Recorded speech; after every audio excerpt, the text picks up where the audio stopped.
How's everybody doing tonight? We're back with some more Sonic Unleashed. And I was toying it over after the last session because I was debating if we're going to do hot dog missions next or the DLC. And I think with how things are structured in the game, we're going to start the DLC tonight. The DLC in Sonic Unleashed is notorious. It's not great. Or at least a lot of the levels are not. Some are actually much better than others. I appreciate what it does. But it has some pretty jank design to it. A lot of spikes everywhere kind of design. This was during that era of Sega, and Sonic Team specifically, where difficulty to them just meant cram spikes in level and just hope you know it's there. It's not the best design, but after Sonic Unleashed, they completely got rid of that mentality. So, this is our last game in the Sonic series that had like super dumb design in terms of its extra difficulty bumps, but we'll get to experience that tonight. I've played some of this DLC before, but not all of it. So a lot of these stages are going to be my very first time actually playing the DLC in question. And I have a bunch of different characters lined up for the said DLC, as since this is downloadable content, new content being added into the game, I added in my own downloadable content with custom characters. Some that should have been in the game to begin with, while others, brand new faces for Sonic Unleashed. So, I'm not going to say exactly what characters are what like I normally do to start these sessions, because I'm going to be swapping out characters per continent, at least for the daytime stages. There are more daytime DLC stages than nighttime DLC stages. So, because of that, we're only going to be focusing specifically on the day characters when I'm swapping around. I will have one specific character that I will be playing all the DLC night stages with. You'll see what that character is when we start it. But let's go ahead at this point and jump into the game itself and get this one started. Also, I kind of want to fix my angle because I did notice that camera was a little higher than needed to be. That should be better. I had to move it the other day while I was messing with things, so probably got nudged out of my normal position, which I'm getting used to doing that again since I'm using webcam instead of a dedicated camera. This is way better than my dedicated, so I prefer it. So, to start things off, we're going to go into Apatos, but I'm going to go into the stages first, as there's a thing I want to talk about when it comes to the DLC that was scrapped. But here's our first character we're picking. Yeah, Tails was here in Apatos when we were first in the area. I thought it'd be fitting to start tonight's journey with Tails. I will say though, kind of a weird model. There were two I could have picked from. This is the one I ended up on.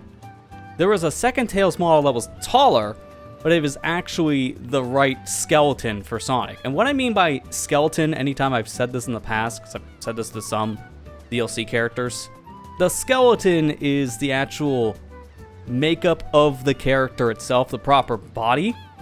And if it's not one-to-one with the one that's already in the game you're replacing, so in this case, if Tails' skeleton wasn't the same as Sonic's in terms of its makeup design, certain things are off. Like, for example, we'll see with this one, Tails doesn't get the intro, like, running start, because it's not the same skeleton. So, in the beginning of a stage, he's going to be ready, set, go, and then just stop dead in his tracks. Because his feet don't hit the ground. That's why. So, I believe from all my testing, this should be the only character model we'll be using that has a different skeleton. Everyone else is essentially a reskin of Sonic. But this one, no, it's not. But I prefer this one because I tested the other model. It was lanky Tails. I swear, he was a good 6 feet tall. It just didn't look right to me, so playing with this one. If you just look up Tails model on Game Banana, for Sonic Unleashed Recompiled specifically, the Unleashed Recomp version, you'll find this model. I did have to change certain sounds though because all those voice clips were here. But maybe wondering why I'm here specifically in the hub, because you can't go through the DLC stages in the hubs. That's just not a thing, unfortunately, for Sonic Unleashed. But look at this. This is a DLC stage, Windmill Isle Act 4. We're not starting with Act 4. I want to start with the very first one for this set. So originally, there were going to be gates for the DLC stages in the hub, like you see here. This was a cut concept. You can still find these gates in the code of the game. I don't believe they work correctly, so you have to do some extra work to even get the gates to turn back on. But here on the PC port, people obviously found a way to get the gates to work correctly in the DLC setup for the actual stages in the hubs, so yeah, you could just select a DLC stage here. Now, that's not without caveats. I think certain stages don't show up correctly in these gates, so certain stages may not actually be in the hubs or replace the wrong stage in question, so it could screw progress, excuse me. I've heard like a myriad of different problems with using this kind of a mod just because of the structure of the game was never fully designed with this in mind, but it is worth to at least show off. I don't know if there's any more gates in this area specifically. Oh, what's nice about the Tails model is it doesn't replace the life icon on the screen, but it does for the actual pickup. Yeah, I don't see any more gates. But there's probably some here for the Knight character as well, which we'll get a little bit of a sneak peek of what the Knight character is here in just a second. And this one you'll see the whole time we're playing the DLC, because I'm not going to swap it out. Yeah, I don't see any other gates here for day stages, so I believe this is going to be the only one we can do, Act 4, which is kind of weird. Because, again, this was not fully implemented in the game, so the DLC gates that people were adding back in with the mod support, it doesn't fully add in every gate, so we'll be playing most, if not all, these stages from the level select. But yeah, here's our Knight character. Everyone was complaining when this game originally came out, Knuckles was not in the game at all, and he would have been a perfect fit for the Knight stages since it's beat-em-up combat. Knuckles is known for beating people up, so we got a playable Knuckles here for the Knight stuff. Including the voices too, and also the menu's changed. Doesn't change for Tails, but it does for Knuckles.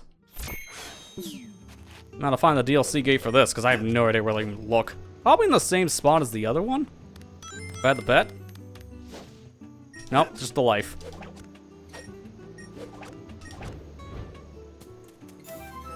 So the gate's only there for the Knight. So maybe that's the only gate that was programmed in for the mod. But it was just worth showing this. I'm not going to be using these gates, like I said before, because of compatibility issues. Not all the stages are here. Hey there, Ethan, how you doing?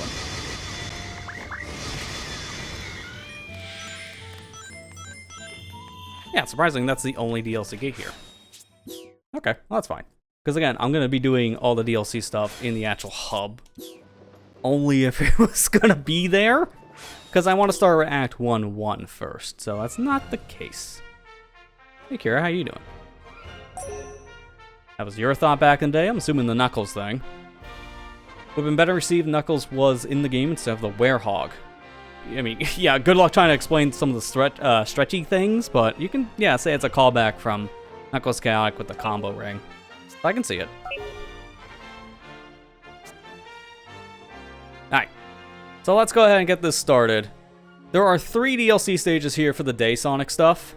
Act 1-1, or Act 1-2, excuse me, Act 2-2, and Act 4. So when you see an Act something/2, that means it's a new spin on a previous level. So in this case, it's a spin on Act 1, but with new content. And with Act 1-2, this is a giant stage by comparison to the 30-second intro stage. Just leave it to me. Hi, Titan TV man, how you doing? Doing good? That's good to hear, Ethan. I'm doing good myself, thanks for asking. Sweet. Oh, I missed that rainbow ring. It's fine. Thankfully, there's no collectibles I gotta worry about in these stages, so I just gotta get the S rank. Because I am going for all S's, even though it doesn't do anything for DLC. I mean, there's nothing really to the DLC, period. You're just playing it because you want to experience the thing you bought with money. It's like each thing of DLC, I believe, was $2 a piece, and it was in multiple packs. I'm gonna have to look up the product listing again because I can't remember what's with what. Because some stages were combined, not all of them were individual. But there are some you can just buy for individual stages, and then some that are in like a pair.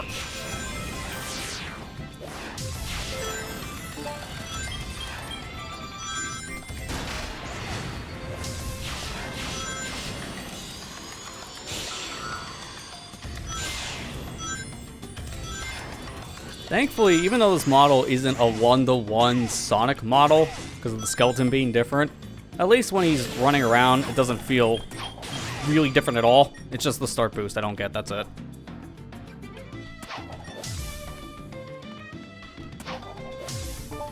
I have played this DLC stage. I said in the beginning I've not played all of them, but this one I have.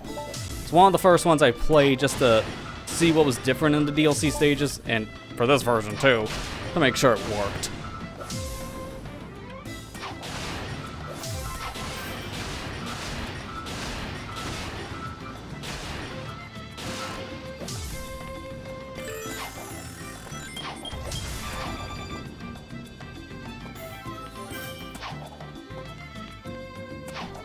Take your time with this section, because this section is kind of dangerous, as you can tell.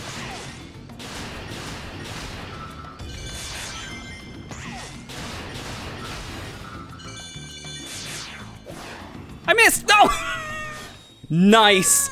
Threaded the needle perfectly. Missed the enemies, and more importantly, missed my rainbow ring. Well, I'm not getting the S on this attempt. That's a guarantee now, but at least I want to see the rest of the stage so I know what else to expect.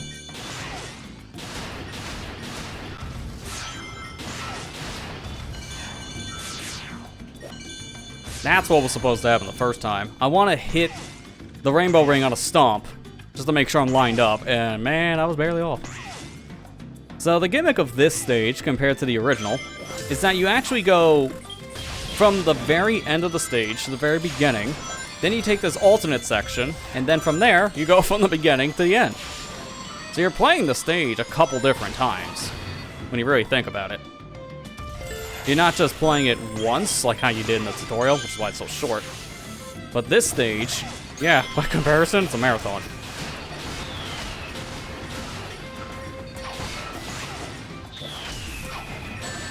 Nice. Can you see the guy who's off screen?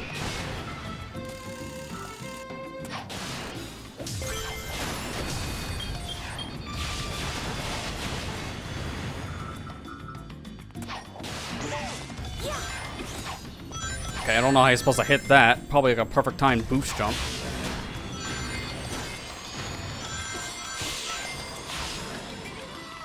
And that's it. We end where we began. Ooh, I got the crouch like. I like that pose. Well, That was surprisingly still an A.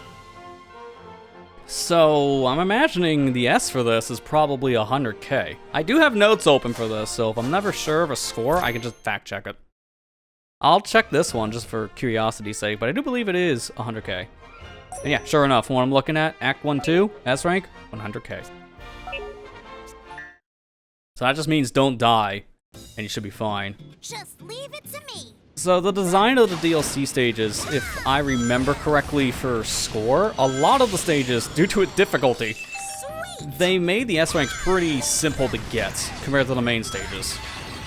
Just because of how hard it is, they know players are going to reset constantly, and due to that, they wanted to make it a little bit easier to actually get the S rank if you die multiple times. Some of these are just like time bonus alone, if I remember hearing correctly.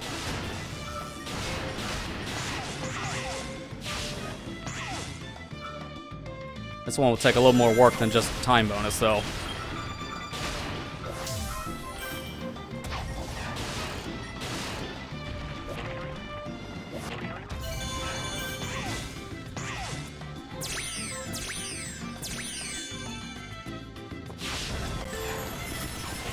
If I remember, I've seen this like speedrun a couple times. I've seen levels. I believe this section has a little bit of a 3D and 2D, which is kind of funny because the 2D section is like 5 seconds long. But it is possible to like break out of it if I remember seeing it correctly. And it's just jump at a certain angle going in, and you just avoid the trigger. Just how a lot of 2D sections work in this game for whatever strange reason. You just jump slightly to the right or left, and then you just skip the trigger. Because they didn't make it big enough for a lot of 2D sections. Okay, hoping you attack straight into the spikes, because that makes sense. You're a little higher there, Tails, you would have avoided it. I don't think there's anything you really do to speed this section up, outside of, like, the ending, if you're close enough to... Not this section here, but I think, like, this part. Yeah, if you're close enough, you can target the robot after the life, which we'll just skip the rest of that.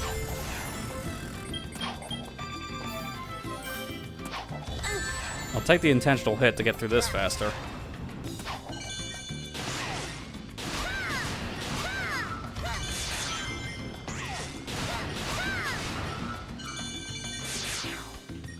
I'm not even stopping to be safe this time, because that's what screwed me before. Alright, we should be set up at this point for an S. As long as I make it to the end, I shouldn't really have too many problems. I want to keep more rings, though. I'm going to play this a little slower to get more rings. Kind of play that like the actual tutorial stage. Just boost into every ring you see.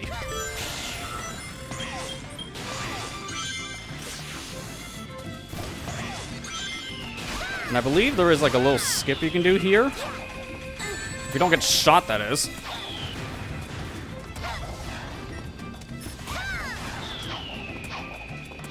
Stop shooting!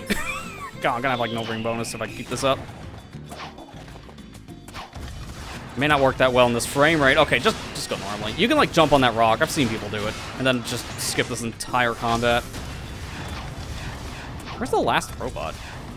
Like, hello? Where are you? I wonder why I couldn't find it. It was off the camera.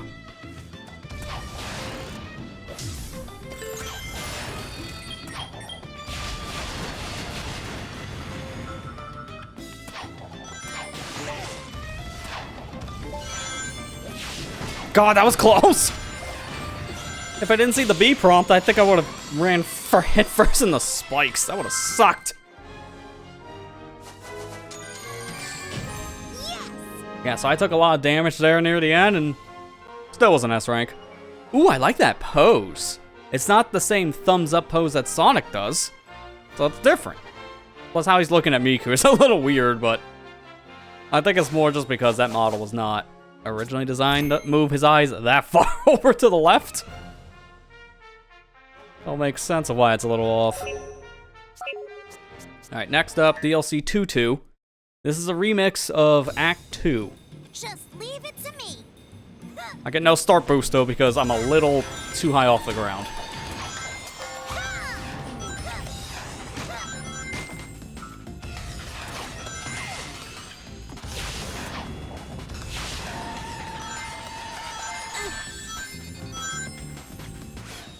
That's the same color as the wall. How is a first-time player supposed to see those spikes? Oh my god. I have not played this one. So, that little spike situation was kind of dumb. And this is where the DLC starts to get a bad rap. This specific stage design is a little ridiculous. Now, I will say, for the most part, people don't care about the /2 stages. Act 1, 2, and Apatos is one of those exceptions, though, because of how different of a stage it is. And I believe people actually have also said that Jungle Joyride's 1-2 was pretty good as well. Okay, that was a blind turn. Couldn't see it until it was on me. That's gonna be the theme. As I was saying, I've heard Jungle Joyride 1-2 is also pretty good.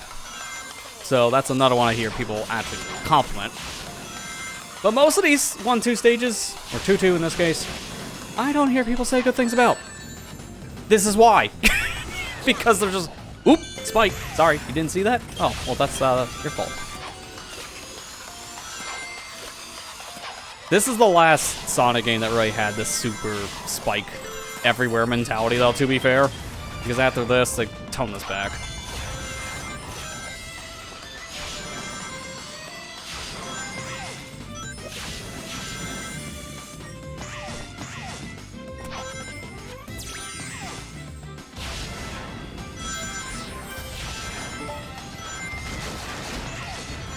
They do know about certain shortcuts players were taking, because that I saw for a very split second, mind you.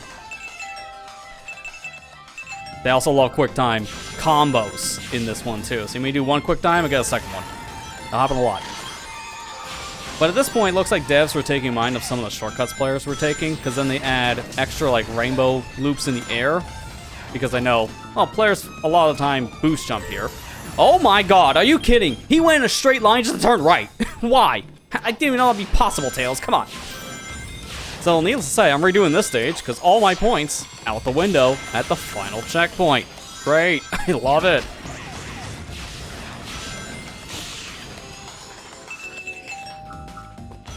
Well, at least this will tell me where all the spikes are, so I can just... There's a spike at the end of the rail, why? Gotta be saying that a lot tonight. Hey Molly, how you doing? Well, not bad. Could have been better. Spikes everywhere is not a great review. This stage, nobody knows apparently what this needs, because on my guide it says Windmill Act 2, S rank. So that's a great sign. I think a lot of these are base. It's like certain score like this was 100k. If I had to bet on this stage, it's probably 200k. If I had to bet, somewhere around where the first stage's S rank was, but slightly higher.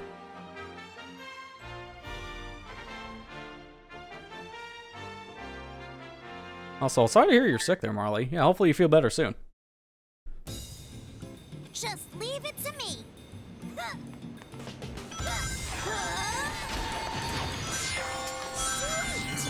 Nope! Saw that! A mile away! Oh, don't blank on this game.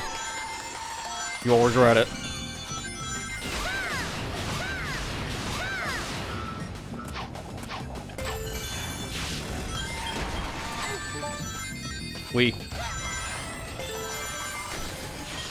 These dash pads are really fast in this section, I've noticed. Like, you hit one, and it feels like you're going Mach 10. Wait, can I not crawl under this? I was gonna say, it's like, is my skeleton that messed up that I can't crawl under spikes? I wouldn't be surprised. Alright, just stick here on the left rail, 'cause it's the safest.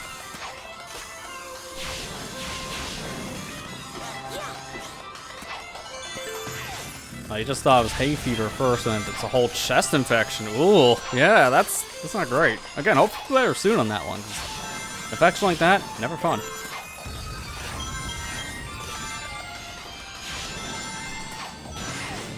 Ooh, nice shortcut.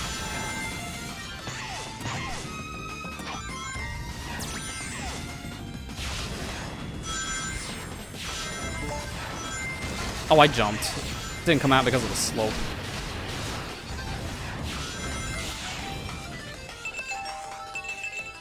Well, that was one of the easier quick times you could have got. Nothing but B's. And the occasional A or LB.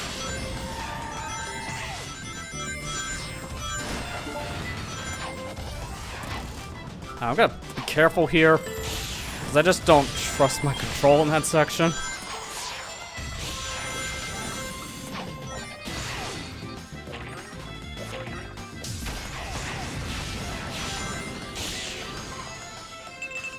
Okay, that was fine. Now slow down here, because I know. I reacted. I barely took any hits. I took like the very beginning section. That was it, like the first 2D one. Great! I did it, Sonic! Sonic's not here. He's taking the day off. This picture doesn't count. just Tails has to look at his picture, remind himself why he's here. The only reason.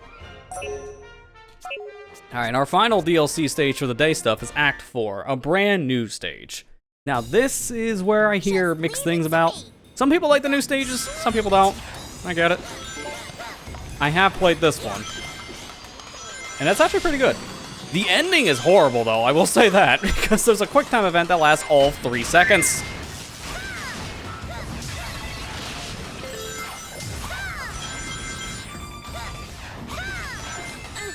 Okay, that was a little too fast to anticipate. Also, if you trip there, you're guaranteed to hit this spike. There's no way around it.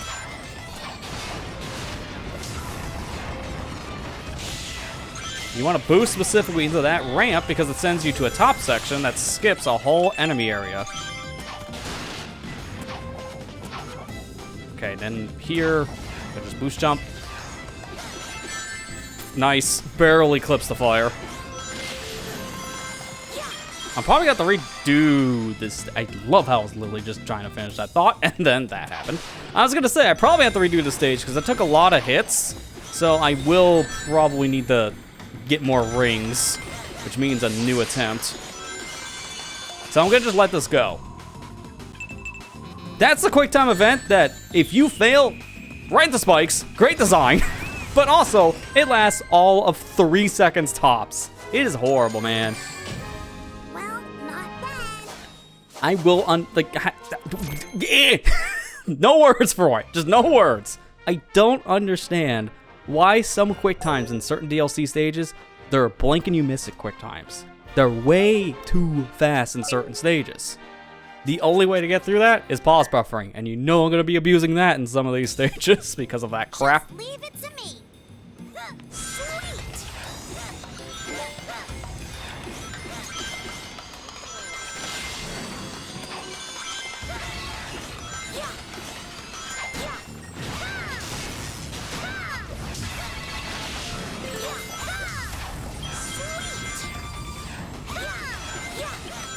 No, I hit the RB, but it didn't come out because of the quick step section. It's just a little precise. If you're going too fast, it feels like quick steps just don't come out in the stage. I don't know why.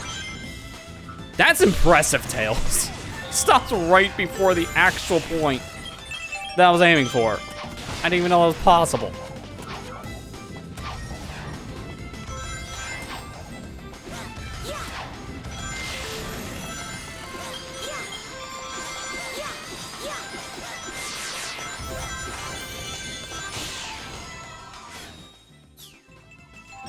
Yeah, I'm not even taking a chance on that one. I would have failed if I was trying to read that in real time. Well, not bad. So one too many hits, because that's 100k. So I was barely off. I just need a little bit more of my ring energy. Just a little bit more ring.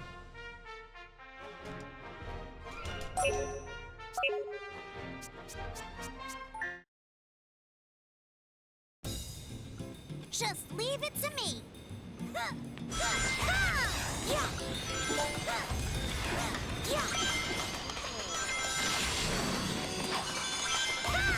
I will say, the design of this, you know how I did say Sega stopped doing this, and Sonic Team specifically, after this game? Kind of. I guess I should have a caveat, because for whatever reason, this kind of design mentality of just throw spikes in front of the player's face, like a good 10 inches in front of them, moving at Mach 10. Hopefully that'll, you know, trip and hit their head a couple times, right? Just memorize the level. That kind of mentality did actually come back for one game, and it killed it. Sonic Runners. This kind of mentality of just throw spikes everywhere was in the mobile game, and it killed the mobile game. Because as soon as that update hit, where there's a spike wall in front of you, then players just stopped playing because it became pay to win. Just leave it to me. And due to that, the game itself only lasted a few more months after that very specific update. The fan revival version does not have spikes just randomly appear if you get too far into the stage, the same way that it did in actual, like, Sonic Runners when it was officially being released and updated by Sonic Team. That tells you a lot. It was the only time they did this mentality of just throw spikes in front of the player's face again, and it failed. So bad, it killed the game. And it irks me because of how much I really like that mobile game. It was a fantastic time that got ruined because of one update. That's all it takes. One bad update could just kill a whole game. Or in the case of another game like Marathon, really bad PR and corporate nightmare. If you haven't heard about that one, that's Sony's latest attempt at a live service game made by Bungie. If you haven't heard, Bungie's a terrible company. So, I barely got that, holy crap. So the game was put in indefinite hiatus at the moment. It was not scrapped or canceled outright, but in a dev interview I think that just released today, Bungie confirms that the game is not coming out in September now. It's delayed indefinitely. You never want to hear those words, because that's a death sentence for your video game, or just any project as a whole. Not good.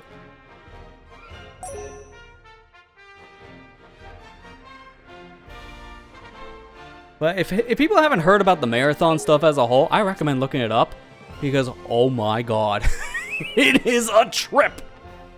I'm running ads really quick because they're about ready to run in a minute anyway, so I'll get it out of the way. I want to talk about this during the break at this point. For those of you unaware, Marathon was a game being made by Bungie, formerly the Halo devs, then turned into their own independent studio making Destiny. Destiny 1, Destiny 2 specifically are now what they're known for. They were bought by Sony a few years ago, and during that time, Sony asked them to work alongside of them for like live service stuff. They bought Bungie specifically for like a Vice, I think originally. Then they were pushing for them to make an exclusive live service game for the PlayStation, which was Marathon. A game that was made originally like years ago as like a whole different thing. So Bungie's just taking the Marathon name and making a whole different game out of it. It's not even close to the original IP from what I hear. The game was filled with a lot of controversial design, like it has plagiarized art, which was a big no-no. I think it was using AI assets in some cases. If I remember hearing that one correctly, that one might not be true. There were plenty of concerns in like a public beta or private beta, I can't remember. Some kind of beta. Players were playing it, voiced their concerns about the game, and it seems like the higher-ups did not listen to those concerns. Same for people voicing concerns on the dev team. It's a whole mess. And it's to a point where Sony actually pulled out last second on their whole advertising campaign, which cost them millions of dollars. Now we're to a point where the game is getting delayed indefinitely. This is a hot mess. It's almost like Concord 2.0, where Sony has another failure on their hands, and they're trying to either fix this or bury it. One of the two. It's a mess. It is a really big mess. So I recommend people look up the Marathon story if they haven't, because it is a trip. I didn't know half of the stuff going on with this game until I researched it myself. Because I heard it was controversial, I didn't know by how much. It is insane, which is how controversial this game is.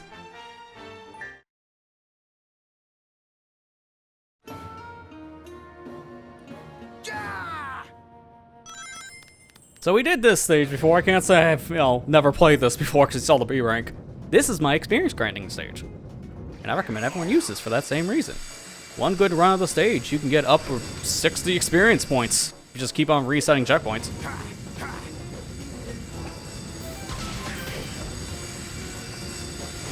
Thankfully, we don't need any experience. I'm just gonna blaze my way through it. Yeah, Marathon coming back originally was a big deal. But then people saw what it was, and everyone groaned. Because it was not even close to how the original played. It was just another standard live service, just shooting game. Nothing special about it. I heard like the term looter shooter before, but I think that was incorrect. The game is more like, if I remember hearing correctly now, it's very similar to Tom Clancy kind of games. I just can't remember the term for it. It's not recon shooter. I can't remember off the top of my head. Not helping right now. I'm trying to deal with, Spike City.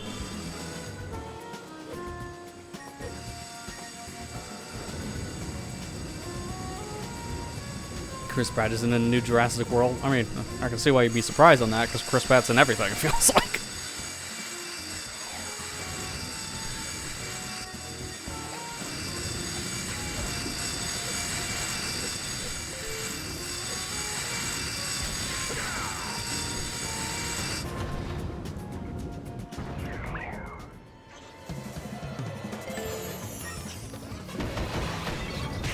Oh, I did not mean to do that. Interesting. Alright, if I grab this actually, which I've shown before, I'm not gonna take advantage of this time because we need the S. Just put one of the jewels in the statue and the gold ring spawns. So at this point, you can just jump over this wall and just finish the stage from there.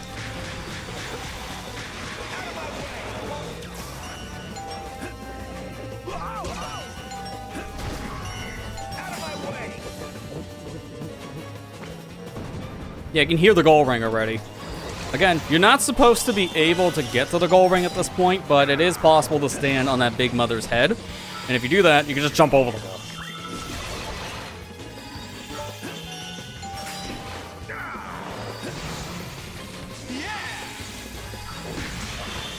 I like my Unleashed meter gives me... Oh, I didn't mean to take that out. The Unleashed version for Knuckles just makes him green, which I don't know why, but it's a nice change because the blue look fits the Werehog, but the red and green contrast themselves in a nice way. Would suck if you're colorblind though, because this might well be like 2 different shades of gray. Can you get down, please? Oh my god. Oh my god, this is why I hate fighting wizards, because I want to do one action, they say otherwise. Okay, I'm just gonna have to do something else if you're not gonna come down. Okay, I see how it is. I will say the confusing part about Knuckles Unleashed being green, it's making me think I have a shield power, because that's the same color as the shield power. So, that's not great for me. Man, that should be enough score. I don't think I'll need any more than that, but who knows.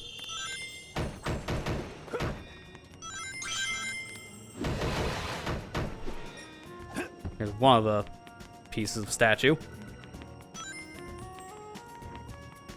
Like in the comics, that's probably what they were going for, yeah, now thinking about it. I haven't read much of Archie, or any of it, really. I saw some panels at most. So that's my biggest history with it.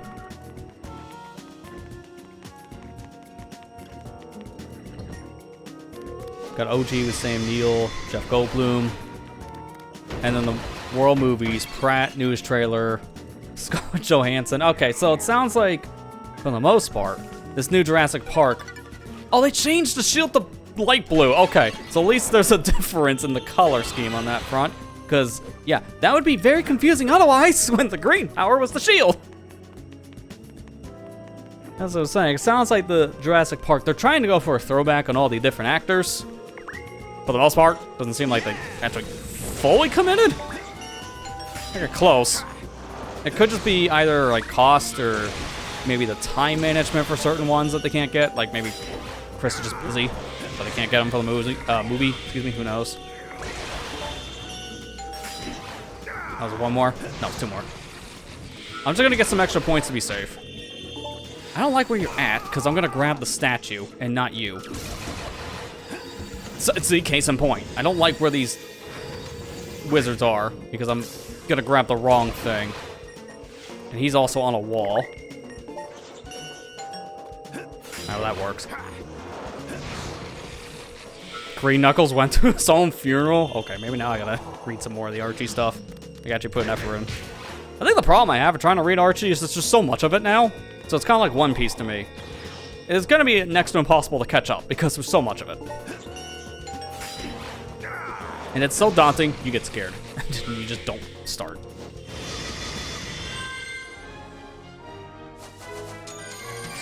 Yeah, this is perfect. I think that was his A rank quote from Sonic Adventure 2. That's fitting, because that's the highest rank in SA2.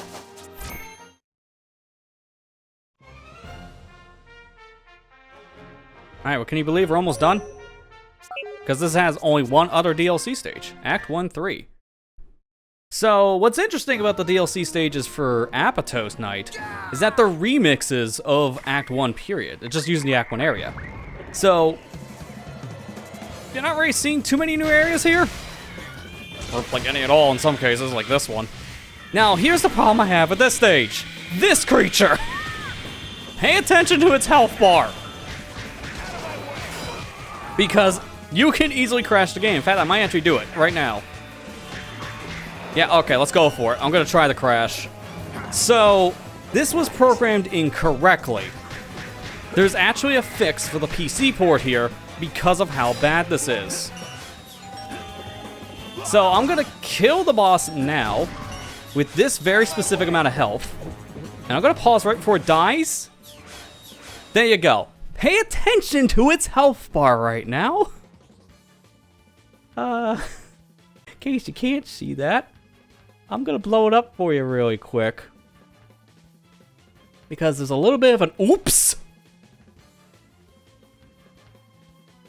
The Big Mother still has health. Just a small fraction of health, but it still has health. So you may be asking yourself, what happens when you kill an enemy and it still has health, meaning it should survive? Game does not know what to do and it just crashes. That I thought originally was a problem with the PC port. That happens in every version of Sonic Unleashed. That specific enemy, in Act 1-3, I have to stress, has more health than normal. Because of that, it will just always crash your game if you attack it early. So that is your big problem there. I'll take a moment here before I actually jump back in. I'm going to change out my character for the day stuff. So that's why I'm delaying here a minute. I don't know if you'll see a sneak peek or not going in, because I don't know if it changes the light icon on hub. I don't think it does.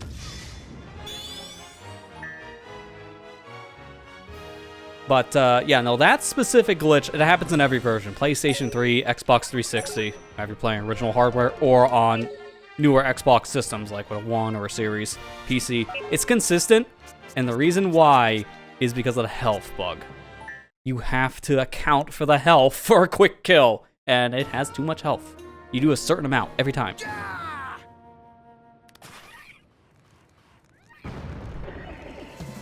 You know how I found that out? Level 1 run. I came into the stage with a level 1 file to see if this was even possible, and I thought I was too weak, that I was killing the enemy in a weird way, and it would just constantly die. Like, without dying, if that makes sense. I was half right, because it was dying when it shouldn't be dying, but the Big Mother's health was the actual concern. I did not know why until recently. There's another DLC stage in this that's bugged, and we'll talk about it when we get there, but it's more because of the frame rate. Nothing else. Alright, now this time, there was more than enough health taken away from the Big Mother. It's gonna die correctly.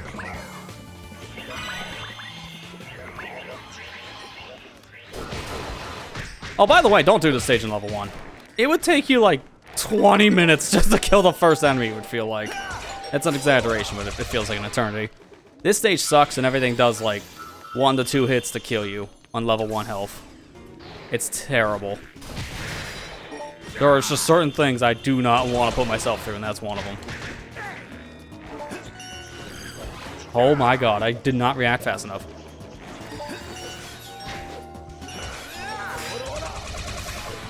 Drax's series in a weird spot right now. So many movies at the point don't even know where to go with it. That's fair. It's one of those where they keep on continuing from the last movie, and it's getting out of hand because of just how many different storylines they made. That happens with a lot of media, to be fair, so it's just overexposure to a point where either it's going to lead to fatigue or just more confusing writing. Because that's what happened with the Marvel movies over the years. Because they just drag those out to all belief after Endgame. Like, everyone thought it was going to be over after Endgame release back in 2019 for Marvel films, and then they released another one per 3 months. They wouldn't stop, and now there's Marvel fatigue, even to this day. And the storylines are so confusing, you gotta watch 10 movies so you can watch the latest one in theaters. So people are just flat out done. Myself included. I cannot keep up. The last one I saw in theaters was Endgame. I have not gone to see any more since. I haven't even watched them in my personal time, like a streaming service, because again, can't keep up. There's too many of them. It feels like a day job now just to keep up with the movies.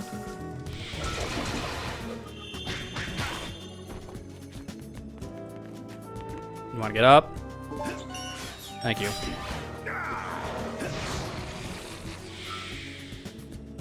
At this point, I'm probably going to unleash, because I have more than enough. There is, I believe, 2 Titans in this stage. I know there's at least 1. I'm going to unleash here just because I have so much meter. I want to use some of it up so I can get more.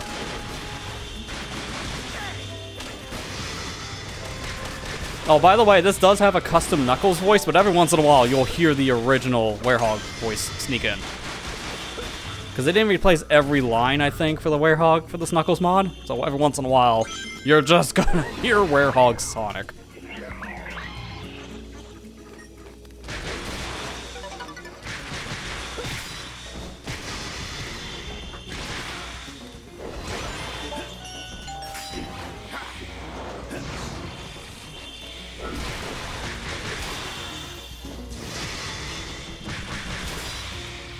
Alright, there you go. So the point of this version of the stage now is we beat up everything before these walls pop up, and now we gotta work our way towards the door. And each section we go has more and more enemies spawn.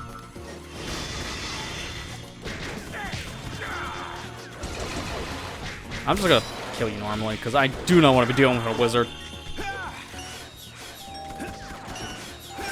There we go.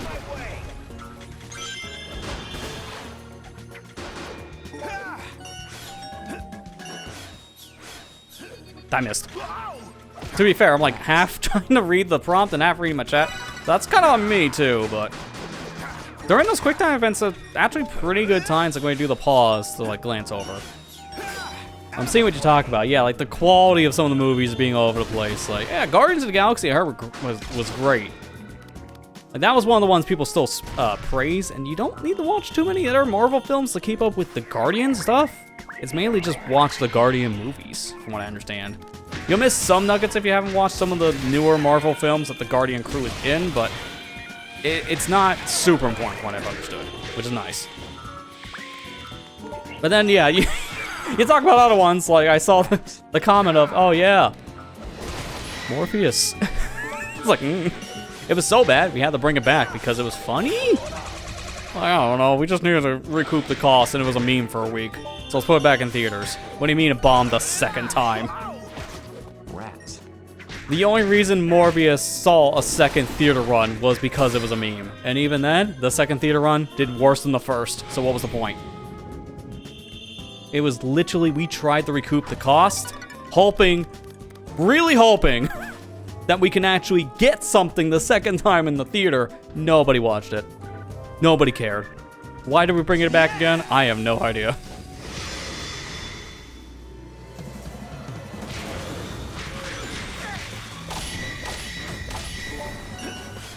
Oh my god, that's instant.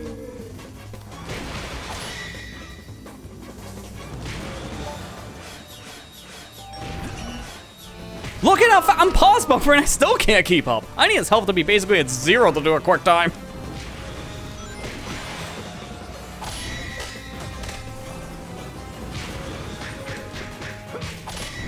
Nope, oh boy. And he just drained my shield in one jump. That's impressive. I missed it? Are you serious? Wow, man. Yeah, imagine doing this on level 1 strength. Like, look at where I'm at this point and a maxed out werehog stat. And this guy is wrecking me.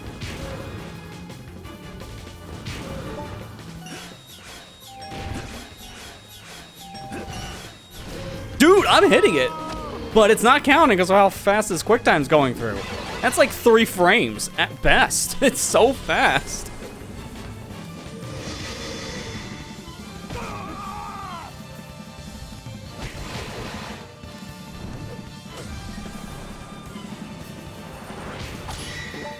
I'm gonna do another charge punch. One more. He didn't come out. Oh boy, I gotta be careful because look at my health.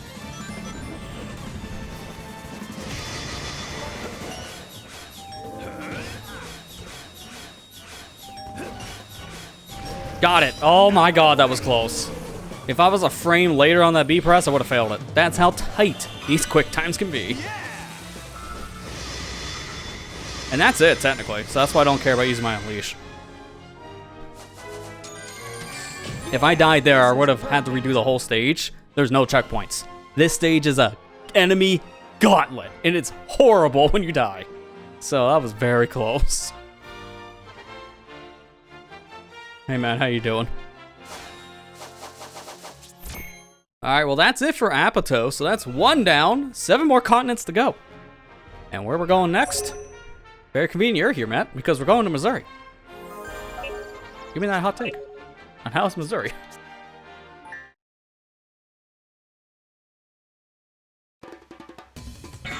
So our next character on the list is Metal Sonic.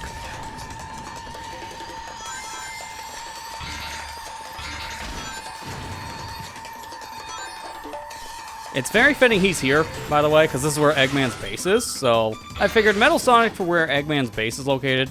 Yeah, that makes sense. Oh my god, you literally cannot see that until you're here. It's gonna be one of those, huh? Alright, fine. Okay, fine. I'll take the L. I hit the slide and it didn't come out because reasons. At least what's nice about this character is it is the same skeleton as Sonic. I believe the rest of my character swaps are, so I do get the start boost.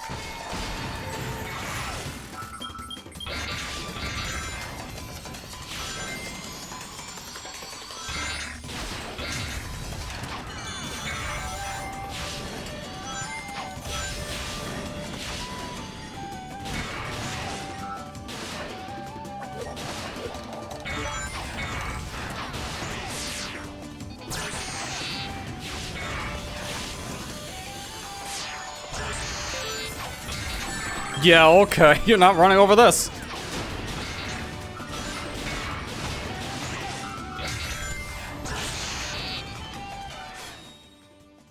Do we even have enough time now? Barely! I thought I was gonna miss that. So much so I ran to the next spike. That's like running into a parked car.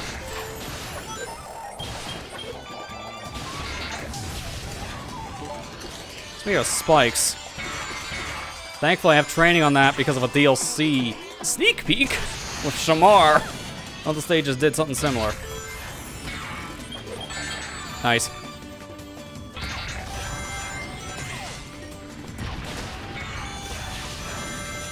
I like how his life icon just looks so goofy to me. I don't know, it's just the face on it and the eyes. The eyes are what really sell to me of being goofy looking.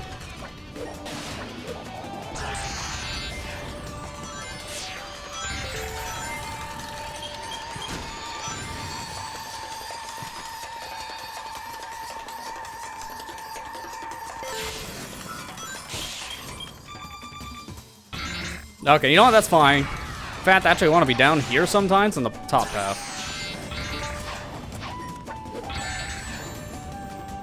Okay. Couldn't even see it because of the camera angle. Nice spike. Oh, nice stomp. That's impressive he missed. Alright, well, I get to try this again. Now I know this is a spike. Okay, I didn't know about the second one. That was high enough to clear, but apparently not.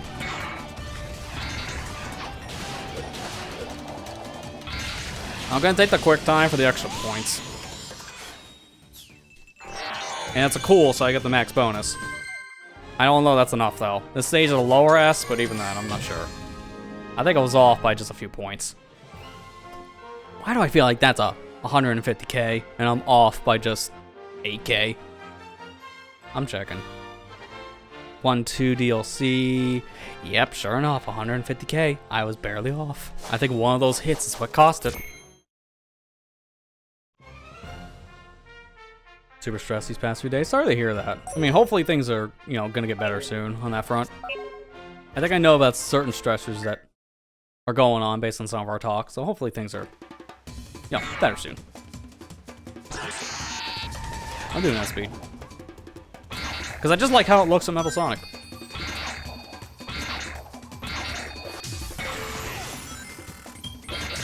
And now I'm gonna do D-speed. I went backwards. Impressive. I didn't save any time. Because I actually lost time by doing that.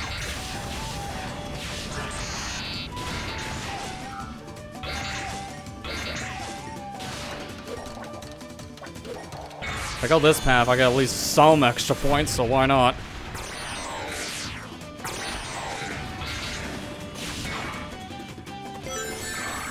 Super fast spike. My favorite.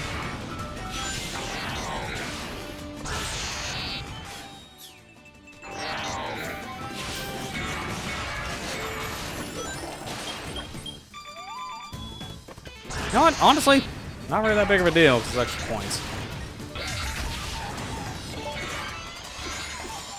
I'm dead. Yep. You didn't react hard enough, idiot.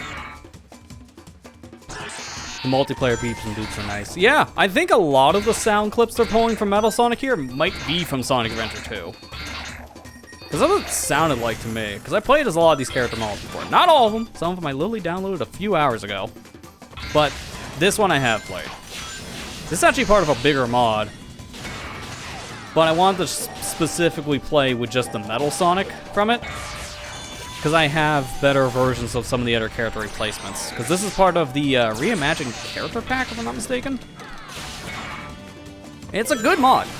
It has so many different characters in one. Amy, Shadow, Metal Sonic, a different skin for Metal Sonic.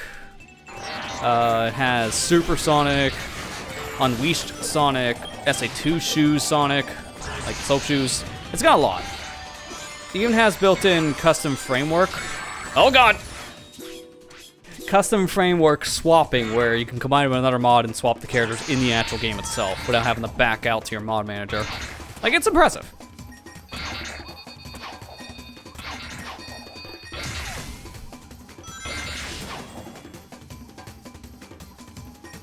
Hey, that's the one I was trying to go for this whole time.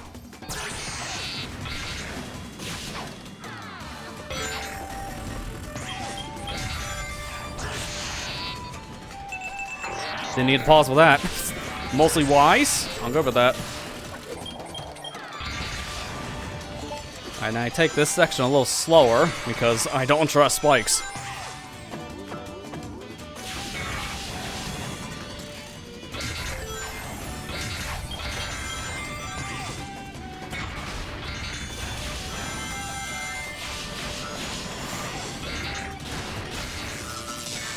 I couldn't avoid that, but wanted to stay on the top half, and I really wanted it.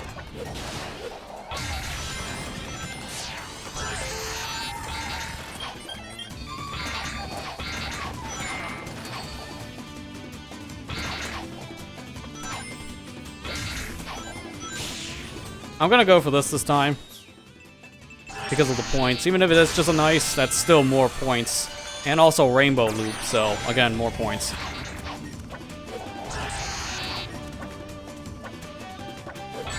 Dude, I thought I could make that. That's so bad. I gotta do it again. And then that time I made it, even though it looked like the same jank jump. Oh my god. I love landing on a bed of spikes. That makes me feel very uncomfortable. I think this is another redo. We'll find out at the end, but I don't think this is an S. Because I have no rings, so my ring bonus is going to be like 2,000. Yeah, that was worse than the first time. It's because of all those hits. This is just like the main version of Act 1. You mainly need rings by the end, because everything else doesn't matter. It's mainly your ring score. Imagine I at least got a randomizer next. I wouldn't be surprised if someone's already working on that. Because that is one of like the first requested mods for like any game when it gets mod support, is some kind of randomizing function. So I would not be surprised if we don't see one by like the end of the year. And a game like this, all I mainly need to do for a randomizer is just shuffle the dialogue. 'Cause that's what the Sonic Adventure randomizers do, it's just shuffle dialogue for the most part. Oh, and to oblivion you go.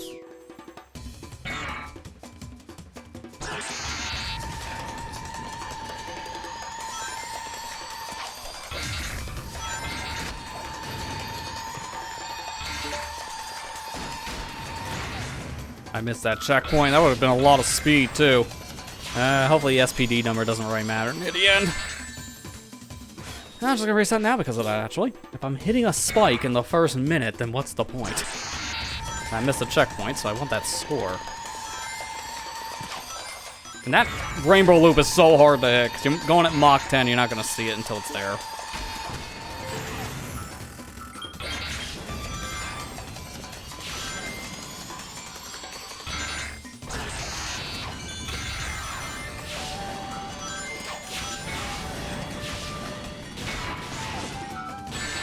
You know what, I'm fine with that.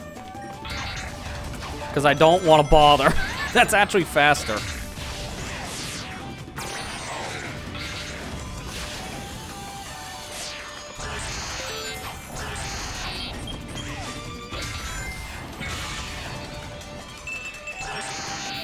Dude, look at how fast I pressed the buttons and that was still a nice.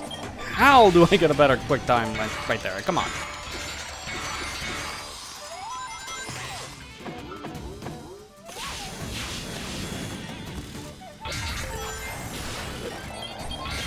too close for comfort. I think I'm gonna take the bottom path this time to be safe. I say that, and there was like a mountain of fire! Okay. To be fair, I still get more rings out of that, even if it is apparently a drifted section of rings. There was like 10 rings there at most. That was almost nothing.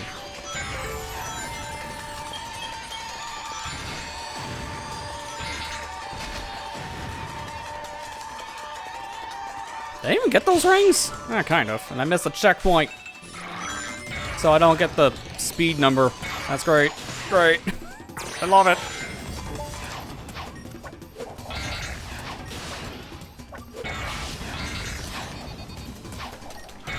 I don't know what that jump was. That jump was so sketch. He just went up. No momentum to it, just straight up. Again, there's like no momentum, just straight up, and I have no air control when that happens. Oh, come on. Why do you go backwards?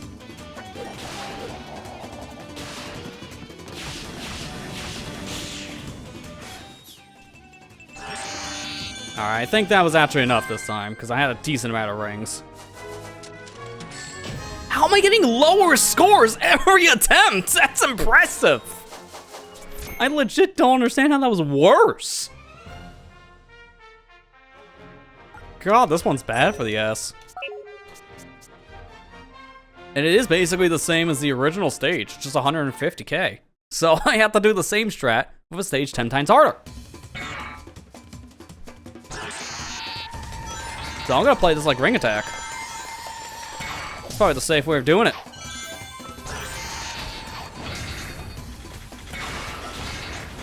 Although most of this is actually more of enemy attack than ring.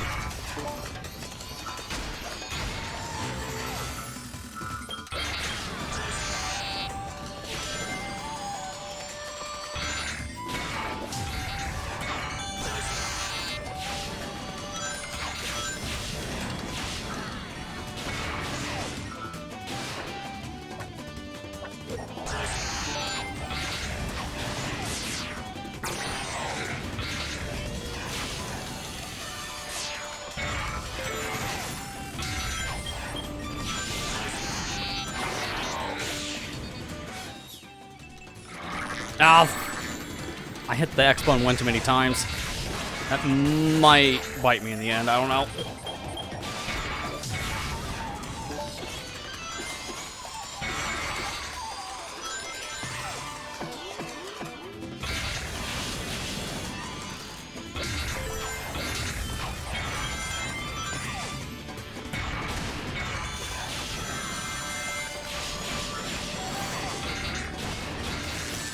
Every time I'm up here, you're electrified. That's just not fair.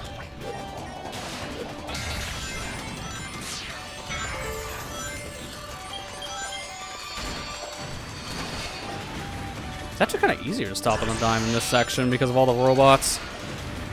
The homing attack one of them instead of stomping.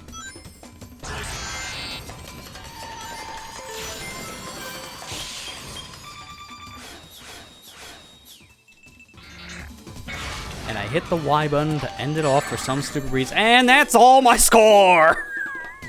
Literally one trip, and that's all it takes to lose everything. I love it.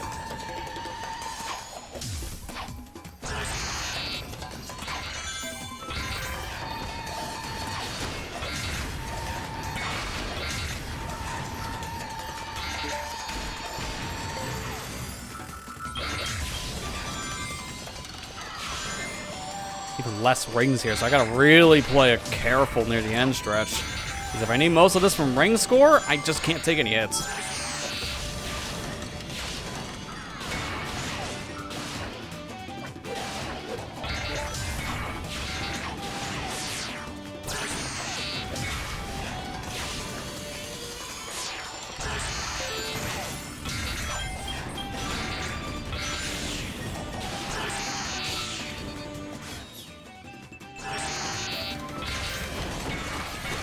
Oh my god!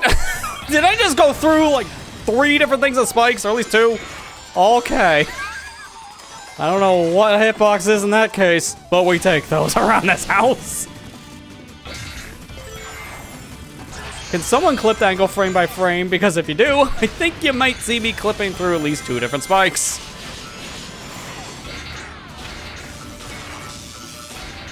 Oh my god, how did that actually work?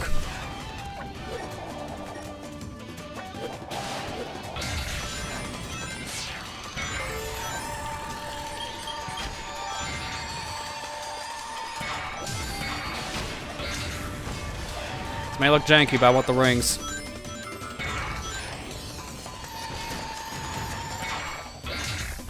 Again, looks janky. Rings. They're very important right now because of the score.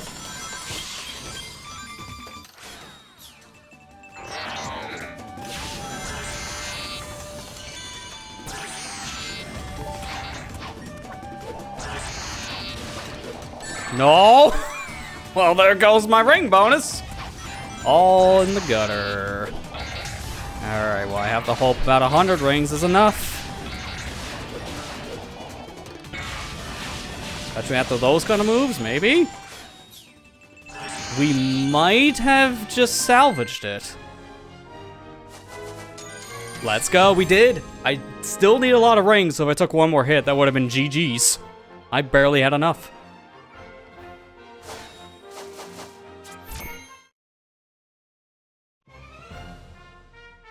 You're doing the challenge for Pikmin 2 and trying to beat without deaths. You really want to see that secret video for yourself instead of just the YouTube video. What I can recommend, I've heard this makes it easier, because I haven't done it myself. Don't bother getting into the treasures, because in order to get a perfect on every challenge level in Pikmin 2, you just need to complete it without losing Pikmin. So I've heard the strategy is just run to the exits. Like, don't even bother. Once you get that key, just immediately go to the exit. So you're pretty much on a key hunt and nothing else. That's what I've heard.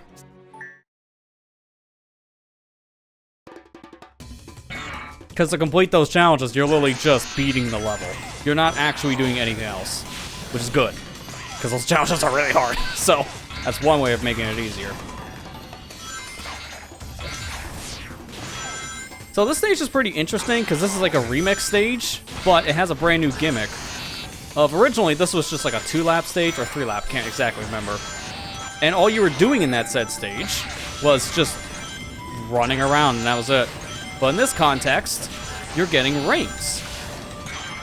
Once you have 300 rings, then you can actually hit the goal ring and beat the stage. So, can I stop doing that, please? I'll be on infinite loop. The gimmick of the stage is very unique, so there's the goal, so now we gotta get to it.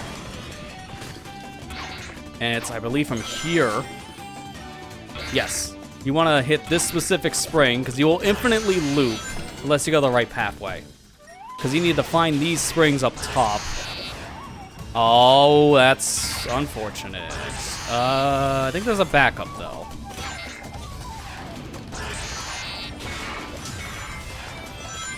Doesn't matter what I'm doing here, because I need to go up there regardless.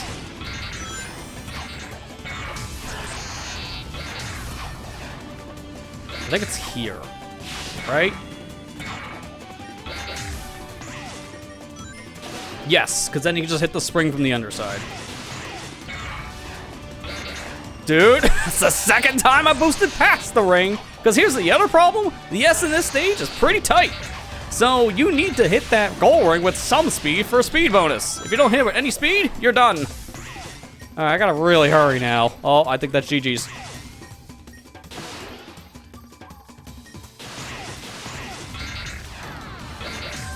Okay, well that's not what I was intending, but at least I finished the stage. So I believe this is 50k, so as you can see, rings are not enough. You need some kind of speed bonus.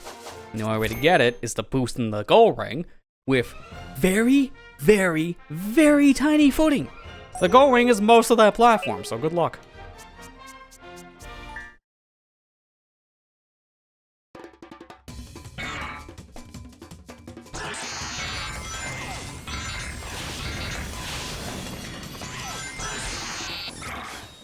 I forgot that sometimes in that section, you lightspeed dash off that very specific trail rings, it just sends you into the void. So maybe don't do that. I'm gonna take the top half this time because of that alone.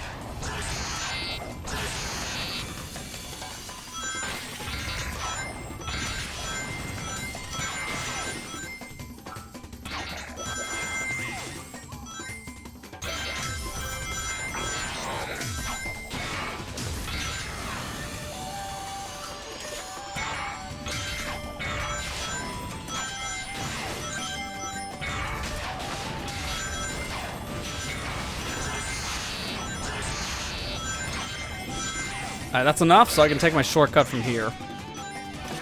Because you just barely have enough height to hit that bumper, which is impressive. No, you idiot! You should have turned around! Oh, well, the shortcut's right here again, so second chance. Every time I overshoot this, it's so aggravating. I just want to hit the goal ring with speed. Because that was worse than the first time. Even though I went faster. That's saying a lot. Ring bonus is pretty important here, though, so it says you need 300 to beat it. You might need more than that. I think if you get oh, that's Act 1. If you get 500 rings, I think that's enough just on ring bonus. So you should be safe if you just get 500 rings. I can try that. I just don't know if I'll have enough time. Because the stage does have a set amount of rings. They don't respawn. So once I grab certain rings, I gotta go out of my way for more.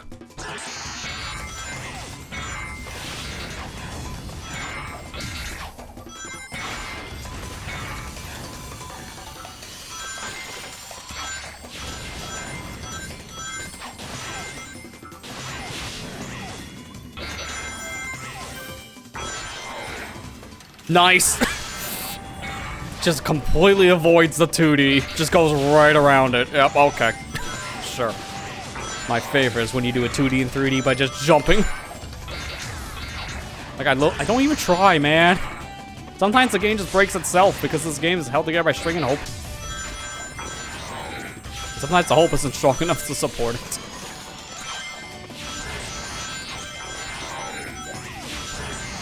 Like, I'm saying this is someone who really likes Sonic Unleashed, but I will say, can you stop doing that?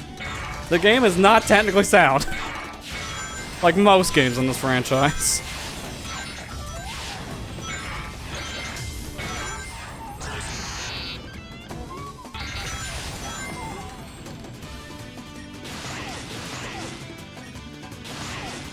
I'm gonna try something different. Boom. Oh, come on! He overshot! No, that's a first, dude. I literally went around lower on the springs to avoid that. Still finds a way to just screw it up. Impressive.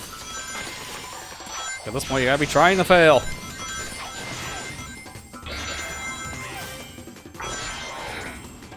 Stop going around the 2D every time, man. I mean, I guess this is a pretty good route because I'm getting a lot of rings and getting them fast. But it's making me worry every time I skip a 2D section just by, you know, stomping. I'm afraid by doing that, I'm going to die in one of these attempts because I'm just gonna get so screwed over by just how physics work. Or just how the level wraps.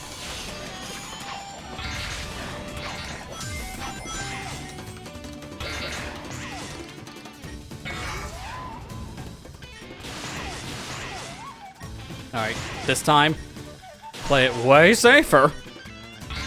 Thank you. I hope that counts for speed. Yes, it did. Okay. So there you go. I didn't need more rings because speed bonus just by boosting into the goal ring is 10,000. So that part, as you can imagine, is a little sketchy because it's very easy to overshoot the goal, as I showed many times. Nice life count, by the way. It's very easy to get lives on that stage because of the rings. Alright, Act 4. Now we're starting to get into new territory here. Nice. Nice start. I do remember hearing something about this stage plays a little weird in 60 frames per second. That could be the wall jumps. Could probably be the wall jumps. This is not exclusive to the PC port. Any weird jank I mentioned because of the frame rate, that's also on the Xbox Series. Like, these same weird things can't easily happen on console. Oh my god, I almost had the cutscene wall jumping thing. I've seen people do it. This is a stage I have not played. Please stop doing that. I have not played this one myself, so another one I'm going in kind of blind. Not really knowing much besides jank. I'm used to jank, though, at this point, as you can imagine.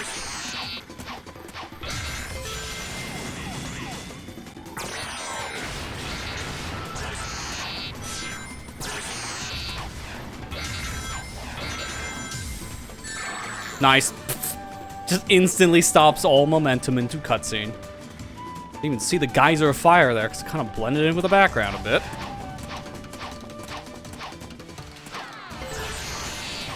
That is a pretty big skip, though, if you can get those wall jumps in the cutscene.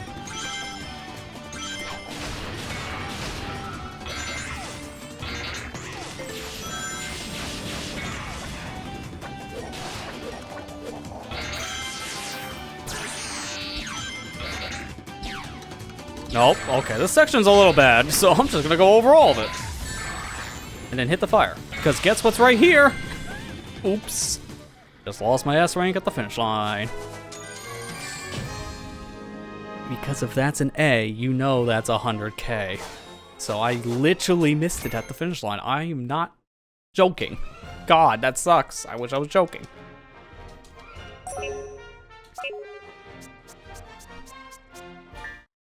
I really wish it was also easier to select these stages because most of them are at the bottom and there's no wraparound menu on this one. That was actually kind of faster. I don't know if it's possible to avoid getting hit there. Because that's like the 3rd time in a row or the 4th time I've gotten hit in that same section.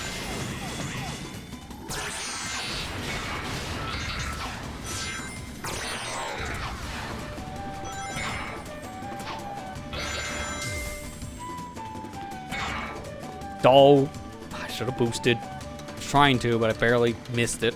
I want to wall jump during that cutscene because I got it the first time and I was shocked.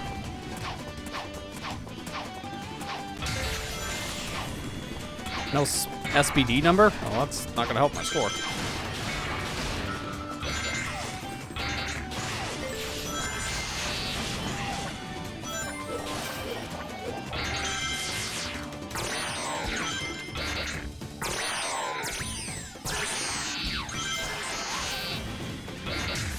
Barely. Oh god. If I touched like the heel of that fire, I would have lost all my rings. And I would have lost my S. So I'm lucky I didn't hit that fire. I would have ended this Metal Sonic's career.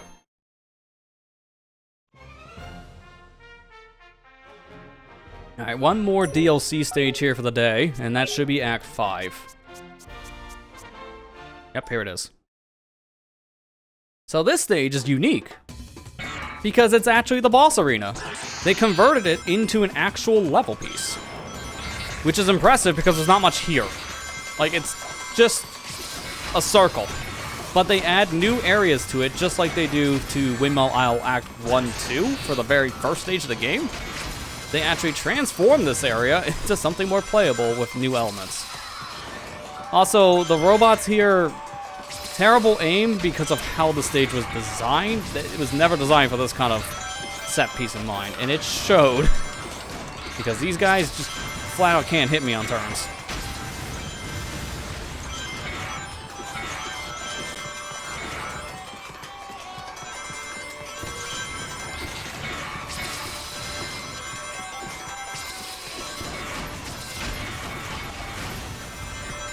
I will say, you move really slow in this stage, though, because of the speed cap.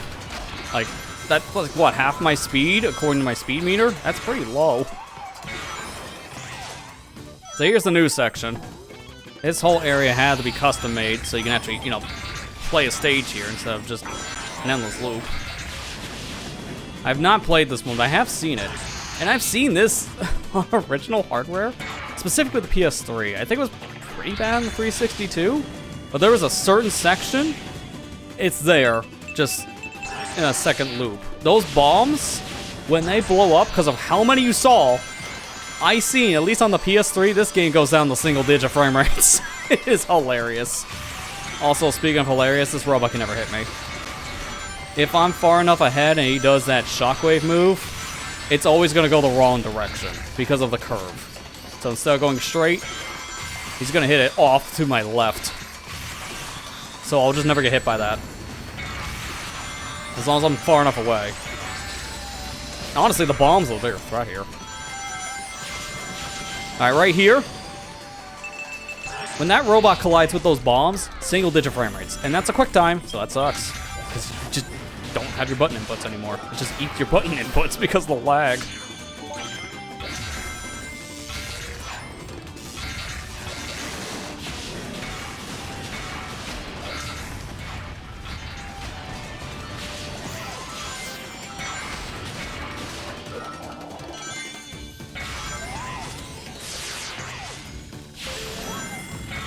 I do believe if you know where things spawn in the stage, it is actually possible, at least for this section if I'm not mistaken, to actually skip just doing another lap and then just jump right in the goal ring.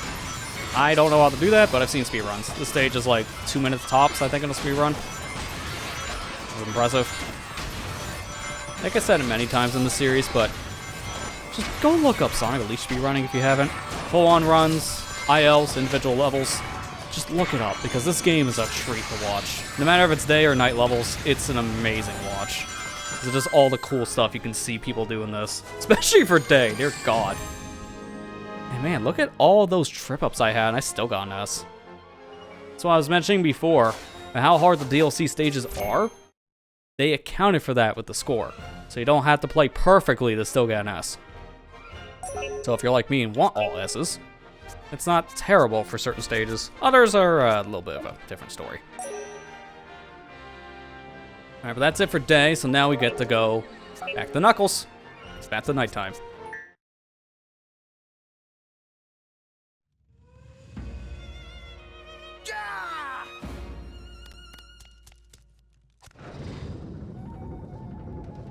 I will say, I kind of wish this Knuckles model changed the running animation. I don't know if it's possible to do that for a Werehog or not. But just seeing Knuckles run on all fours just makes no sense to me. It's goofy, but it makes zero sense.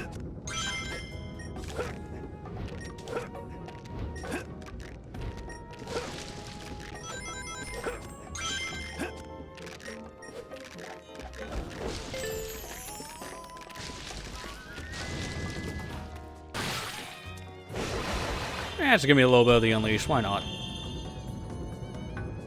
I didn't mention up to this point, but you may have noticed a pattern now going through the 2 different continents of Apatow and Missouri.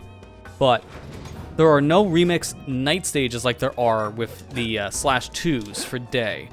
You do play through different chunks as you saw in Apatow that are from an original stage, but it's not in the same way where you play through the entire thing from start to finish with new layouts.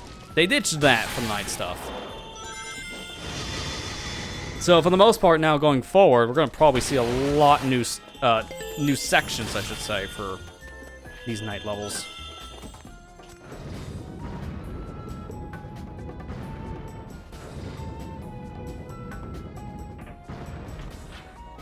I was going to say, do you need to pull all of these up? But, eh. Because of that platform in the end spawning, yes. The grab piece.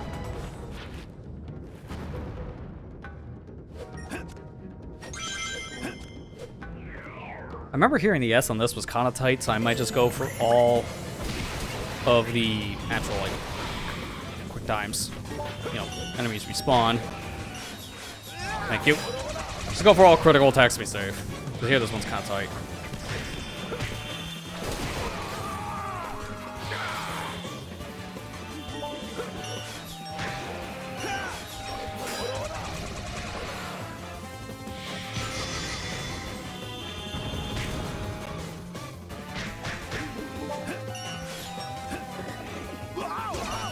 Actually, I probably don't even need to do the pause buffering here. I was just playing it safe.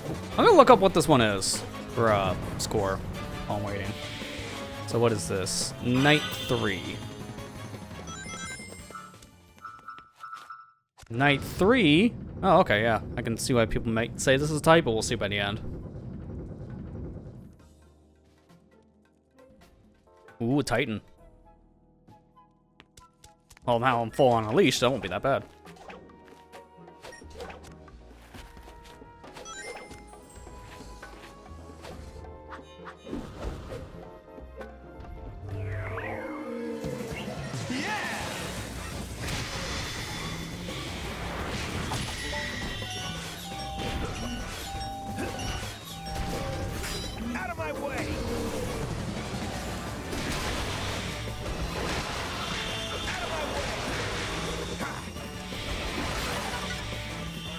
Oh, that was it. Okay. Well, sure. So that's why this is tight. Alright, so my final score is 190k. The S here is 150k. So, yeah, if I didn't do some of those critical strikes, we might not have had enough score. Lighting here is also really weird. I don't know why I'm so bright, like I'm getting hit with a spotlight. It's kind of odd. Alright, and then there's only one other stage here, which is Act 4. I think this is supposed to be like an alternate version of Act 2's layout. Oh, it's even more than that. You can see Eggman's fortress in the background. So it's like an extension from the very end of Act 1.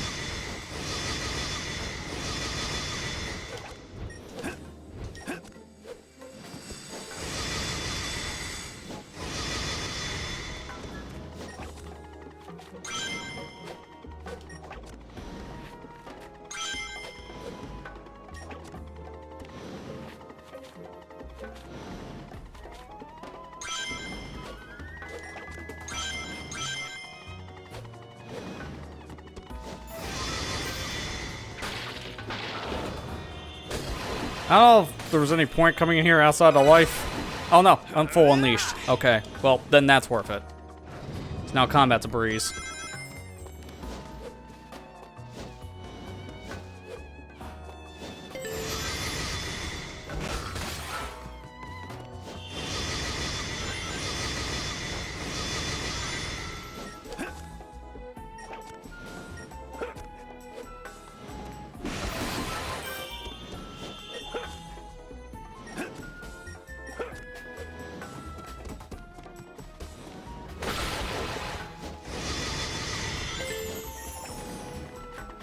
I'm gonna wait here a second.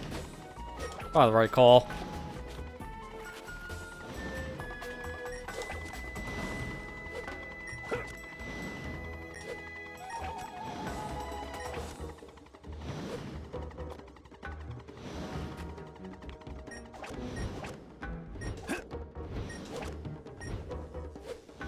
This is a very interesting layout. Like a lot of alternate paths here, but I'm also wondering what was going on before.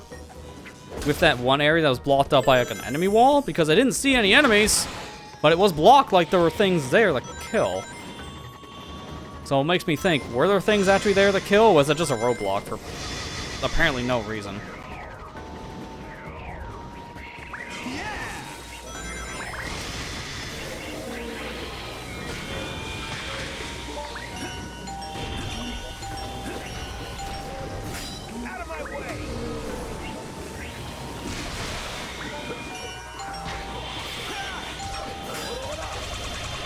Might not need that many points for this one, compared to the last stage, but hey, if you're in critical status, I might as well take advantage.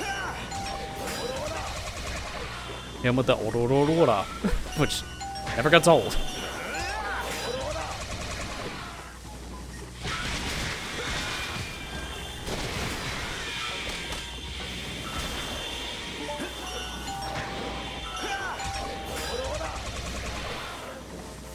Now, I know, like, Knuckles had some really good voices over the years, and I know the original Avenger voices weren't great, but it's just a certain level of nostalgia I have for Knuckles' Avenger voices. Especially the attacks, just hearing the order, I don't know why, man, but it's just, every time I hear that, just brings me right back to the early 2000s.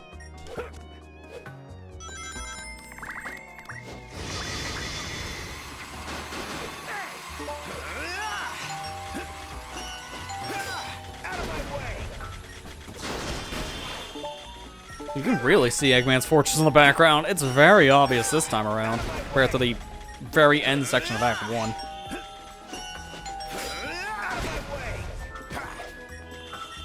I don't know who I would say would be the best Knuckles VA when I'm really thinking about it now. Maybe the current one? But we haven't heard Knuckles talk too much outside of, like, Frontiers, so... I like this voice in Frontiers, to be fair. Sounded rough but mature, like the character's gone through stuff, which makes sense at that time period, because they went through a crap ton of things in apparently 6 months! My timeline's really weird. Because apparently a lot of things happen in a very short amount of time in this franchise.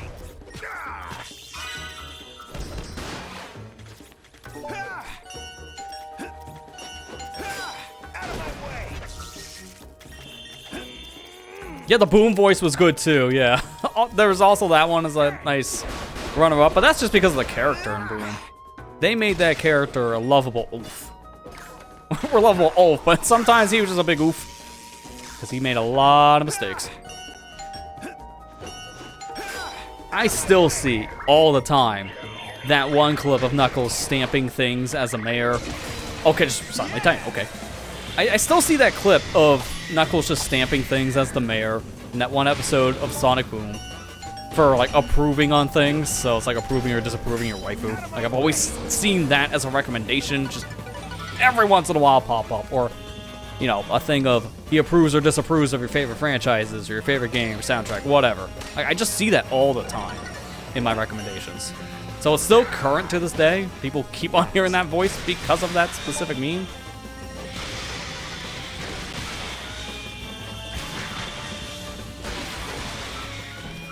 Am I actually done? Okay, I was waiting for round 3.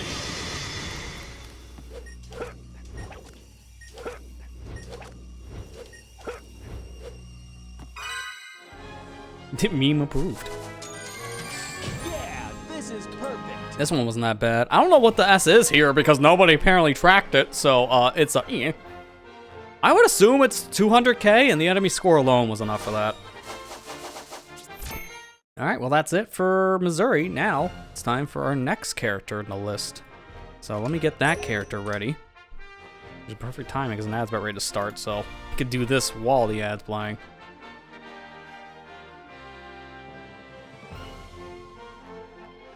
Just drag that up here. Okay, because ordering is really crucial for this. I can't have things ordered incorrectly.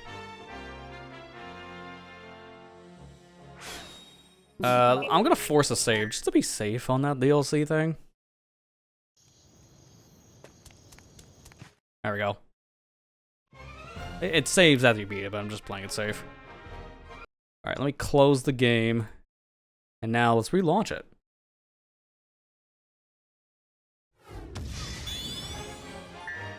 Now we got a new character ready. And this one you might be able to tell right away. Yeah, you can. It's Amy. And it's very fitting because we ran into Amy our very first time in Spagonia. So guess where we're going next? Our next in the lineup for DLC, none other than Italy itself.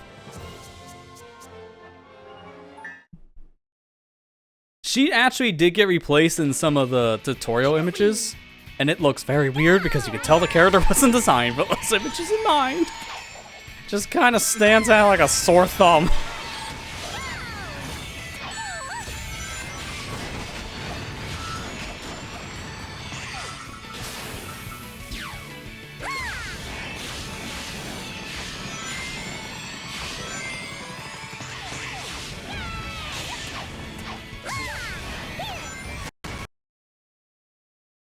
Okay, sure. I don't know what crashed there. I just started the game back up and something didn't agree with something. I don't know what. I don't know if it was a character. I don't know if something loaded weird. I don't know what happened, period. That's a new one. I will say, if there's a problem with this specific Amy, because I don't trust this specific image of her being in the loading screen. I don't know, something about that feels off to me in terms of model replacements. So, I do have a backup Amy ready to go. If this one doesn't work for whatever reason, I do have another one we can put in its place.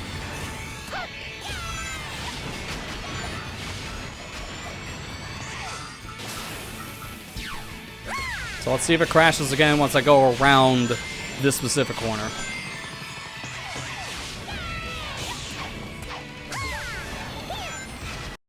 It does. Something about this area does not agree with this Amy Rose. Okay. Well, thankfully, as I just said, I have a fix for that. So, it's a good thing I have a... this is gonna be a weird sentence. It's a good thing I have an Amy on standby. That's alright, we're replacing one Amy with another. I didn't think I would need to, but here we are. Not as many voice lines on this one, though, but it's actually playable. So, I think we should be fine. Might be better there's not as many voice lines, because that one talks a lot. Here we go. One thing I liked about the other one, though, is her skirt was not as poofed up as this one, so... Unfortunately, we're gonna get, as we call in the Sonic Adventure 1 days, the upskirt shots too much. Because Amy in that game was nothing but upskirt, which was bad. Because she's a child, and this feels very uncomfortable. they fixed this design in later versions of the Amy character. But in early days, oh god, it was bad.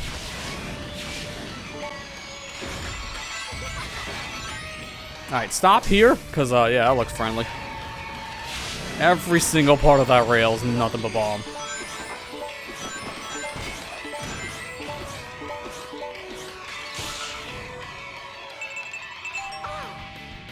She's also very quiet with this version of the model, so you might not even hear some of her voice clips, unfortunately.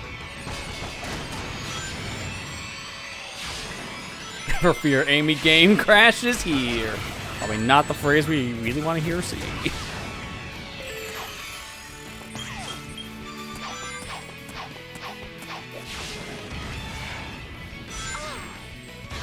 Yeah, she is very quiet by comparison to the other Amy because I barely hear her like gasping when she's doing a trick. Yeah, this looks fun, doesn't it? Oh my god, how did I not get hit by those spikes? Because I don't even know how you get past that section without getting hit.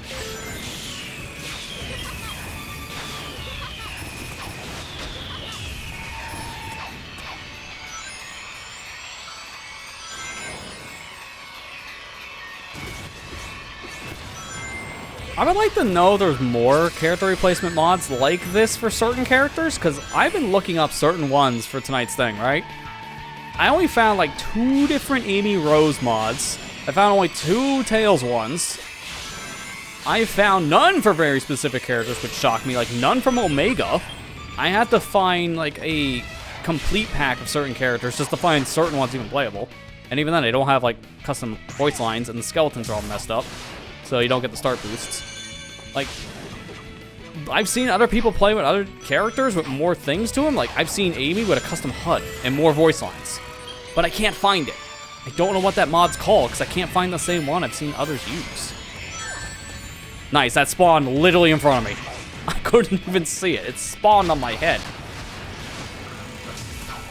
Like, I don't know if I'm looking in the right places for, like, certain ones or not, because I definitely feel like there's more than just, like, the Amy... Oh my god, that was 0.5 seconds. There's more than just the 2 Amy Rose mods that I have installed, but I just can't find any more than these said 2. And same for Tails. Either you get normal-looking Tails without the right skeleton, or the one that has lanky legs.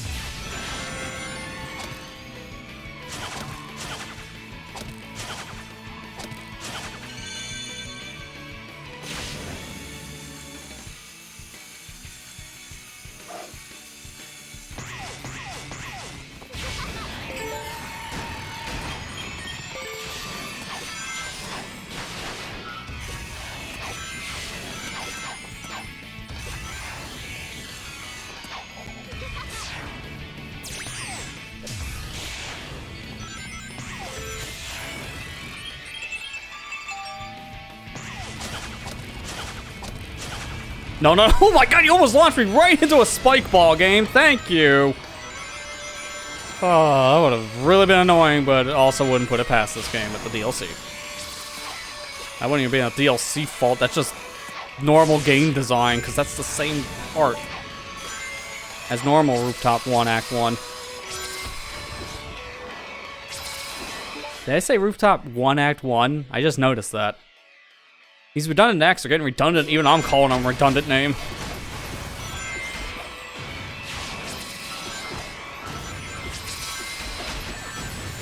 If I can hit the robot before he hits me. Unfortunately, no. I do want some ring bonus, so I don't want to get too many hits here. But I also want the enemy score, because there's so many robots.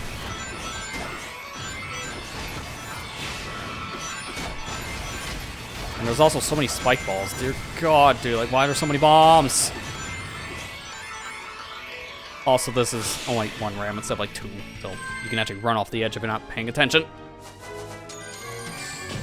Sweet. Oh, yeah, that was another reason why I was going to use the other version of the Amy Rose mod instead of this. For whatever reason, it doesn't replace the Sonic victory quotes correctly. And when she talks, you can just hear it's Sonic, but pitched down for some reason. And I don't know why. Also, her eyes are weird looking in this. She's kind of like bug-eyed. Feels weird. It's like she's got one lazy eye on the left. I'm feeling uncomfortable. Can we try the other one? Hope it doesn't crash again. I'm gonna try it. There's no guarantee it's gonna work, but I want to try it just because of that. It's just because of the endings. I'm sorry, man, but it kind of bugs me.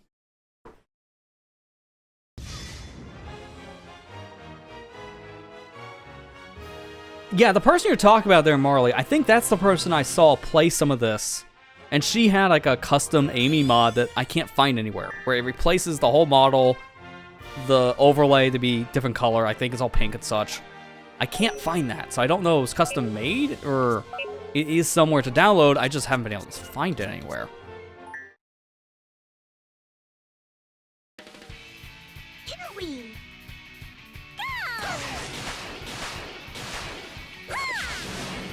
Nice. Halloween. Also, that "here we go" really sounds synthesized, like you just pulled some voice lines together and then like sped them up or slowed them down to fit the actual context here. It does feel a little off, I won't lie.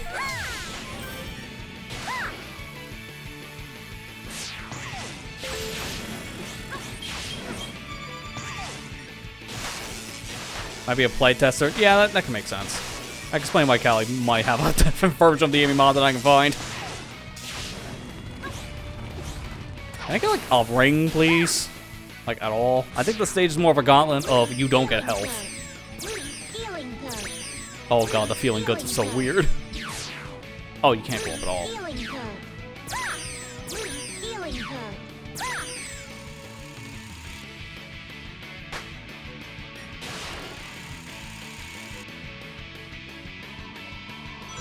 Rings! Oh, thank god, I can take damage. No, no, no, no, no, no! I said I can take damage. I didn't mean I can fall straight into a pit. Like, instantly drops off my momentum.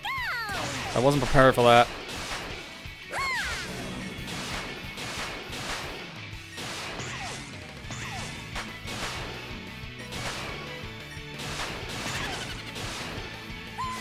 I can wall jump on that. I guess not. Halloween.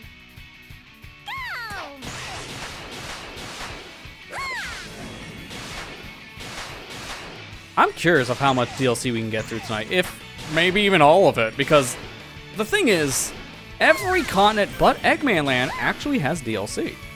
Eggman Land's that one exception, probably because of how long the stage is and it's only one stage. I think I can understand why there wasn't any DLC for Eggman Land.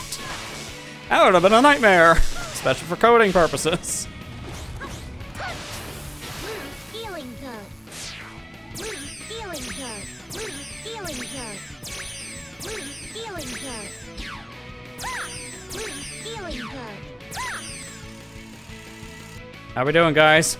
We feeling good?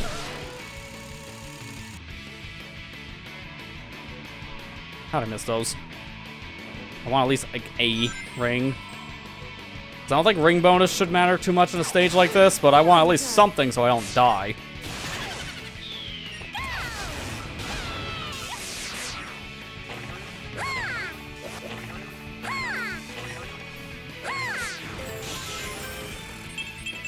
Feeling good. That's such a weird set of quick times. Where's all my rings? Hey, rings.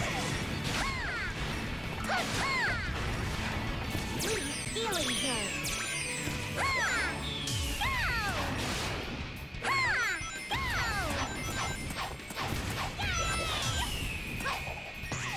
Oh, I see the gimmick here.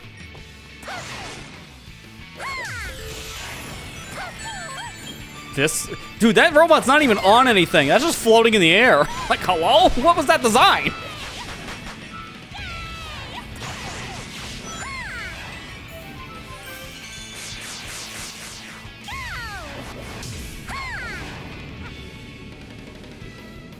Shot, that worked.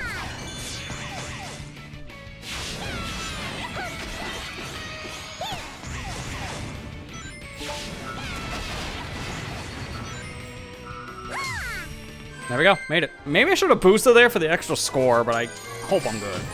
Okay, I'm good. This was probably, I'm gonna fact check it, but I think that was 100K. That's probably why we just got it. So where's Spagonia? Act 2-2. And... man, I love when all these guys are just a bunch of question marks. It really shows the guys at this point, I don't think, played the DLC. I'm assuming that was 100K based on how my score was at the end. Alright, next up is Act 4. Wow, that looks weird. Her jump ball was natural looking until I looked at the color scheme, then it felt a little red.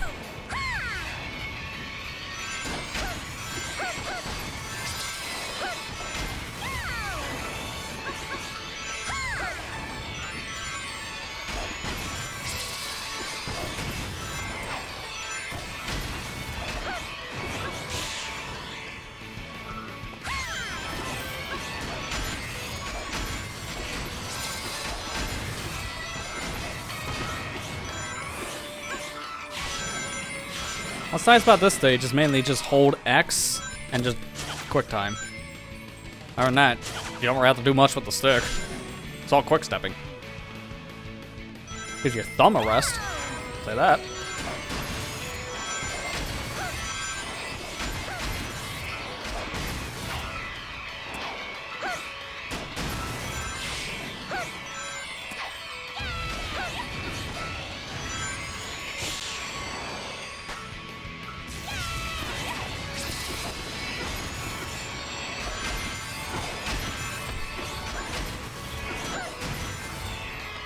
This stage is so slow though, holy crap. I've seen speedruns of this stage, it's like less than a minute, but that's because of M speed. If you're not doing that or quick sidestepping, yeah, this got a rough on the actual speed sense. Although they would end up using, I think, pieces of this in Sonic Generations, like this Night Scheme color scheme. I know they use this for a challenge in Generations. Because this piece is just like the ending of Rooftop Run Modern. So they've also reused this section too.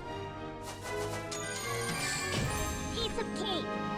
Okay, the modulation voice sounds really weird.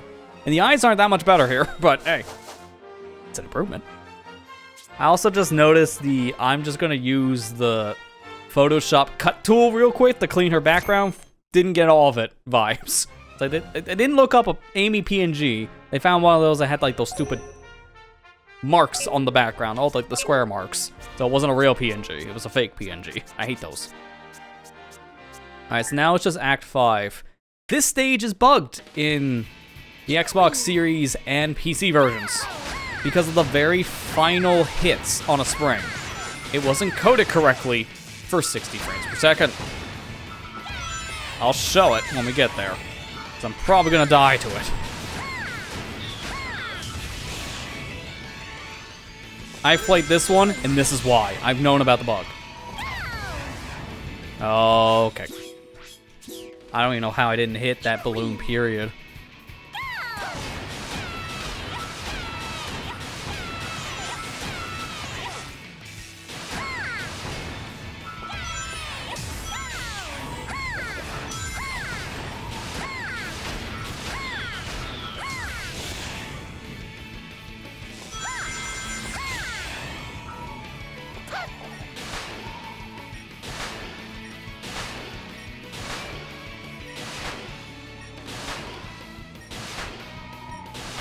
Alright, here it is. This is the ending section here. That doesn't work correctly. Oh god, I almost fell. So it's right here. I'm gonna hit this balloon. Oh, what in the heck? How did that work? Wait a minute. Hang on. Hang on. That's not supposed to work. That's bugged. But somehow, does the model fix it? Wait a minute. That doesn't feel right. Well, let me go get the S really quick, and I'm gonna come back in the stage without Amy, because I am confused about that. In my testing, I have failed that every time, so I'm thinking it's a model thing. I'm actually shocked if the developer of the Amy, oh my god, that looks so crunchy. Oh, if the developer of this specific Amy mod somehow fixed this stage, that would make no sense to me.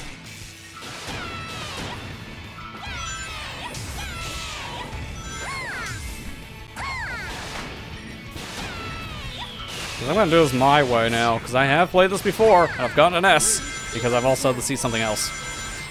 So this stage, I actually know what I'm doing.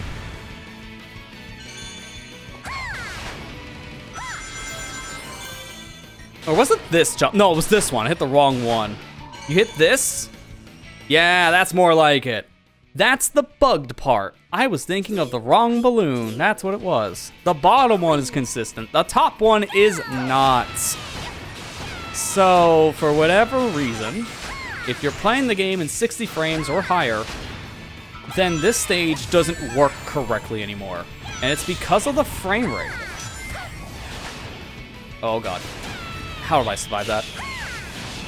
So, this game, I've mentioned it before, mainly with the Werehog, but when you increase the frame rate of Sonic Unleashed, it actually messes with the overall game physics. And due to that, there are certain things that don't work correctly anymore. In the case of this level, the balloon into the rainbow ring that sends you into another rainbow ring, you don't get enough speed from it. It drops you just shy of the rainbow ring. There's a mod to fix this already for the recomp version. But if you're playing on Xbox Series S or X, the game runs in 60 frames by default. There's no way of fixing it there unless you go into your game settings on the Xbox and turn off the FPS boost, which in terms nerfs it back down to 30 frames per second, what the game's internal cap was originally. So now in 30 frames, I'm gonna do the same sequence again. So this time, I actually hit the balloon to send me into the second rainbow ring. I get enough distance. Sweet. And that was because of the frame rate. That is unfortunate, because if you're playing on the Xbox Series, if you want to get into that final rainbow ring, the only way of doing it is to completely nerf your frame rate, which is annoying. But let me show you an alternate way of actually getting the S there, because I'm actually shocked I got it. Barely enough points. This is what I like to do, because it guarantees you get an S rank, but also avoids the part that kills you, so you can actually play this stage in the proper frame rate. Because even then, not many people know about the FPS boost setting on the Xbox Series systems, so it's on by default. And in a game like this, you might need to turn it off. Because again, certain things just don't work correctly in 60 frames.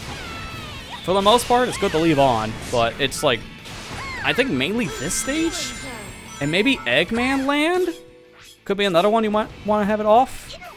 Because if I remember, I think it's possible to clip back into the pipes when you do an out-of-bounds strategy near the very end, so in the final Werehog section. If you're playing in 30 frames, I think it's possible you clip back in bounds by just running on the outside boundary part. You can't do that at a higher frame rate. And there's like certain other levels I think that benefit from running in 30 frames, so it's a mileage may vary thing. It's mainly for speedrun purposes. Alright, so I'm gonna do this. I'm gonna hit this balloon on a weird angle, which avoids everything. And then I hit the wrong enemy. I want to hit the spring, because what I'm trying to do is avoid the rainbow ring. If I avoid the rainbow ring and hit only the balloon, then I can actually land on the platform where the gold ring is, and that's what I want.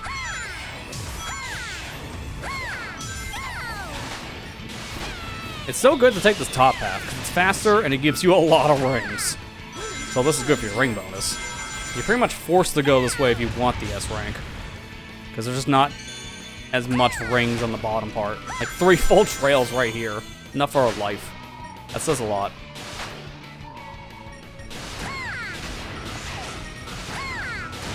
Alright, so I go from here. If I hit the balloon off the side, I can then boost into the goal, which you normally can't do, and that gives you an extra 10,000 points.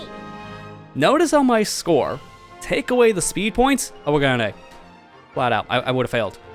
So avoiding that final rainbow ring and then boosting the goal, guaranteed an S rank.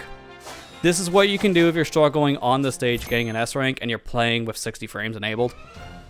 Because I would be annoyed if I'm playing on an Xbox Series. The back out to my home menu, go in the game settings, tick off one box, play the stage, then leave again, tick a box back on, and then back to 60 frames. That's a lot of work for one stage in the game. And it's really not necessary, because if you're going for an S rank, thankfully there's a way to circumvent the 60 frame bug. Alright, but that's it for day stuff, so now 2 levels here at night. Act 1, 2, and Act 2.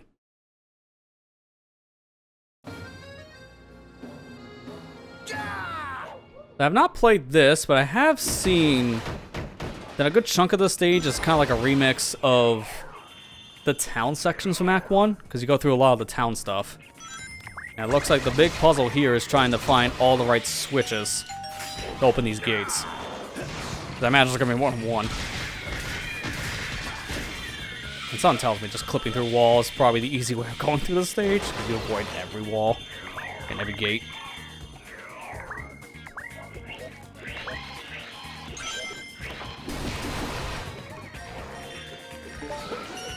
I don't know if this is going to be necessary, but I'll just play it safe and get a lot of critical attacks. Some of these DLC stages I hear are really bad on S's, so you kind of need to get all these criticals. I know there's a certain stage in Holoska, which is our next area we're going to, so I'll be seeing it soon enough, that if you don't get a lot of critical attacks, you're just not getting an S. There's not enough enemies in the level. So if you don't get the score bonuses from the enemies, you're going to get maybe a B at best.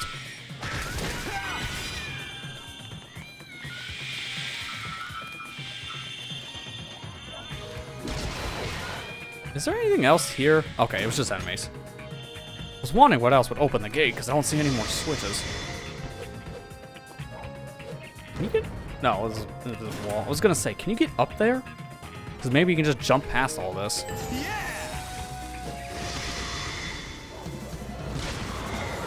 Well, I didn't mean to do that. I kind of want if it's critical, but alright. I'm a little stronger than I look.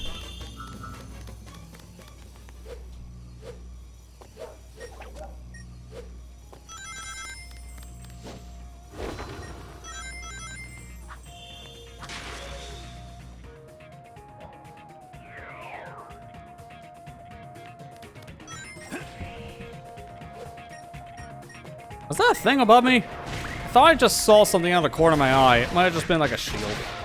So if I ran out of some shield energy, maybe I could have got that, but I don't need it.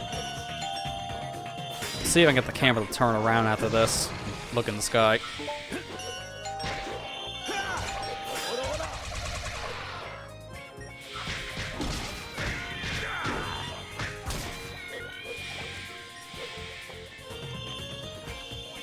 No, it must have just been one of the lights I saw, because there's nothing up there.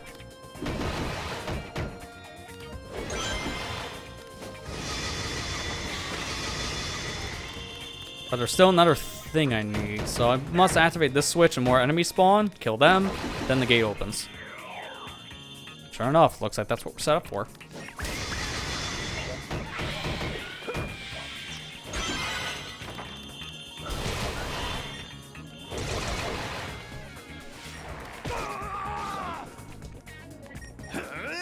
I don't know, man, but I feel like hearing the werehog knockdown sound as Knuckles is oddly fitting. I don't know, just something about how Knuckles talks with this specific voice they chose. I don't know, it almost fits. Stealing from people's homes. They don't need it. It's their fault for not, you know, I would say locking their door, but they probably did. But the doors are made of paper mache. It's their fault for having wood that weak. There you go. Like the same argument we make for Link breaking everyone's houses in Zelda games and then just taking all their stuff. Not my fault, you left the front door open. Okay, where's the next thing I gotta hit? Because there's not many buildings left I haven't gone in. I hit this switch. Has to be this one? This is the only building I haven't gone in. Sure enough.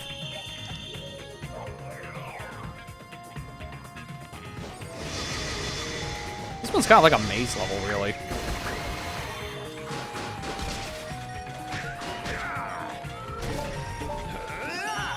I didn't mean to hit the A button, my finger slipped.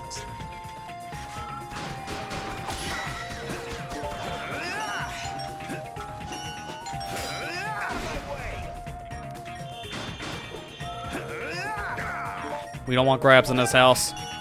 We want that breakdance, throw in air, kick him. Even though Knuckles doesn't kick, that's Rouge's thing.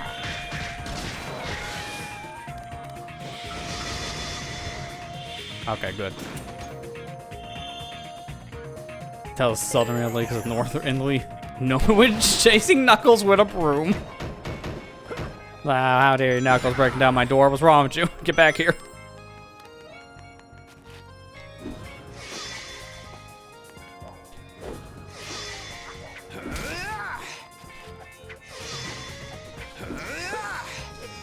I thought so. You probably need a box. Not me, though. No box is needed here. Oh, actually, no. You're probably supposed to use that enemy and then just grab him. So I did it the hard way.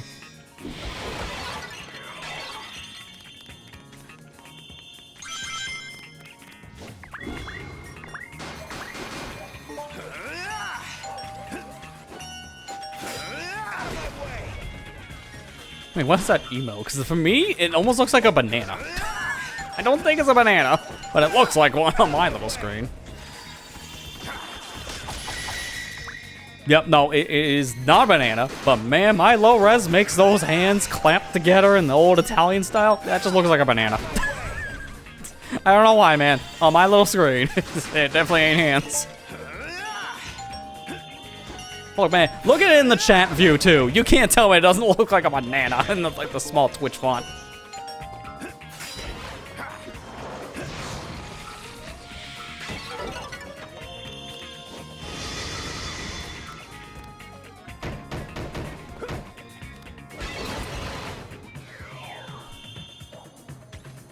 And now when you actually post a banana, tell me the difference. It's like holding up the same thing. And I was like, it's the same picture.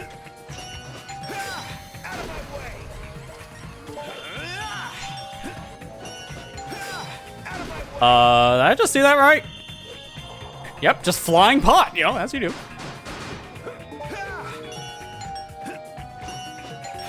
DK Bonanza. Wow, perfect timing as we're talking about bananas.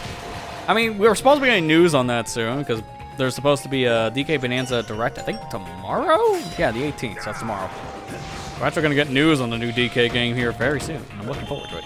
Probably not gonna watch the Direct because I don't really watch a lot of those anymore, just for spoiler reasons.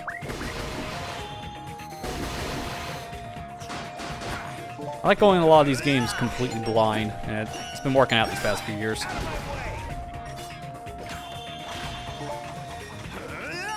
I might see some clips here and there once it's shared on like social media at most. That's fine. Seeing the actual thing, maybe not. I know the Direct from Mario Kart World almost killed all hype for it. I've heard that one was really bad.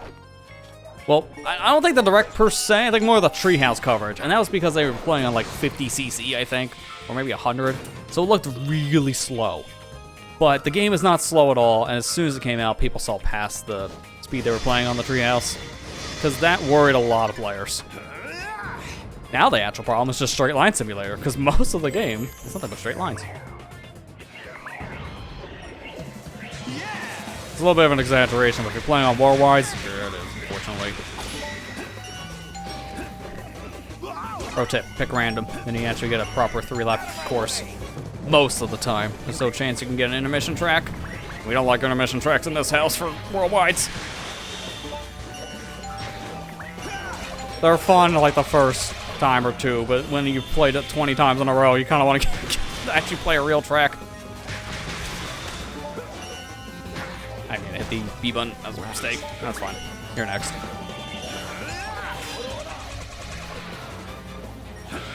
Oh, put that down.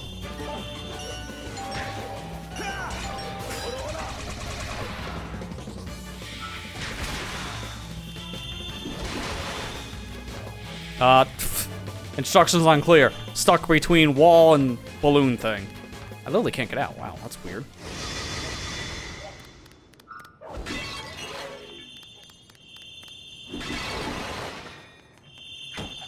I don't know when the Direct is supposed to be tomorrow, but I might be busy during it, so even if I wanted to see it, I probably wouldn't have time.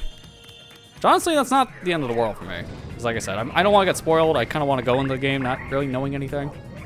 I'm legit thinking around the time it comes out, I might stream like maybe the first handful of hours at most, kind of like a first impressions thing. Because I remember years ago when Odyssey came out, I played the whole thing as an impromptu stream series. I'm not doing that again though, but I like the idea of those first impression things I was doing starting in the beginning of this year.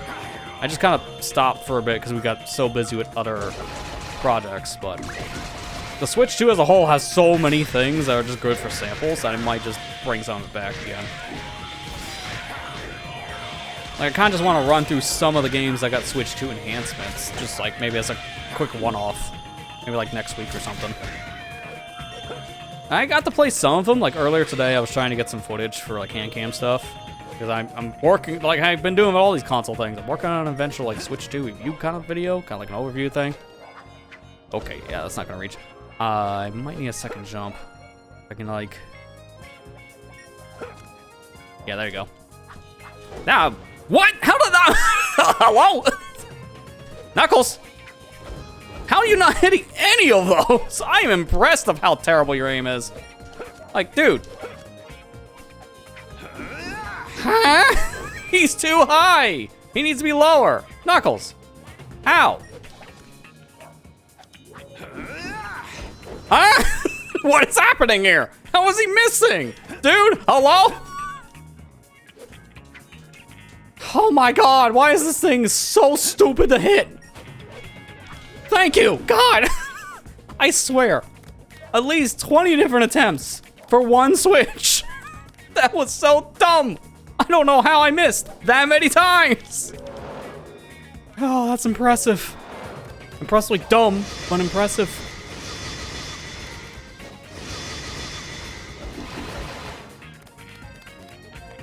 What's left? I thought that was all of them. Which one did I miss? Like another one up here I didn't see. Yep, sure enough. Blended in with the light switch. There you go. That was literally the last one. All right. No? Okay, what other one did I miss? God, this is not good. It's good I got that enemy score. Where is the last one? I need to hit all these, because if I remember correctly, I have played this one on stream before, because we sampled this when Unleashed Recomp came out. So, I know the gimmick of this stage. You have to hit all of these little balloon switches, because then it spawns the goal ring. But I don't know which one I didn't hit. I legit am very confused. Oh boy, it's not going to be an S if I can't find it. I don't know where to look. I literally looked everywhere. Now I'm physically turning my head trying to look because I'm so confused. Unless did one of these not get hit or something? Oh my god, that is so dumb. It blended in on the background. So it looked like it was hit when it wasn't. That was like a good minute looking for a switch in front of my face. God, if someone wanted to clip for me, go back to that moment of me missing a one balloon switch 20 times in a row. Gee, you're gonna be feature clip of the year.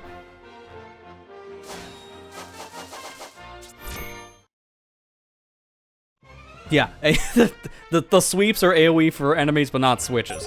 They're supposed to be. Well, I swear, the switch hitboxes are really small for some reason, and I don't know why. Alright. Next up, Zack 3. An entirely new stage, and I heard the thing is with the rank here is a little weird. Because this stage in general, the enemies I don't think count for score until you get like to the end. Well, it's a good thing I got the life. It seems like that path's completely worthless outside of life. You're probably supposed to go like this. Yeah, that feels a little more appropriate.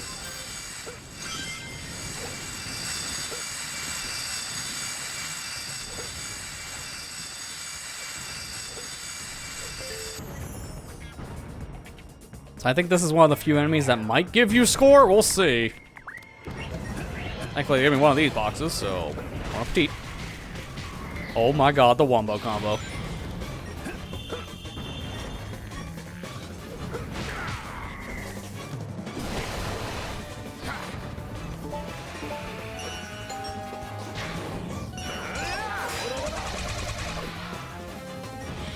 Okay, no, it'll still give me score.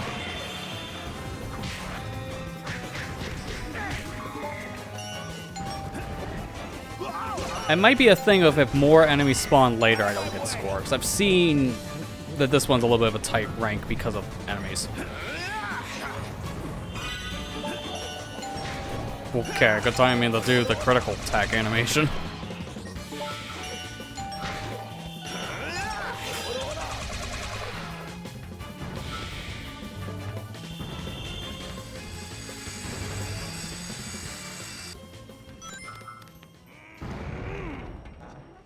I hear the goal ring.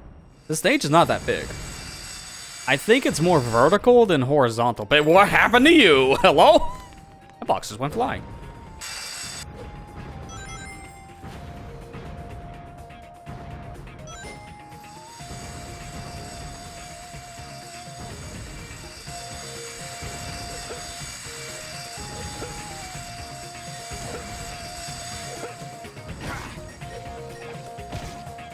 I'm dead. There's no way of coming back from that. Okay. That section's a little tight. Oh, I see. You took advantage of the opportunity. Well, now you got Clip of the Year. Congrats. Thank you, Marley. Appreciate clipping. I know I said this on my pal Matt's stream when he did his thing on Saturday, but we always appreciate people who clip around here. That goes on my streams too, obviously. Because I can't always catch my own moments for highlights. And these are great for shorts.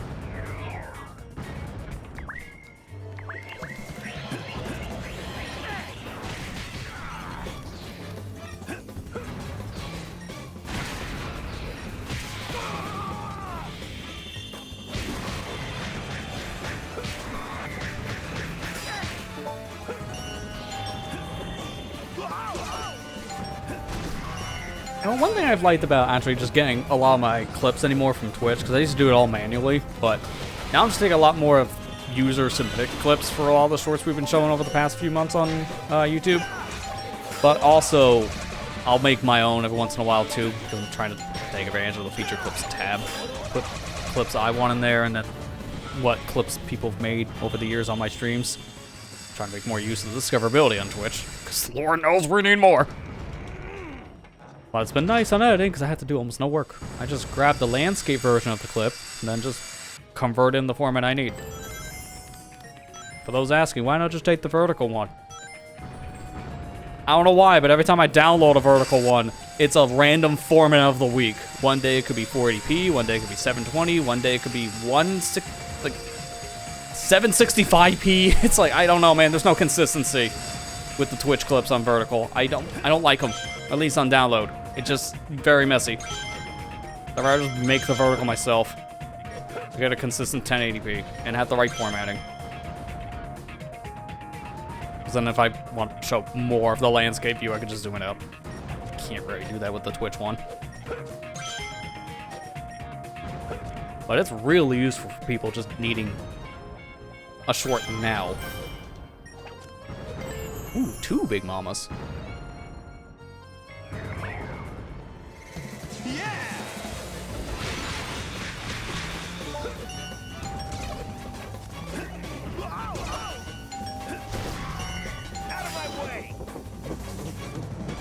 Vertical Twitch could last a lot of the alignment options. Yeah, there are certain alignments I've seen on Twitch clips that are just off. Sir, can you like get down? Thank you. Okay. Sorry, you want me to get down? I'll go higher. God, it's like he had springs in his feet.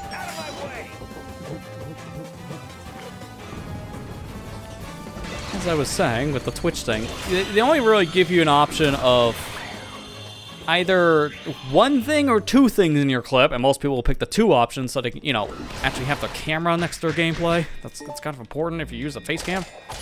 If you're not, then just use the 1 option. I was gonna say, why are you smaller? That's something I've never seen before. None of that made any sense. Okay, yeah, that guy infinitely respawns, so don't bother. I think I know why he does. No, I need to grab him. You know what? I'm gonna just try a box instead. That's why I left boxes. You were supposed to take the enemy and then throw him to that switch, but we don't know how to grab in this house, I guess. Also, I've heard this. Here's a pro tip for people if they're uploading shorts with the Twitch clip feature. Download the clip and then upload it manually to YouTube. Do not upload the clip straight from Twitch itself. For whatever reason, and this has been a confirmed thing, so this is really weird, but also I guess not too surprising if you know how YouTube works. If you post a short by using a Twitch clip downloaded from Twitch instead of just uploaded straight from the Twitch highlight manager, it gets more views. Guaranteed. It seems that YouTube suppresses videos that are directly uploaded from Twitch. So if you just upload a clip, for example, just straight from Twitch's highlighter and not just manually, for whatever reason, it just gets suppressed. People have tested this theory and it's been confirmed that if you just download the clip instead and upload the exact same video, it does better. It's really dumb, but it's Google trying to suppress more things from Twitch since that is their direct competitor, at least for the streaming front. On the video front, Twitch gave up, as we've seen from them nuking every highlight. No, the man. I wanted to see, this stage was 150k, so we were more than good. This stage does it pretty easy for the S, just don't die.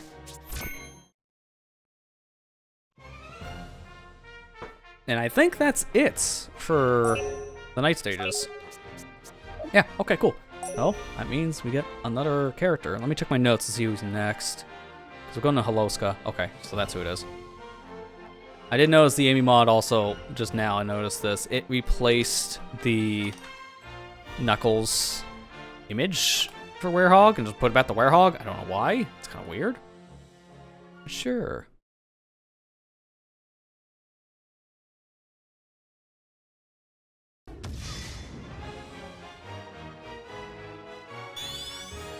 There's more effort being put in before uploading. Well, I imagine you were supposed to say shorts on that one, but the skirts will tend to consistently less compressed. Yeah, those skirts, very compressed. They're too tight. But yeah, also, you get more control if you're doing the upload yourself, which is very important. So yeah, things like audio clipping, very bad if things weren't mixed correctly. You can kind of fix that in post. Although, the saying goes, garbage in, garbage out. So make sure your stuff sounds good ahead of time. Like right now, I can be as loud as I want and nobody will stop me. I don't clip. But I can whisper and you guys can still hear me perfectly. And that's the magic of a compressor, because it's keeping my volume balanced. And I have my levels set so low and I'm boosting them later that I can scream like that and I don't clip. I can't tell you how many people I see buy super expensive mics and they crank the gain knob to 11. So every time they talk, not when they get excited, when they talk, you hear crunch. Why? They're clipping on every word. If you're gonna buy a super expensive mic, learn how to use it. And even then, you don't even need an expensive mic to sound good nowadays. Set your levels right. Don't make it too loud. You can always add digital gain, which is better. Because then if you add digital gain and a limiter, you'll never clip. I tell people this all the time because it's very important. I can't tell you how many bad audio setups I saw because someone cranked the dial too high. Leave this to me. Also, as you can see, our next character on the docket, oddly fitting for the cold stage, is the hot character Blaze. I don't know which one this is. This could be the future Blaze from Sonic 06. This could be the alternate universe one. I'm gonna say alternate universe because we try to forget Sonic 06 happened. I say that as I do have another character lined up from maybe the future or an alternate reality. No, it's the future. Just maybe a different future. And based on that, you might already know who it is, but that's not until later. Oh wow, you can't even go the other path. They just completely block it.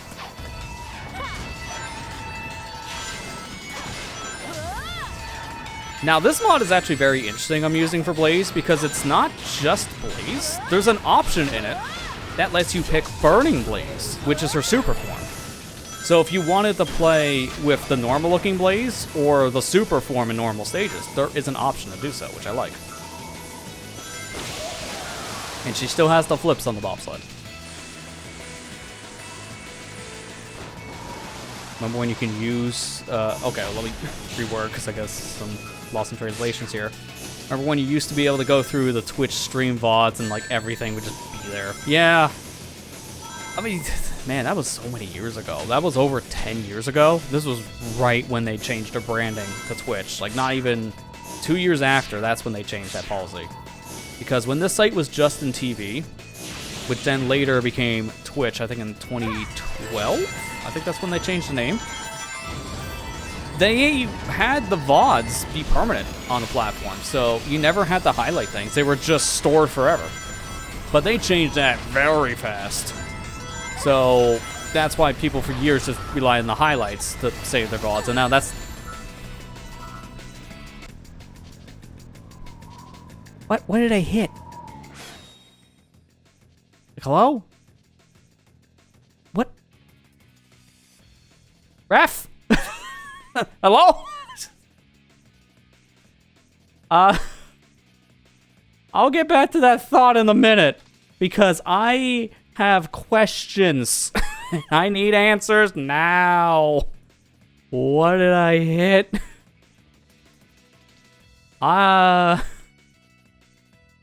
Hang on, because you move too fast in this game. We need a reference clip because I legit did not see what hit me. So it was right here. Yeah, I don't even see it still. What did I hit? Okay, I'm gonna do this. Once I get to a certain part... Actually, I don't even need to anymore. I can just do this. I got stopped by this piece of ice. Does that now count as a spike? What?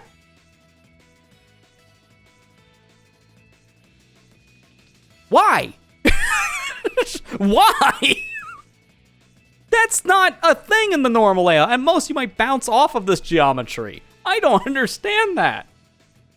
Man, we're running into so much jank right now. The worst part is, this is not even DLC exclusive. That might happen in the actual stage. That's a first. Never seen that before, and I immediately hate it.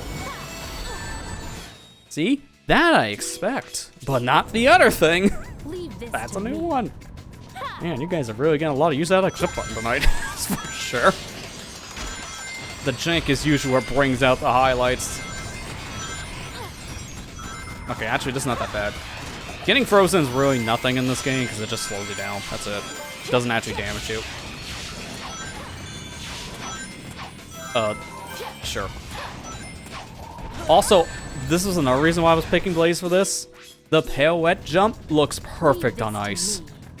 Because that's normally just her standard jump. But it makes more sense for a stage like this.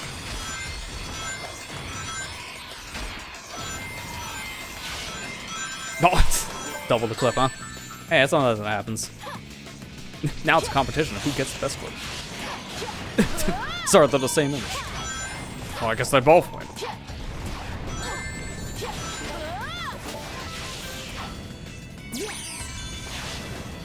I wonder, is there a way to still go through that section? Hang on, hang on. Why do I feel I didn't close the gap enough on this?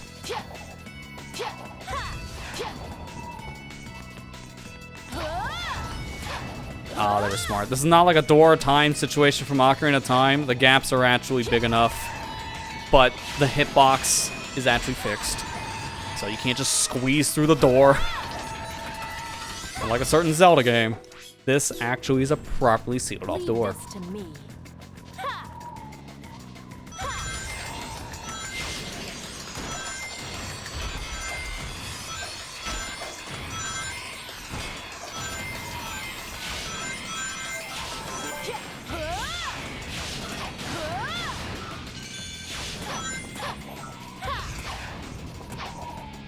No! Oh my god. Wait, is it even possible to finish this now? Barely. Okay, I'm shocked that still worked. I barely had enough clearance.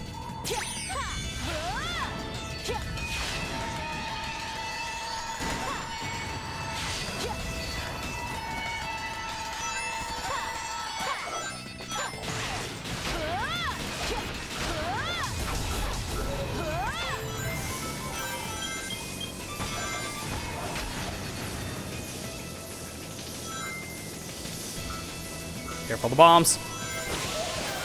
They're in really terrible spots, as you can see. Catching up with chat a little bit now.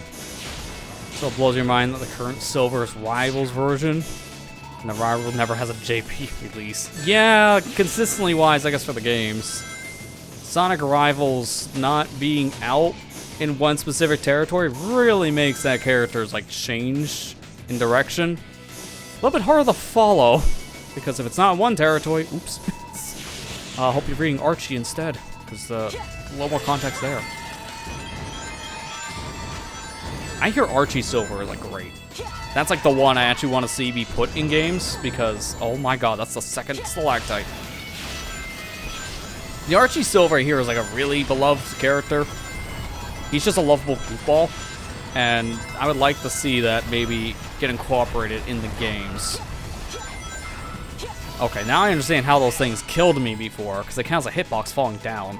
It's the same in like, what, Act 2? No, it's gonna be in Act 2 too, so I'm not looking forward to that.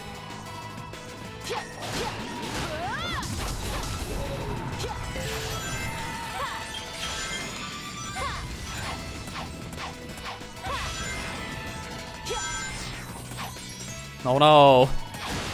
Doesn't matter. Oh, no springs here that catch you this time. So that would have sucked.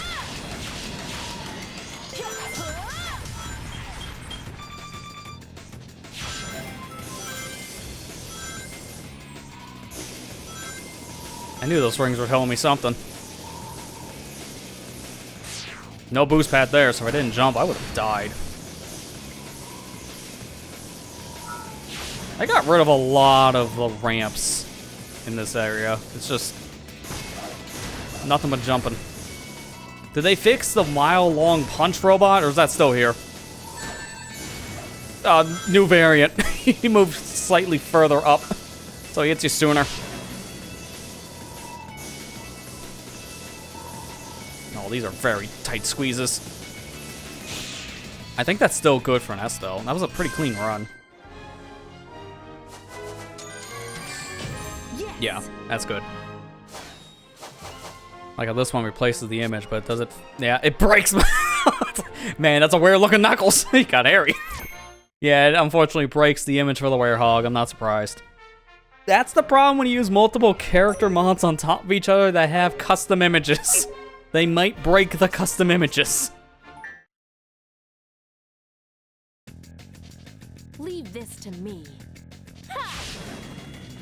You could say silver is maybe the IDW silver now because of how they structure it. Probably. I don't know. It's weird on consistency, but also I do feel like some of the things they did in like Sonic Rivals, they're not necessarily referencing too much in the games anymore. So I could see maybe your argument of like how they structure things with the IDW thing, probably more. Just because of how Silver's been treated going forward. You know, like all one game he's been featured in since. Because Silver's like not in anything anymore, which is really weird. Outside like maybe spin-offs. The last time we seen him in a game for any plot was Sonic Forces, and that didn't really have much going on.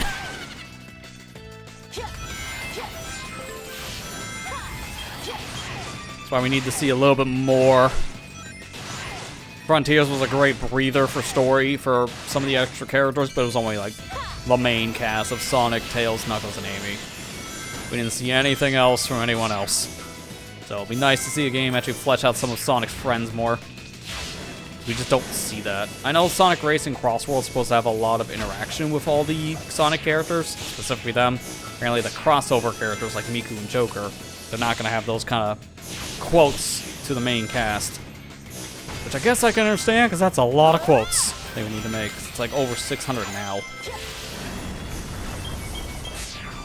But again, I don't really count that kind of stuff, because talking about the reactions with characters in Sonic Cross World, that's a racing game, it's a spin-off. It's not mainline. We need a mainline game to take advantage of some of these character points. We just haven't seen that in years. Which is very unfortunate, because Sonic's friends are, I swear, they've been shafted since the early 2000s. We just haven't really seen them outside of 06. Sega's still afraid, in some fashion. Just in a different way, I guess. Oh man, I really hope I'm not screwed now. There's a lot of rings I just lost. So I'm just taking that section extra wide. So this is the end, I believe. Let me just walk back and bounce on my meat. And there you go. Celebrate the penguins. Good. What was this? I need to know. I need to know now. Holoska 22. We have no clue. Okay, I'm gonna assume that was 150k, because a lot of these stages seem to like that number. Well, that was close if that's the case.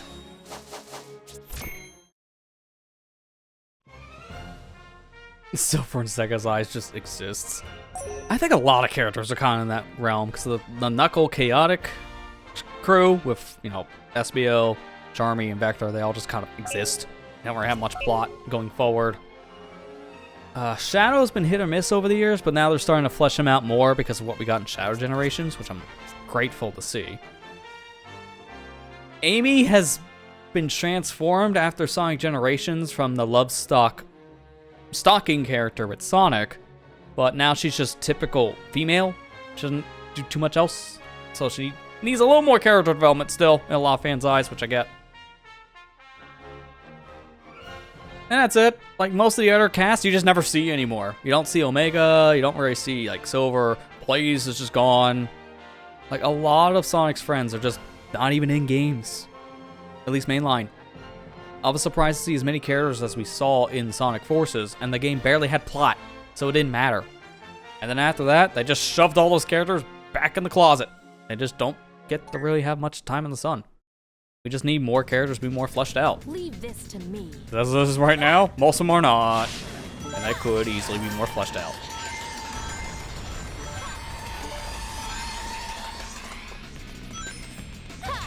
So I've heard this stage is really hard. Like, this is the other... Okay, I'm just gonna slow it down on that one. I'm gonna try to drift. This is the other... Why? That one's a trap. Don't go for Rainbow Loop. You will die. Leave this to me. Sorry, I was saying, this is the other lap race track like we had back in Missouri, Act 2. But I heard this one's much worse. The time limit is really strict from what I hear. The corners are really tight, and it does not help that we had a situation like before. Oh my god! Okay, and then there's stuff like this. Well, that somewhat works.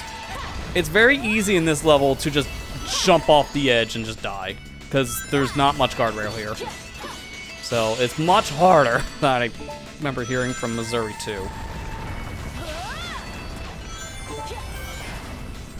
It'd be better not to drift in those sections. I did miss a checkpoint. I'm on lap 3 now. There is like a speedrun trick you can do in the stage, just skip a lot of it.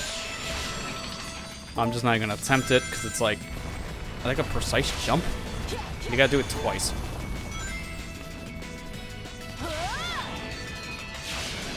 And that's it. We barely had enough time.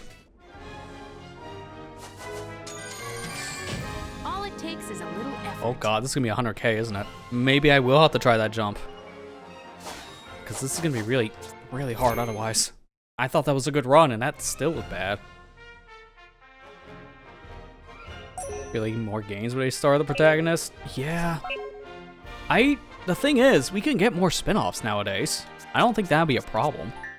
We've seen plenty of games embrace that idea, and they've been selling fine. Shadow Generations did really well, from what I understand. Not just like the collection, I mean the Shadow part, period.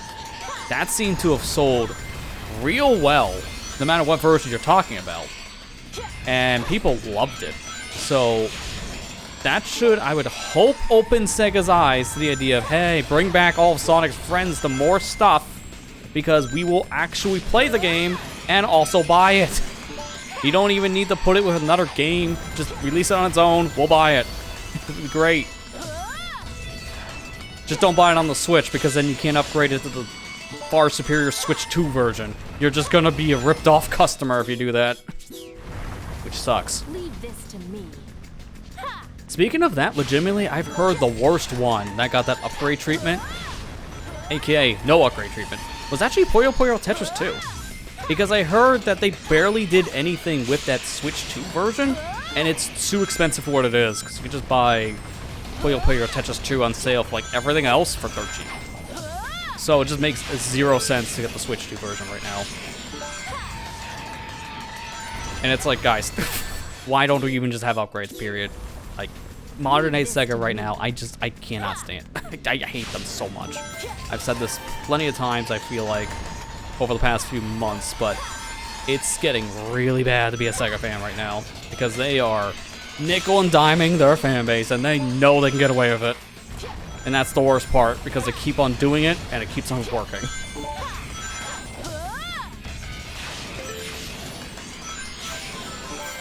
I'm curious of how Sonic Racing Cross World's gonna do at launch, because a $70 game with a $90 digital deluxe version, God, that has stung fans hard.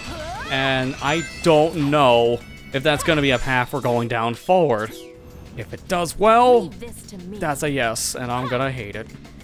Because gaming right now is way too expensive as it is, let alone for party games. How am I gonna justify all my friends to pick up a game that's almost $100, and that's USD? It's way worse than other territories.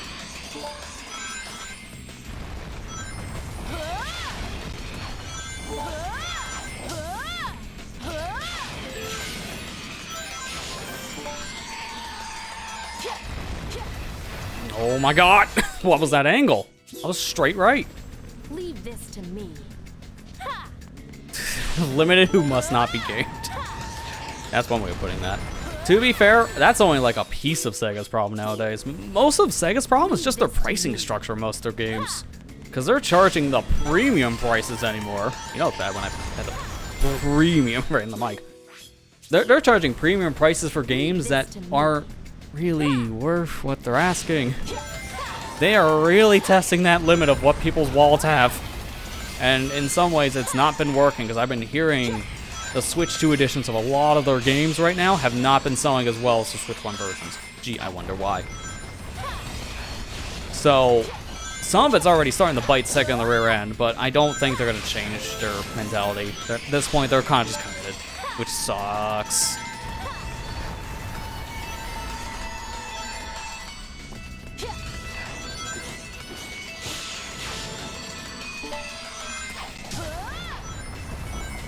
If I sacrifice some of the rings there, I can make through that whole section safe. Okay, because I'm down here again. Where am I going? I literally don't know what's happening. Okay. I clipped on at least 3 different pieces of geometry there. None of them were solid enough to stand on.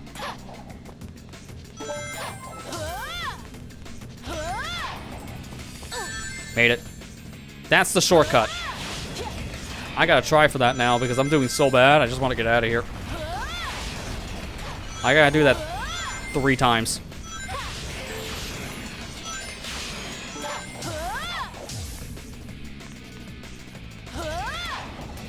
Nope. Okay, don't even know how I did it the first time. I thought it's a slide jump. No, it's not. Leave this to me.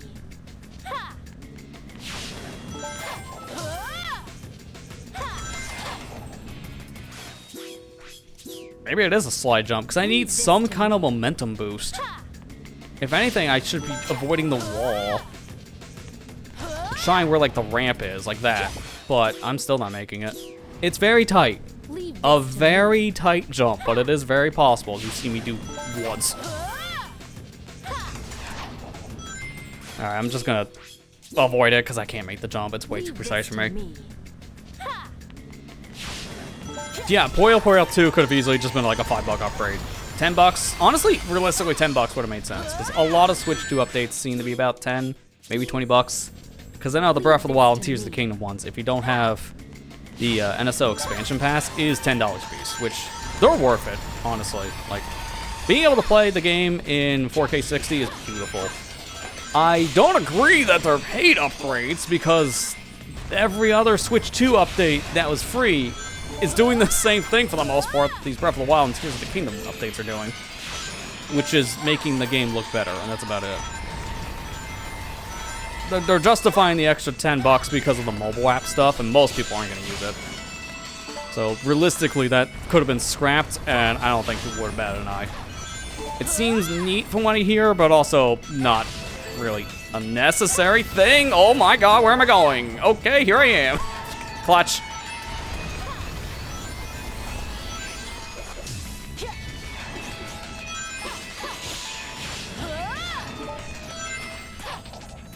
I'm dead. Yep, I hate that. Dude, I can't make that with a standard drift because I'm going too fast. I can't pull back because I just, again, go too fast. That turn is way too tight. And I need to go fast for this dang S rank. I'm gonna just risk it. Yeah, see? And then I hit the very edge of the hitbox. Okay. Leave this to me. Yeah, the Kirby one's gonna seem worth it because, I mean, I don't like how the upgrades are locked behind a paywall, but you're getting new DLC. So it's at least gonna have new content. And the Mario Party Jamboree's in the same boat. Again, probably not great that it's a paid thing, but it's getting new content, so it's being justified. If you put new things in your package, it's worth it. That's why most people haven't complained about the Breath of the Wild Tears of the Kingdom stuff, even though they are a glorified update to just visuals with a mobile app slapped to it that no one even knows probably exists. Because a lot of people are getting the DLC for free because of the online expansion. It just makes a little more sense to go that route. Because I played some of both Breath of the Wild and Tears of the Kingdom with the update, and it's worth it.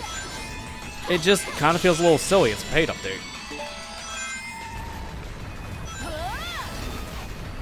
I clipped under the level with my speed. Great. Leave this to me. But a lot of games are doing like paid updates, which is honestly the best way of going about it. I hear like some of it's also even like a law thing with Japan, like how their stuff works. Because I heard, what was it, Undertale? That actually had an update for Switch 2, but you couldn't just get it. It had to be like a $2 or $3 thing. So it was super minimal, people didn't care. But apparently it couldn't be free for whatever reason, just because of certain regulations in Japan. Why am I going backwards? Please, please stop. Oh my god, where'd he go? I legitimately can't even do anything in that section because I'm locked in restricted 3D. How did you do that? That's impressive.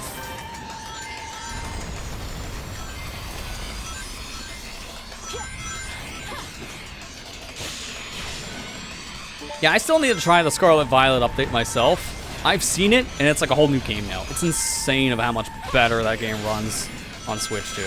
Because legitimately on Switch 1, the game wasn't lucky to even boot. I had the game crash, I mean, within the first day.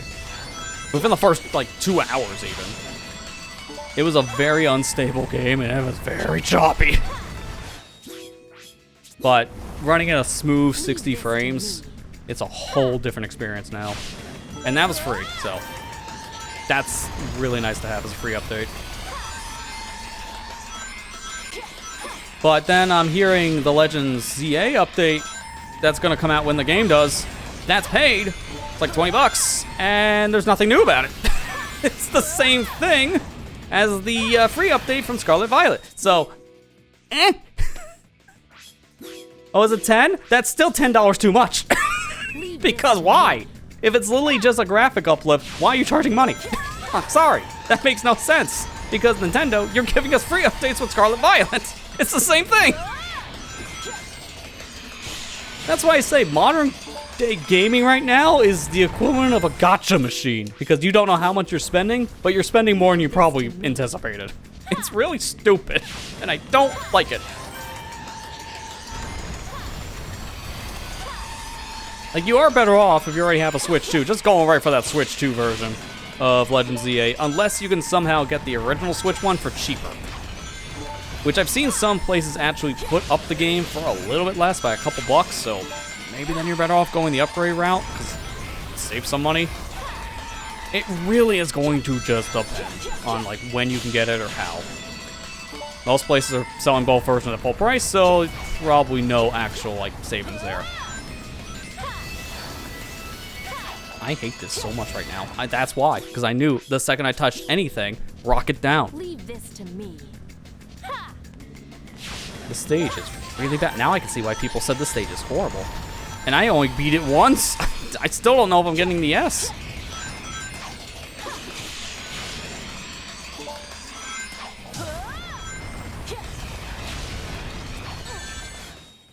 Is that even possible to salvage? Nope. Okay.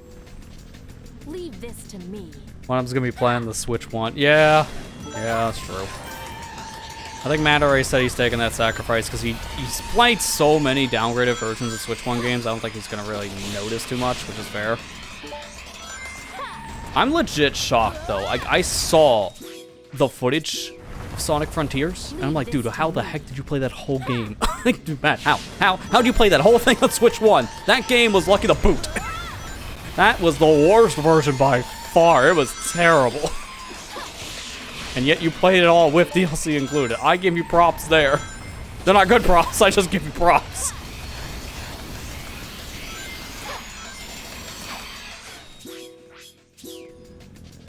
Leave this to me. Oh, it sounds like you're like the target demographic right now, Marla, if you're even playing Scarlet Violet. If you lost your saves from like the first Switch, haven't really touched it since. Yeah, I think this is the perfect time to pick up the game. Because yeah, you're not getting a watered down version. You're getting the full Leave this to me. best experience. That's a night and day experience if you play the OG.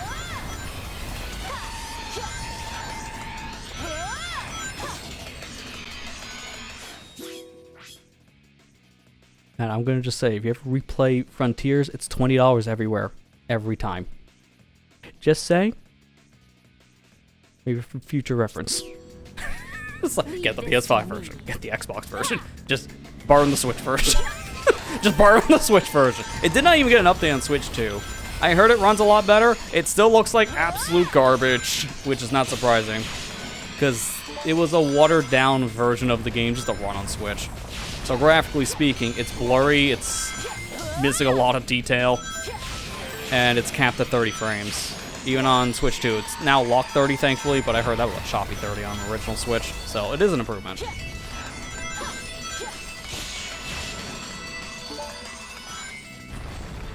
Oh my god, I almost fell off. And now I did. Maybe I can, nope, okay. See, I hate that turn! And I gotta do it 3 Leave this times! to me. I barely make 1!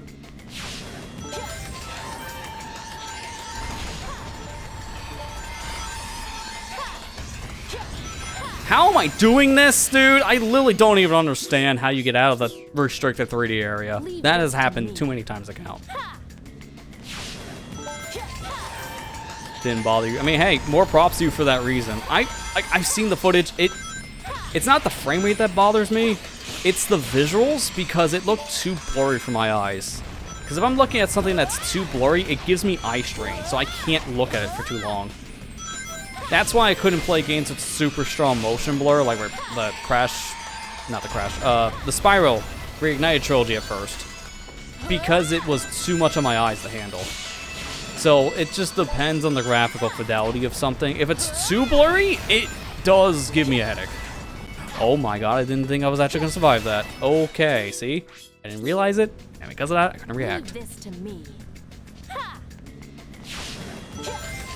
Like, I've come to terms, this has literally been a thing since the N64 era, so I've come to terms since, honestly, the Wii, because I didn't know better as a kid. I learned going into my teenage years. Also didn't help half of the third-party games you want to play weren't even on Wii, but still, I've learned that any third-party game, you really just don't play on Nintendo. Either because it's the worst version, or, most likely to not, it's not on Nintendo. Like, again, how I grew up in the Wii era. There was a lot of games that skipped the platform because it just couldn't run on Wii. And if we got it, it might have been a completely different game, which I always appreciated seeing that. Because then we got brand new experiences, like Star Wars Force Unleashed, Call of Duty Modern Warfare. It got retooled on Wii, which is actually a pretty fun time. I know one of the Call of Duty games was completely different. I think it was World at War.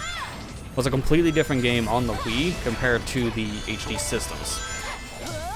Because most of the time it's just a watered down version, but that was like, oh my god, are you kidding me? Barely. I think that was a legitimately different game. Yes. Oh my god, dude, seriously, if it didn't take a hit. This stage is horrible. It's so bad, it's killing my internet. It might actually be because of a storm that's happening right now in my area. Because we've been having a lot of storms of late, and it's messed up a lot of stuff. I'm gonna see what's happening here and wait a minute before I even go back on the stage for round number 26. I don't even know where we're on at this point. This stage has been terrible.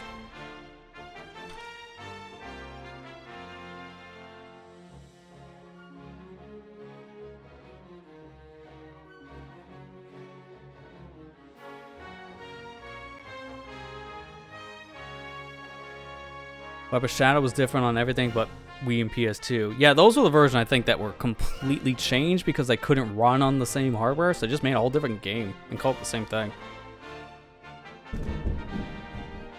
Oh yeah, you definitely heard that.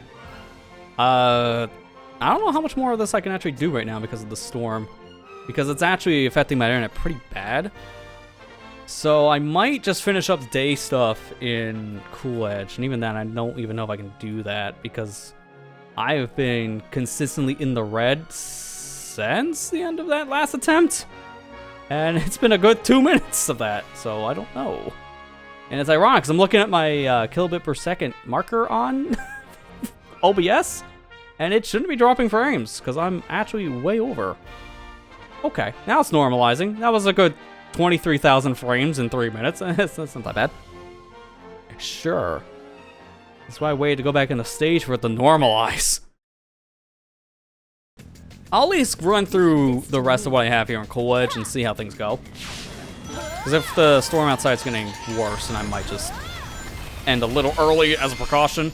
Because, fun fact, I might have to get a new UPS for my computer. Uninterrupted power supply, for those of you who don't know. Because I had a really bad storm here the other day, that knocked it out. Like, completely. It turned off. And it's not supposed to. It's on a battery.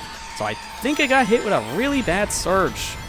Thankfully, all my equipment is perfectly fine. It tanked the surge, which is the job of those boxes. But I probably need a new one now because it destroyed it. That was $200 gone in one day. I love modern summers anymore. Terrible! Oh my god! Speaking of terrible. It's under warranty, so I'm going to see if I can get contact with the manufacturer, because something like that they're supposed to replace, because it was rated for surges, so I'm going to get in contact with them probably this upcoming week. Oh my god. I have to wait for my registration to go through, because for whatever reason it wasn't registered, and now I got to wait for them to realize I clicked a button for like a 2-week window. It really annoys me.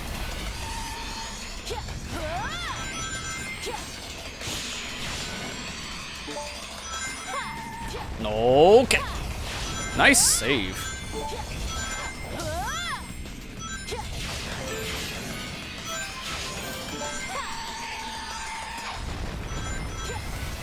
Now just to play it safe, I'm glad I did that.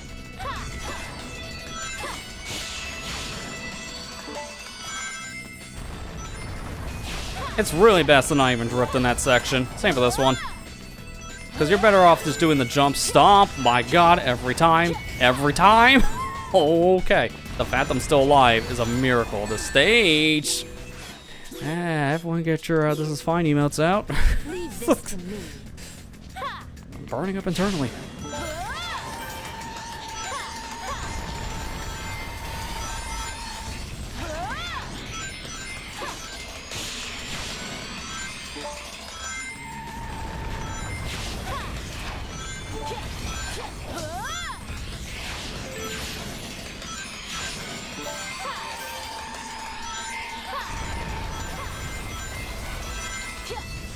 Oh my god, okay, well now I know how I'm breaking out of that section so consistently. It's when I'm on this weird angle from the drift, I'm boosting the wrong direction, and that's sending me straight in the drink.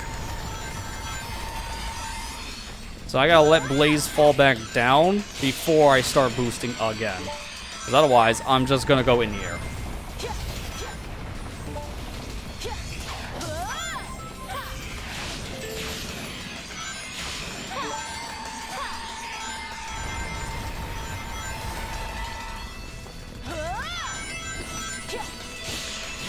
Lego on DS is fun. I've heard good things about that. I've heard, actually, fun fact about those Lego games. I did hear that one of them was extremely buggy.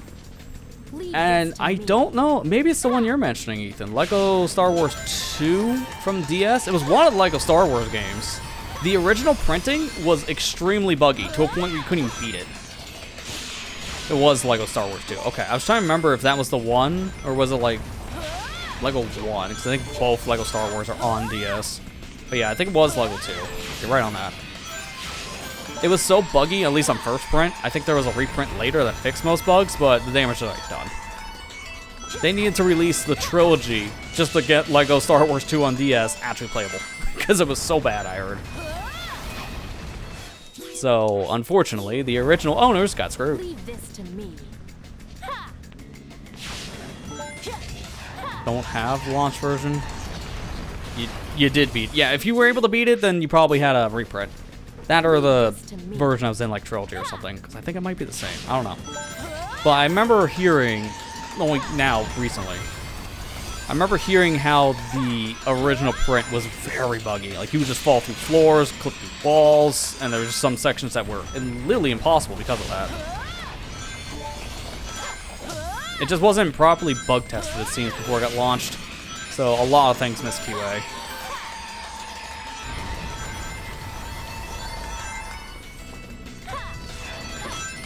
Which is a shame, because I hear the LEGO Star Wars games are great. Even on the DS, they're pretty good, but then you had that one bad apple.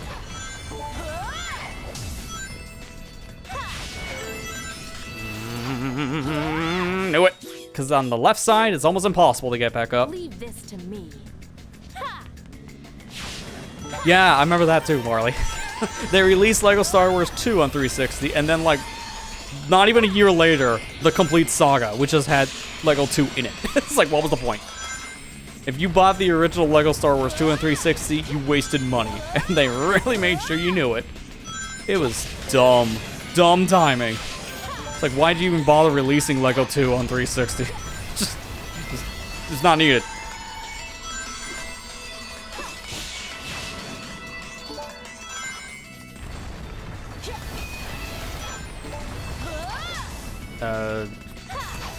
Why did I even bother to go back for the rings? At that point, I should have took my losses. But I didn't think I had enough ring energy to finish the level NS. This is a super tight S rank. God, I hate it.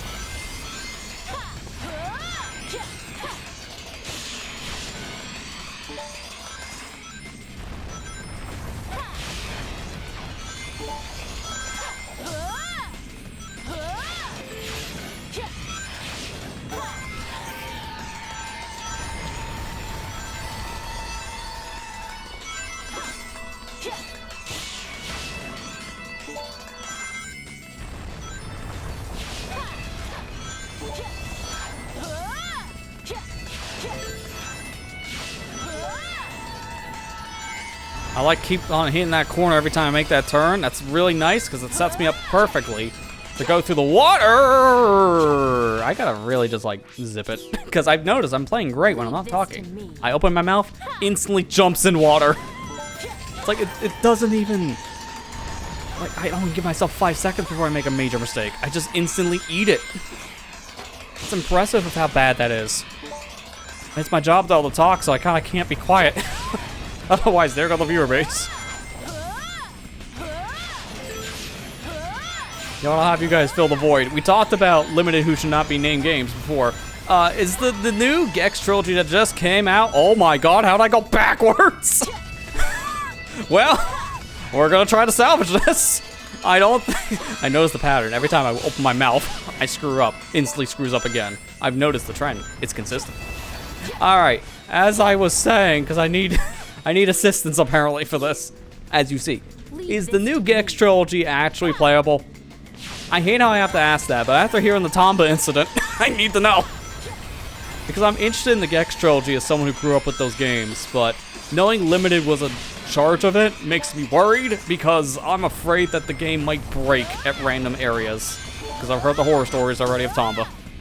And I really don't want to see another PS1 collection ruined because of bad emulation.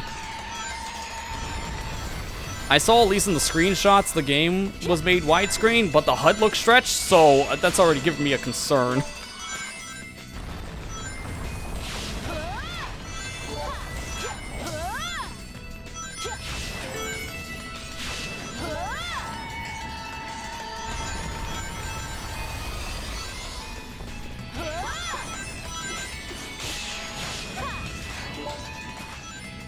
No! Okay. Okay, well now I gotta try the hard strat.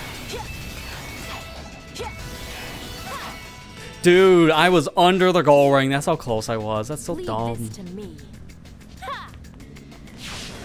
It's getting EU voices added later this year. So at least they're giving you like the full thing of voices. It's kind of weird. It's not there at launch, but maybe it's because of recording timelines. Like maybe they couldn't get it all done before the launch. Who knows?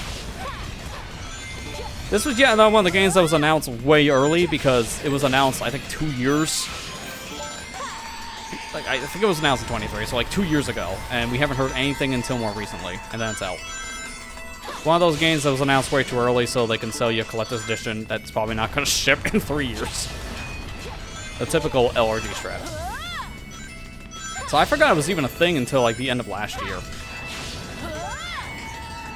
I did see that Scott the Woz got to do a promotion for the Gex stuff, essentially making Gex Night a real thing now, as they call it, which I thought that was cool. They got to do a promotion.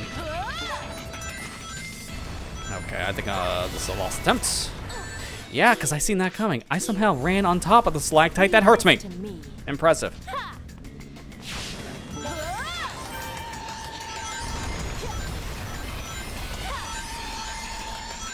If you have Gex 1 on GOG, the trilogy is 15% cheaper. Thanks for that heads up, because I think I have it on GOG. Actually, I can check, because I am logged in. And that's starting now anyway, so it's good timing.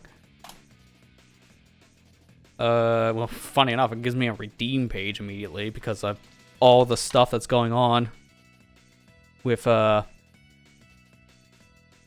Twitch. Oh, wait, what? Marley! I think there's a little more to that. I need to show why, because we're missing a piece of detail here. I'll have to look into that later. I'm looking it up on GOG. I own the 1996 game. It says owned, as you can see. The trilogy is still full price. I feel like something was lost in translation. AKA, the actual discount. If anyone can clarify on that one what the discount actually entails for getting the trilogy for 15%, please? Because only Gex 1 is on GOG. They don't have Gex 2 and 3. So to get the trilogy, you're kind of missing something. Maybe say you only... Maybe, because I don't even think the game on Steam is at a discount right now. I think it's just like full price. And I can check what this version would be. Yeah, everywhere it says currently $29.99. So unfortunately, as of right now, I don't see it cheaper anywhere, or at least according to my trackers, so I have no idea about that one. It could be an Australian-only thing. That'd be weird. If that's the case, then that'd be a very odd discount.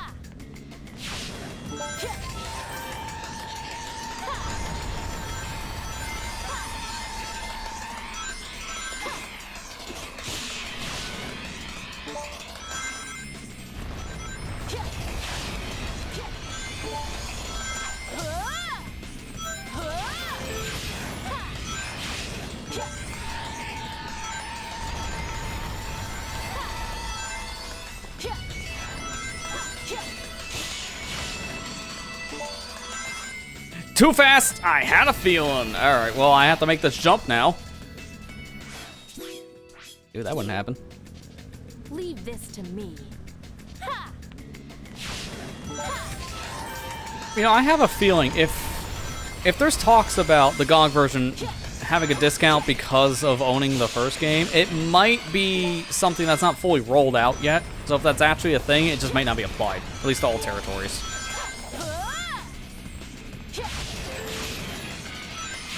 It says until June 23rd at 13 UTC. Okay, so it might, like I say, it might just be a thing they're applying. They just haven't fully done it yet. That's my theory. If it's supposed to be on sale, it might be soon. Because I'm a little confused on that timeline. Because, like, yeah, if it's supposed to have that discount as a launch discount until like a week from now, then where is it? Someone forgot to hit the actual discount button.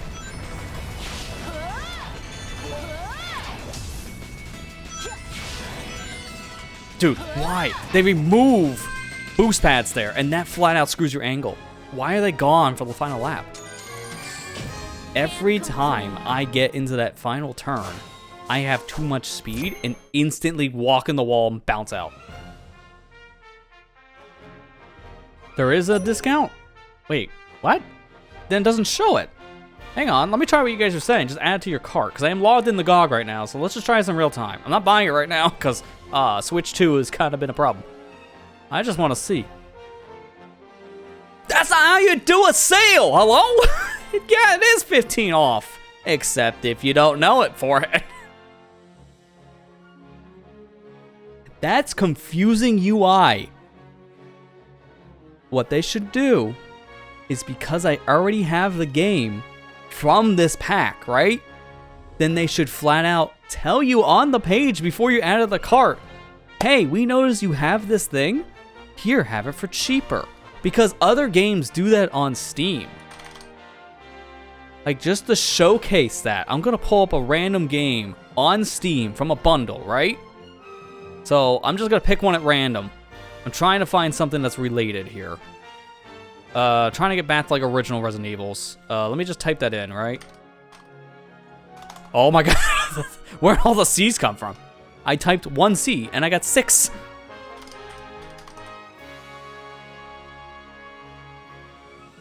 I don't know how to get to the first game. Okay, you know what? Good enough.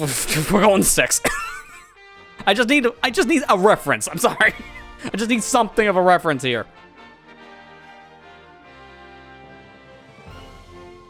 There, reference. God, finally.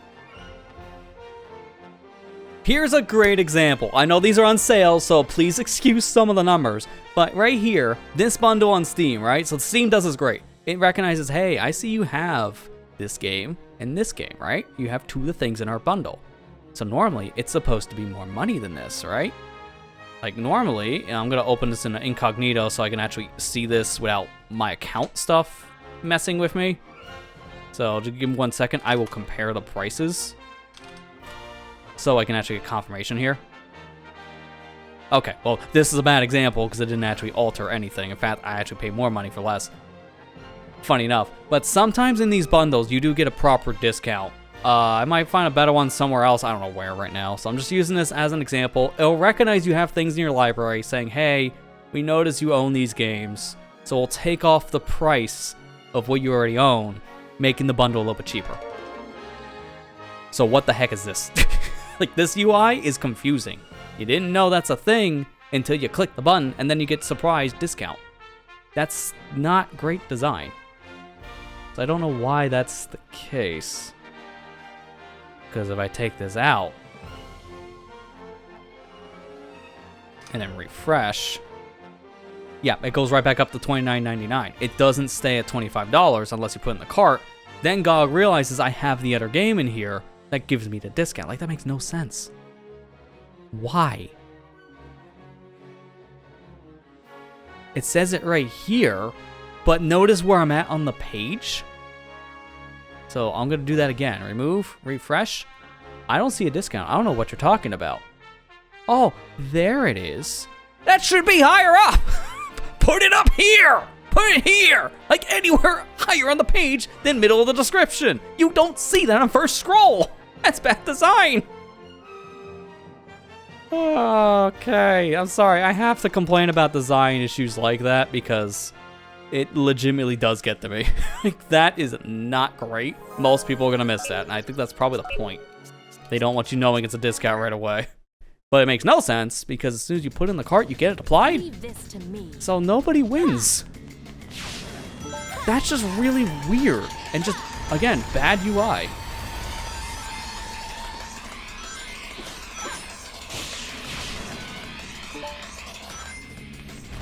So we solved the mystery. You just gotta scroll down on the page and it does actually tell you, but it shouldn't be that way. It should be a little higher on the page saying, hey, here's your discount. Because there's no way you would know it otherwise. Those people are not gonna scroll down and read the description if they just wanna do a quick price check like how I did. I don't read many game descriptions because I already know what I'm getting myself into if I'm on the product page. Because I did my homework ahead of time. So for that to be just couple scrolls down makes it really weird to notice that there's a sale on it. And even then, I don't even know that's worth it. Kind of going full circle real quick. That's as weird as that is. The game is $30. The discount only makes it $5 cheaper. give it like 2 or 3 months, that game's gonna be on like a Steam sale, and it's gonna be probably 30% off. I don't think it's worth the full price at the moment. Each game is $10 a piece. Not bad, but I do remember for years you can buy the whole trilogy on the PlayStation Network for like $5 a piece or something like that. So it was like half the cost. So I would wait, personally. Because the launch discount is nice, but also not as good as it could be. Just give it a month or two, the game could get on sale, and then if it's on a proper sale, you'll save more money. That's how I look at it. And then I have plenty of other things to play right now, so I'm good. Oh, I barely made that. Sketchy. Oh, come on. Knew it. Leave this to me. Yeah, so you had like the same weird confusion yourself, Marley. Yeah, again, like that is weird UI design. Why they put the notice that part into the page, I don't know. Because that's the one thing I do have to complain about with GOG. The banners for games are way too big on their website. So it takes up more of the page than it should. When you click on a game on Steam, you can see some of the description before you scroll down. But on GOG, you can't, because the banner is like a good 80% of the screen. And that right there is not great, because then people, if they don't see a description right away, they might not stay around to read the rest of it.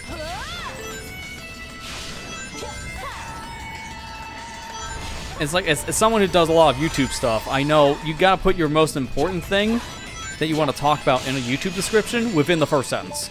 Because people are not opening up that description box if they're watching on a computer if they don't see something in there they want to already read.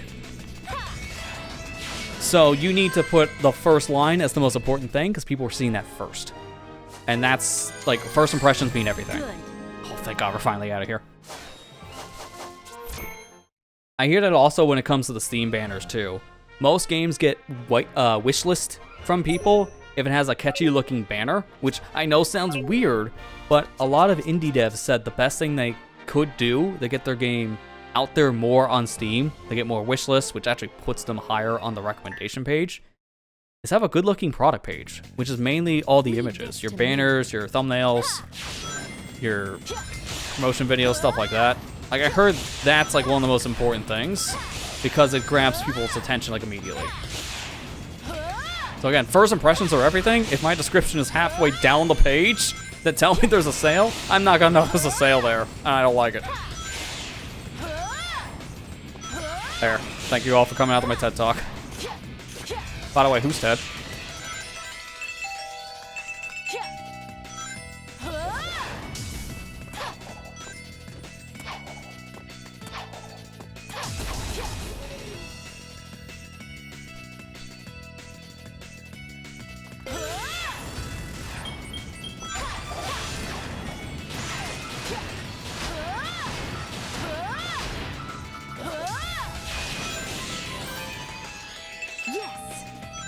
I think I want to go this way. I've played the stage before.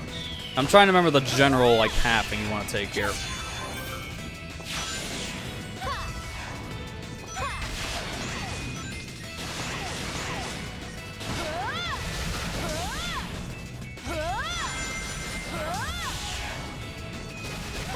Nope.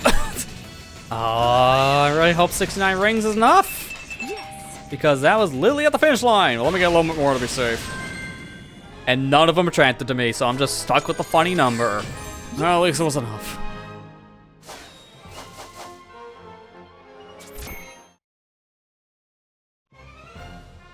Alright, seen the Ted movies? I've seen clips of them. I've never seen the full movie itself, or even like the sequel. My favorite clip that I've seen going around over the years, because it's so fitting in today's age, is there are two sides to like a VTuber coin, and that's like the clip I see. And one of them is like, I can't remember the context on the first one, but it's like admiring the art and appreciating what the VTuber is. And then the second clip is just the one clip from the first Ted movie, where it's the bear just looking at the guy's computer, the main character, and just screaming, "There's so much porn!" Because half of the VTubers out there, I swear, are just gooner bait.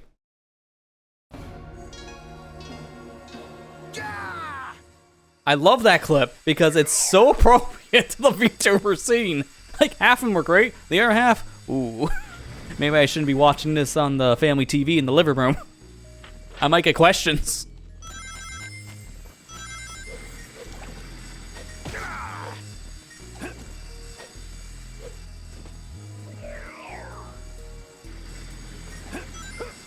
You what? And every time I hear that, I just think of the guy yelling that from SpongeBob. You did what to my drink? Oh no. I thought the spike was on the other part, like near where I was jumping, not in the middle of the wall.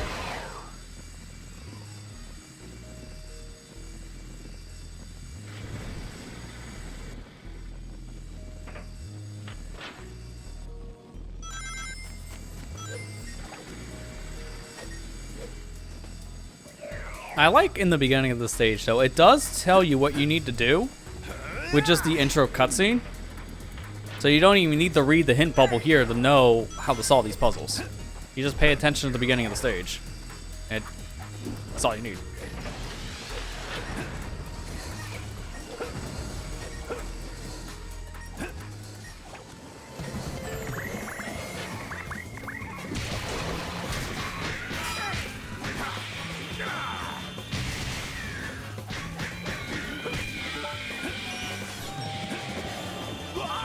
I really have to double check his health for a second, making sure this guy isn't bugged like Act 1-3. I think that's the only big mother that has a bugged health bar. I think the rest of them are actually coded correct.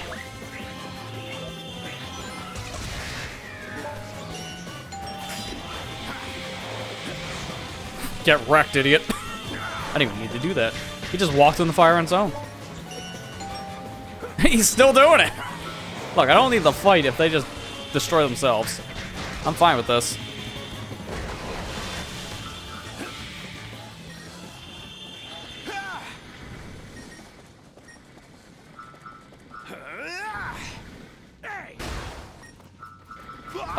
What else do I need to do? Do I need to kill all the enemies as well? Why do I feel like there's only 2 torches, not 3?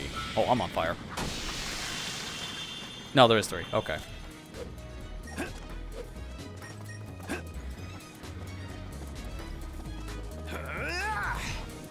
And then make a new Naked Gun movie with Liam Neeson playing Liam Neeson's son. Yeah, that was probably on purpose. Yep. At that point, don't even get the real son. No, just get the guy who's a father of the guy. It's like, okay, this is just getting confusing now. Like, you know, yeah, that had to be done intentional. Because that just sounds like a joke. But like, no, it's a real thing. Oh, we're a little too close.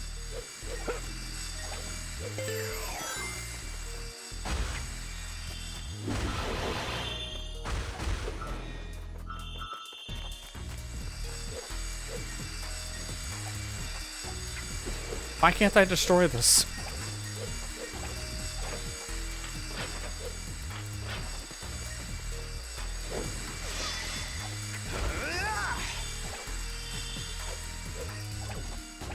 I might look goofy, but these poles are the ones that break when you hold them for too long. So I want to get up. Oh, I saw that arm. That kind of extended past the screen for a second there. These are the ones that break after a while, so you don't want to grab them for too long.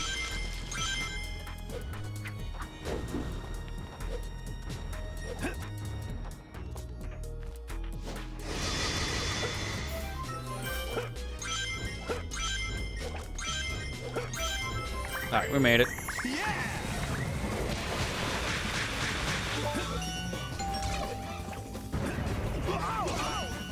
God, you know, I'm just thinking of it now, Matt. That movie you're talking about just reminds me of, what was it, Dead by Daylight? I think it was that game. But they just have a DLC character, Nicolas Cage, and it's just Nicolas Cage. They didn't even try to give it like a custom skin or anything. It's just Nicolas Cage. Which makes 0 sense in the context of every other character in that franchise. Like, at least the Mortal Kombat 1 DLC for John Cena is not just John Cena, even though it's very close. It's him in his wrestling attire.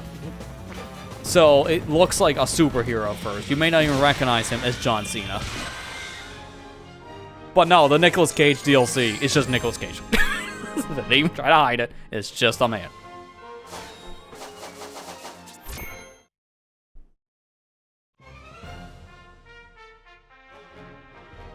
Oh, Leslie Neeson character's son. I read that as Liam Neeson's son. It's like, okay, just playing his kid.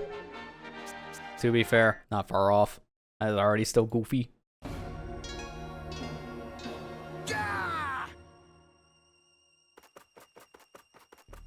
I'll have to look at that link later because it's not showing up correctly in my chat, but that's my chat. Oh, come here. I need you. This is the stage I heard that if you don't get a lot of critical attacks, you're not getting an S. Because this one's pretty tight on score. And if you die at all, you're just needing to reset.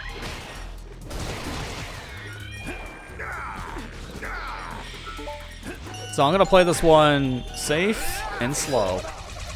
Because of what I heard, this stage, it is not gonna be great to repeat for an S rank run. Although, it's funny though, I have played the stage, but not for S's. I just played through it normally. Because I seen a stupid thing about it, I had to see it for myself, and yeah, sure enough, it works. You can hear the goal ring when you first spawn. It's not that far away from where you're at. Problem is though, you gotta go through the entire stage to get to it, because it's around a wall that you can't go through. Normally. Oh, I didn't mean to kill you. Like, it's just behind some ice that looks like, oh, maybe I can jump over that? If I could, this level will be like a minute. But yeah, you can clip through wall and then just immediately go to the goal ring. Which makes the stage pretty easy. At least if you're just doing a time attack. It doesn't give you enough score though. Like, I think the best score I've got by doing that was like a B, maybe? Or, no, I think it was lower. I think it was like a D.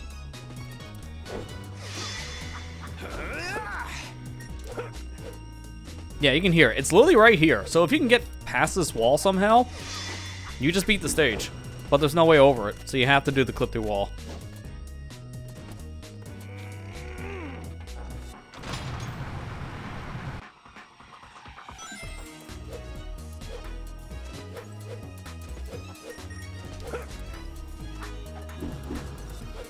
At least we get to hear more of the Cool Edge theme, which is really good, by the way, but you just never get to hear it since there's battles every 2 steps. Oh, I'm too strong. Alright, we heard enough of our battle music when we were doing the side quest, so I'm fine now just going back to how we were in the main run. Never hearing it. Oh no. Remember how I said I'm too strong? I made that worse. There's no way. Oh, okay. I was gonna say, there's no way I reduce your health without killing you because of these claws.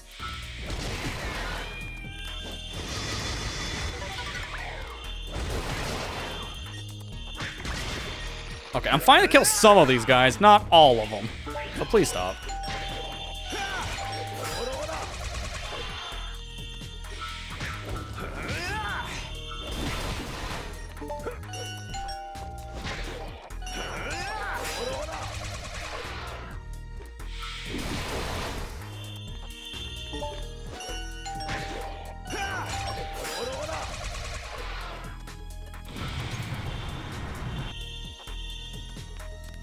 So I did kill the wizard.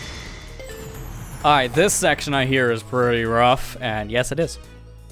The first part's not bad, it's part 2 that is gonna be terrible, and I think you can see it. So here I can just skip the actual platform part, which is fine, because I need to do it on the reverse. So this is nerve-wracking, because I gotta walk this statue piece back over on ice. So I'm just not even bothered with a run. The second one, on the other hand, yeah, that's tightrope. That's a big yikes. So best thing to do with this, what I've seen, is just don't run. Then when you feel confident enough, you can. But if you want to play it safe, never run that. Just walk it.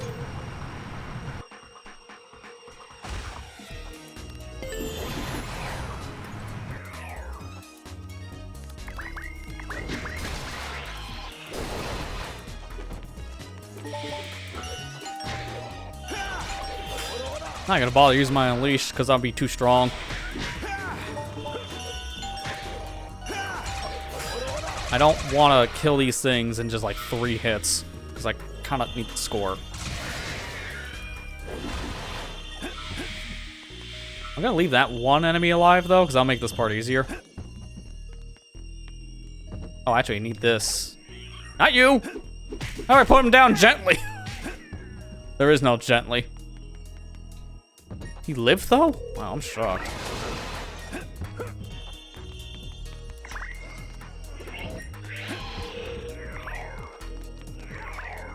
'Cause I believe that opens the door. Yeah, so now when I kill the enemies, I have access. Because as you can see, it opened the door, but now there's a door in front of the door, essentially, because of the enemy barrier. Let's see, does this kill everyone? I really hope not. Stop hitting me! Stop hitting me! Not fair. Not fair. Good. That was perfect, because look at how many of these guys I can do the critical on now. Slow and methodical. Sure.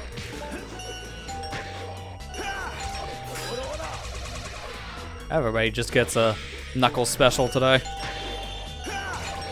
Which this punching animation looks very fitting with Knuckles, because that's just his thing. Alright, let me do the spin punch again. It's not fair. Oh. Well, that's fine. I'll weaken him after these 3 are defeated. Again, I'm just playing it safe with the criticals. I probably have enough score now, but I've heard this one's a little tight on S, so I'm just playing it safe. Sorry.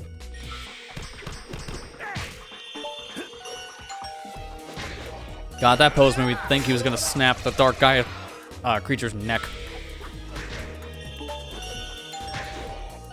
I think this is it, too. Once I kill this enemy, I think the barrier goes away. Yeah, sure enough. And that's it. Man, almost 6 minutes exact. Now, let me see if I can find a reference of how close this is, because I hear, like I say, people are saying, I have no idea, because, of course... Oh, shut up, Google. I don't want your AI. Go away. I just want to look up something like a normal human being. Trying to get an idea of what the S is on this stage. And, it's hard to find.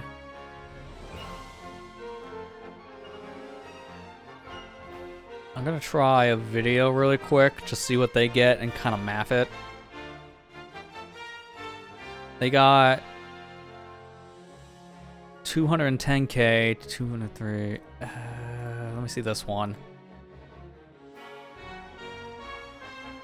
22,000. I'm thinking if I had to bet, this stage was probably 200K. Because of how everybody I'm looking at for S ranks are getting over that. So if I had to bet, this is probably 200K. And that's why it's so tight.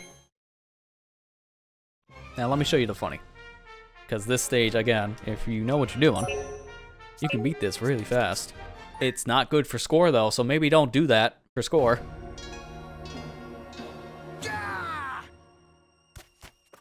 Unfortunately though, this beginning part, that's too far away to jump. Go away.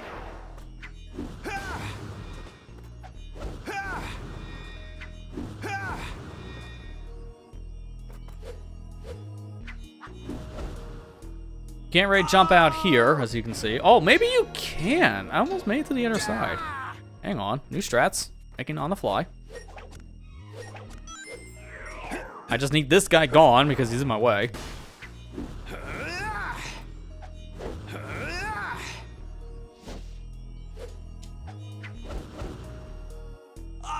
You clipped through all that. Alright, so no, this doesn't work. So back to idea 1. If you're wanting to speedrun the level, apparently you can't make it to the other side where solid ground is because it just doesn't exist yet. So you do need this fire enemy, and you have to solve the first part of the puzzle, unfortunately. Because these platforms don't spawn until after all these enemies do.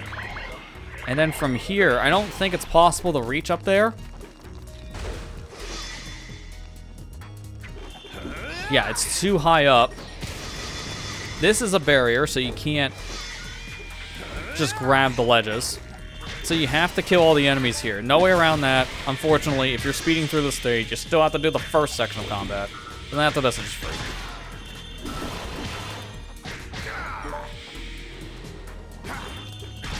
No, that's just not even fair. You can see my spin animation. So I got the attack out. The hitbox did not.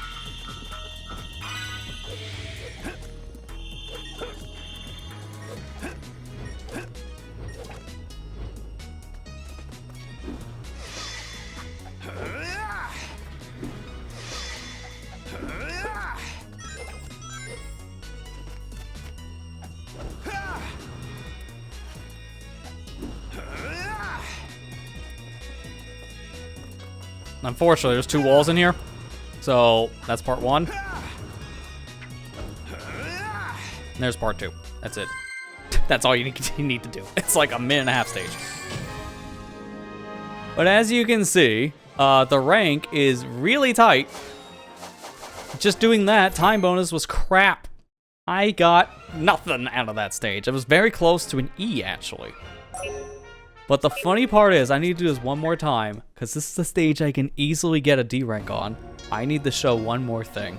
Because I think after this, we're actually going to be done. Because I'm looking at the time now, based on what we have left. I think it's best to save the rest of the DLC starting next week.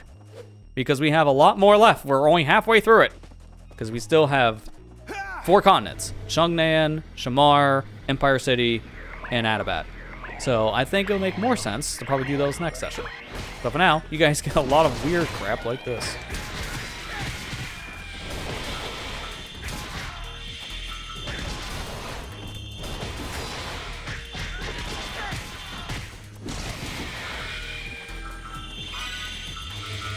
I was gonna say, is that all of them? And yes, it was.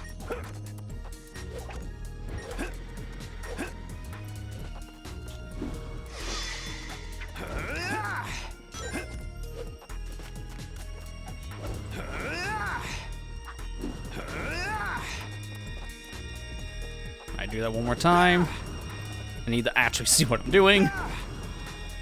Perfect. All right, so here's what we're gonna be doing. I'm gonna take this off of full screen mode. And yeah, let's just say this game's gonna get really wide here in a second. Like, oh my god, wide. It's so wide I can't see my OBS anymore. It's just that wide. Oh my god, this is gonna be bad. You guys can't even, I'm looking at the feed. Where did the game capture go? It's just gone. Let me fix that real quick. There, all right, I had to center it. There's why. So I just gotta show exactly what you're looking at. Trust me, this is worth it. This is totally worth it. So I need to swap over really quick to the full feed, because if I'm gonna shrink that, I think you need a little bit more. So here's the full feed. Now I'm gonna put the game back to, please squint at your monitors to see. Trust me, it's worth it, because you gotta see what's happening up here. I saw this in testing, because I had to see how wide can this game really go on ultra wide. I think for the sake of my computer not dying and putting it back down, a resolution tick, watch what happens when Knuckles leaves the screen. Oh, what? How was that good? Okay, I gotta do this again. Man. Well, now you can see how this game wasn't very designed for ultra wide in mine. The planet's the size of a pea. Like, I can hold that in my hand. If my hand's on screen. I gotta do it one more time. Sure. Run the ad. It's about ready to run anyways. Oh my god, the HUD! It's gone for me. I gotta look all the way over here. There it is.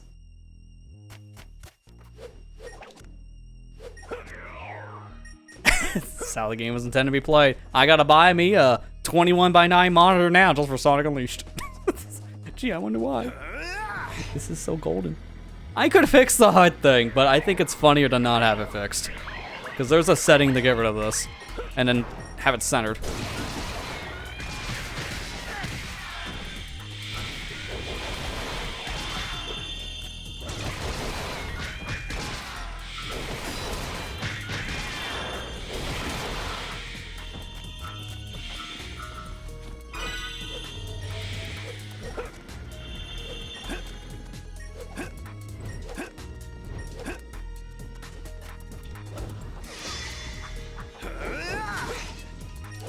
Okay, did not think I could destroy that. Alright, so I'm just gonna sit in here for a second. Gonna wait out the timer. Because I do actually want a crap score. I could clip back in here and hit the checkpoint. Then die. I think that'd be good enough for a crap score. Problem is, every time I try to, he wants to fall. I just really want a D. Alright, did it. Now let's go die.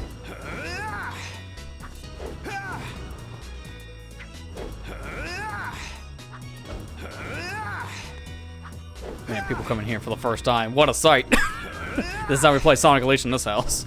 Sonic unleashing my screen resolution. There we go. Time to die. And now it actually spawns things correctly in this area because I hit the checkpoint and reloaded. Except, no, it didn't. I lied to you. I thought it did, to be fair. Supposed to, I think, originally. Alright, well, let's hope this is a D, because if this is a D, you get to see what I was actually wanting to show. Alright, there you go. Watch him go. Bye, Knuckles. Hi, Knuckles. How you doing? Hi, Knuckles. I gotta look way over here. And he's like above me. Hi. You look a little down, but I have to look up to see you. This is straining my neck, buddy. Yeah, so, the fun thing about when you get a D rank, the character walks off screen, right? That was never designed to be seen past widescreen. So you know all those like full screen games that got the widescreen treatment, where we just see a character like zoom off screen and just get stuck? Because you're never supposed to see that. Ultra wide has the same effect. It's just so goofy because Knuckles just depressed in the corner. And that's it. And then Miku's just looking back, wondering what's going on. You okay, Knuckles? Do we need to find you a Master Emerald? Maybe that'll make you feel better? God, long menu. Very long menu. Okay, we gotta fix this. Because my planet can't be the size of a pea any longer. That's, how do I get that back to normal? Okay, there you go. There you go. There you go. That's what we want to see. It's just so funny to see it in that super long resolution. It gets me every time. Because it's so good.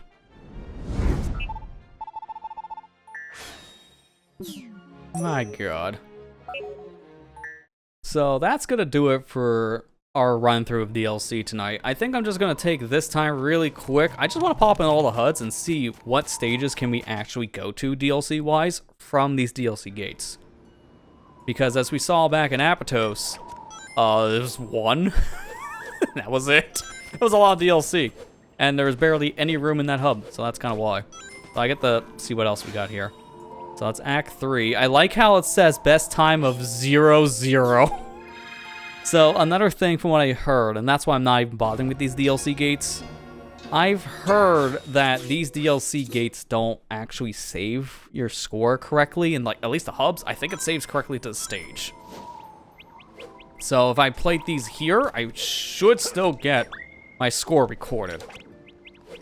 But these were never fully designed for the game in mind. That's kind of why they're bugged out here. It was a scrapped concept, just restored.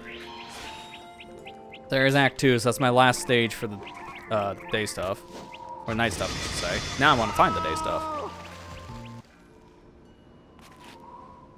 Oh, that's right, because I technically entered a stage. That's why I'm here. I was wondering why I'm not back over near the hourglass. That's why.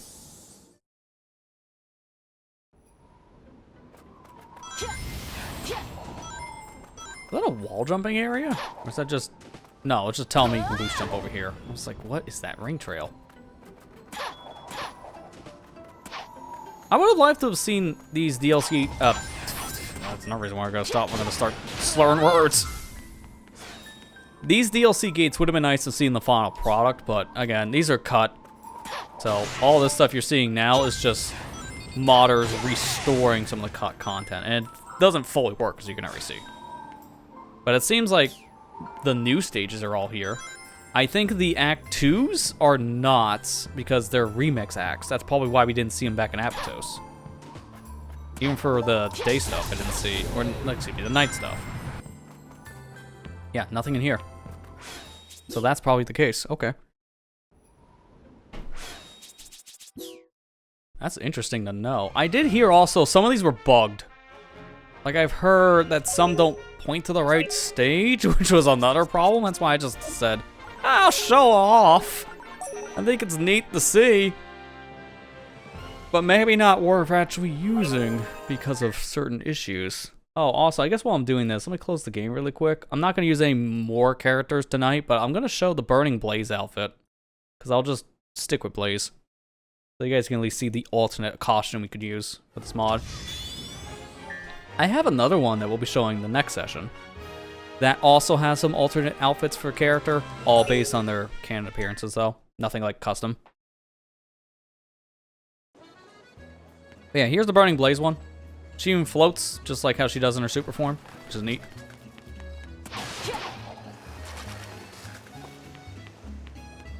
The walk animation's a little weird in the hub, though, just because of the speed difference. But yeah, she flies, just like Supersonic, so this feels pretty one-to-one. Alright, so I don't want any boost. I want to do this trick. Make it easier to get to the other side of this fence.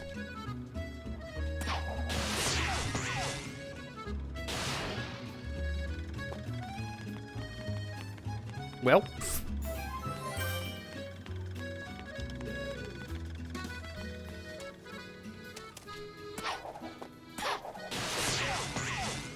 Out the boost jump instead. Or get 0 boost. Okay.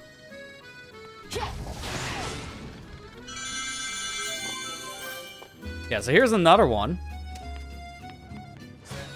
That's Act 5, so that's the new stage. So again, you're seeing the consistent thing of all these stages being new stages. The remix ones are nowhere to be found.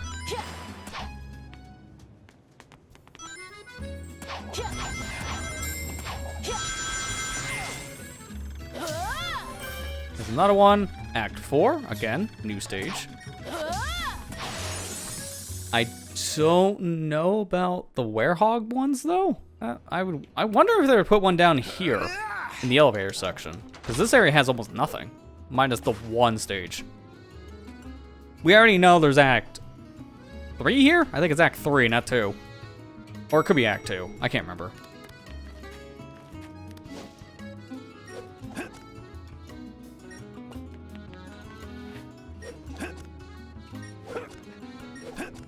Oh, there you go. Night stage.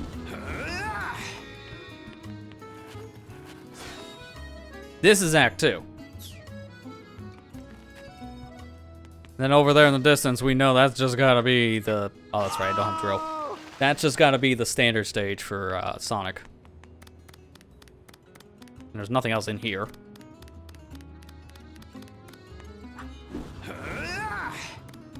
Actually, I gotta show the hidden button again. People haven't seen it.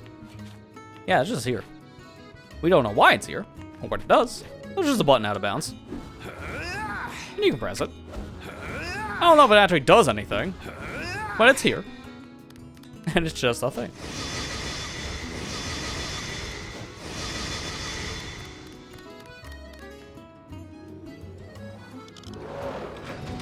And that should be it, because the other stage is a remix, and based on our pattern, they don't use remix stages in the hub. Because this is just going to be the other stage once again. Yeah, the other... which, actually, wait a minute, number 2. Wait, wasn't this... a thing before? I'm gonna reset the game and turn off my DLC gate mod, because I think that was an actual stage. I heard that that was another thing with this specific mod. Again, why we're not really using it, just showcasing stuff. it replaced some actual stage gates due to just availability issues. There just weren't enough areas to put a gate. So they had to kind of supplement some. Hi, buddy. Either way, I think this is neat. Content being added back in the game, I always appreciate. There is another mod, which... it's a mod of all time, I'll just say that much. And it's not from the creator's fault. Okay, so no, that was just showing you need a certain amount of medals. That's how it's supposed to be. There's a certain mod that actually restores some of the hard mode stage layouts for certain stages. And dear God, I can see why Sega never fully committed to that idea. Because the hard mode versions were not as hard as some of the DLC stages, but still filled to the brim with spikes. And I'm glad we didn't get that kind of mentality because, ugh, I hate the spike mentality in this era no matter what you're talking about. Mission, hard mode stage, Wintos, my man. I don't hate Wintos, he's the one exception. I think I might actually have all his food at this point. I know I have all his souvenirs. I just get excited every time I see him. Who wouldn't?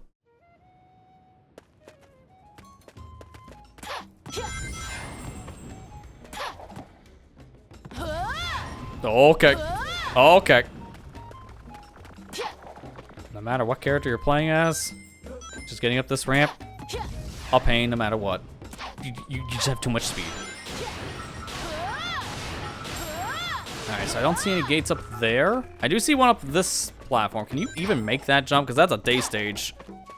But it's in an area you can't really reach. I can do this at least for the other DLC stage, so I can actually reach it. Oh, come on. Well, now you can see why that enemy exists. It's for this gate that doesn't. That's Act 4. Oh, there's another one over there. Wow, how are you supposed to even get to these? They need to die. Because the only way I see getting over there is a good boost jump.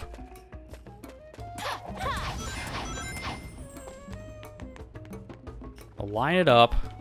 Camera, please. Camera, please. No way! Okay. That might be an opportunity where having the homing attack on a different button would be nice. Now this makes more sense if they're supposed to be night stages. Yeah, I don't see us getting over here with day. But I need to try, because can you enter a night stage with a day character? I have to know that. Because that would be a really game-breaking thing if you could. But something tells me it might autocorrect. So there are the new acts. Everything else here was a remix, so that's probably why we're only seeing the one day stage. Now I have to see, can you get to a night stage with a day character? Because they're active gates. If I can get to those now, then I can get into a night stage with Blaze, which would be kind of weird. But again, I think it's gonna autocorrect me to the Werehog, aka Knuckles.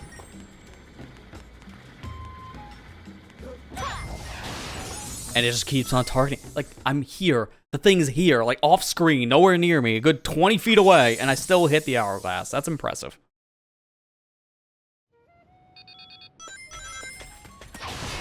Yeah, now, well, enjoy the rest of your night, Matt. Have a good one. Probably see you back here tomorrow when I'm streaming Brothership.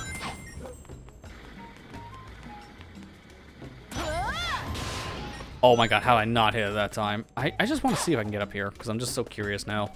You might be able to... Oh, that doesn't fully work. I was gonna say, if you can jump up here, then I can jump onto the top of the rafter area, but that doesn't do anything for me. I can do this, maybe.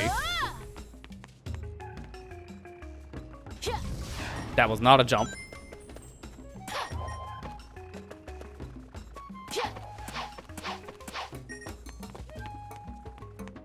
What was that control?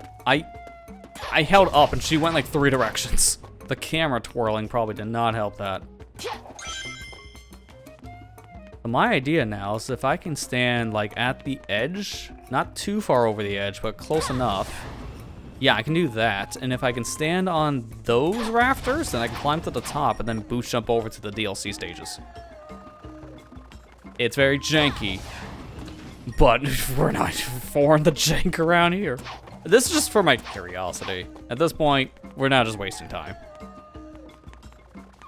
But I legit have to know. Oh, problem is I'm getting too much speed from that. It might be better if I can get an air boost, like with the homing attack. Okay, no, that works better. If I can just land in the middle of all the wood. All right, then if I can fix the camera, because it's now stuck in the tree.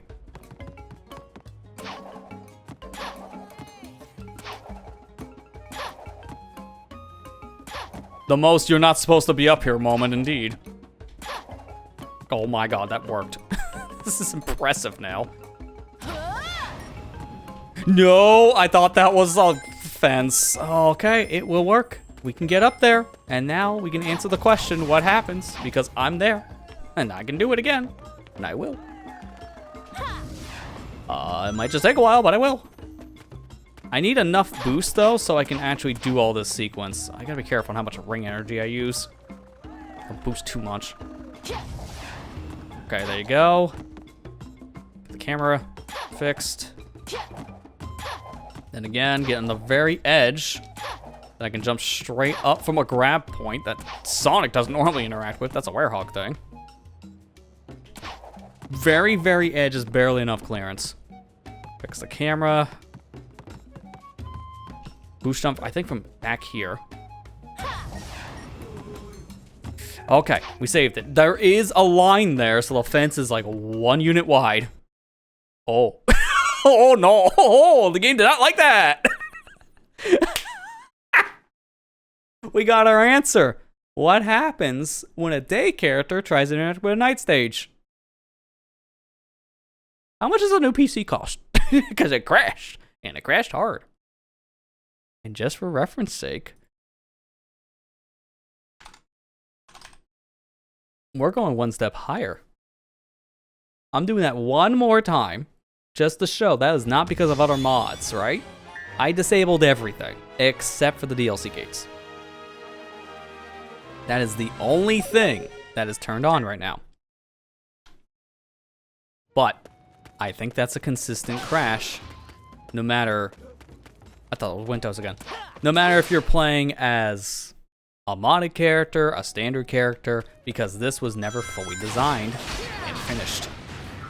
These DLC gates in the mod are restoring cut content, not necessarily fully fixing it. And mind you, I think there's a different version of this mod too. I'm just using the one that came out around the time the Unleashed Recomp did. So I might even be using a version that's not fully coded for this. I can see if I can find the other one. I might have it in my mod folder. I'm not sure.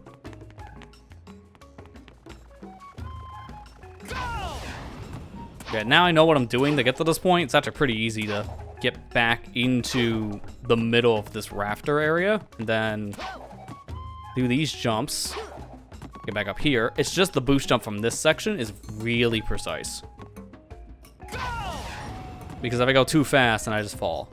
So, no other mods. This is just standard Sonic. Nothing else is loaded. Game crashes. That's consistent. Yeah, so I do have another one. It's called Full DLC Stage Restoration. And this changes it up to have orange for day and blue for night, or green for DLC stages. So it does have a setting to change the color, but other than that, it's the same thing. I opted to use the one I had when the game first released on PC, just so you can see the difference between the gates. Because if you just saw another orange gate down the distance, then you might think, hey, that thing, probably normal stage. No, it's actually DLC. Oh, I didn't even talk to you, kid. Already done all my side questing. No, kind of. I kind of lied when I said we're done with side quests. There's technically one more left, but it's a nothing burger thing, and it's literally a quiz at Eggman Land that doesn't amount to anything. It just makes you feel good. That's it. So it doesn't matter. We already kind of showed it for all of 2 seconds, because I didn't actually do the full quiz. Alright, so this one's restoring more DLC gates, because here's Act 4. I see down below, there's another one there that used to not be there, so it's probably Act 1, 2. Then there's this one, which is probably Act 2, 2. Act 3, 2, actually, okay. Oh, but I see the DLC for the night stuff isn't here. This mod's better, because the other one would crash if I got close. But in this case, there is no other gate to get close to. Because it just doesn't exist. So if anything, I think I might actually use this one going forward because it gives me more level. Yeah, at least we got to see some of the other funny things. Oh, now I want to go back to Apatos and see what those other gates are. I'm not going to do it to every continent. I'm just going to do it to the one. And you know what? Sonic came out as retirement just to see DLC gates, I guess. Because I'm not swapping the character. I'm leaving it alone.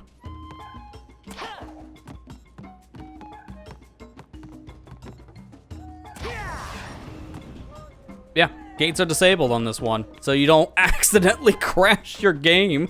That's better. So if you're using the DLC stage gates mod, maybe don't. Use the other one that's called Full DLC Stage Gate Restoration. It's on version 1.10, compared to the other one being a 1.0. So this one seems to have more updates right now. And it doesn't crash when you try to get to another stage you're not supposed to. That adds in the rest of the levels that are not in the other one for some reason.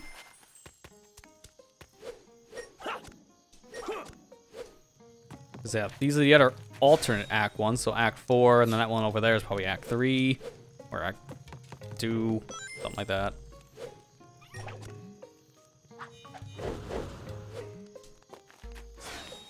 Act 3, yeah, okay. And then that up there is Act 2. I'm just gonna do a quick peek into the Apatos area, then we're calling it for tonight. Because I just want to see the other gates and just see where they're at. I might just leave this on, honestly. Well, turn on the rest of my stuff as well, but leave this on the next time we're doing the DLC. I am noticing still it has the same bug as the other DLC stage mod I was using, where the stages aren't actually saving any of my progress if I go through this gate. Oh, that's weird. So this one was supposed to have 2 of them. The other mod only had 1. As you remember in the very beginning of the stream, we came up here and there was 1 green gate. That was it. This one has 2. So one's a day stage and one's a night stage. But it's still bugged saying we haven't actually beaten it, even though we have. Because we go to the world map, we'll see it. And we'll see the whole thing completed. So that's why I'm just not bothering with these. They're neat to see, and it's cool to see something that was cut like this restored in the game. That's the whole reason why I wanted to turn it on, just to show off what could have been if Sega properly coded the stuff. Because again, it's in the code, just not finished. Oh, there's another one. Act 2. That was not there before. How do I get down? I can't see. There's this over here, so that's a night stage. If I had to bet, that's probably Act 1-3.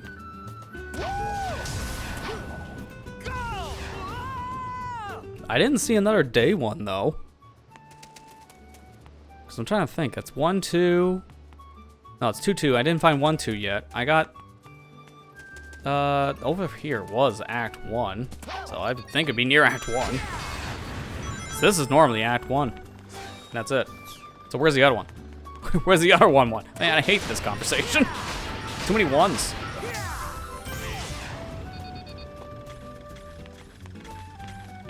It might not actually exist. I kind of want to pull up the Game Banana page on this one just to read what gates they couldn't implement, because there's only so much room.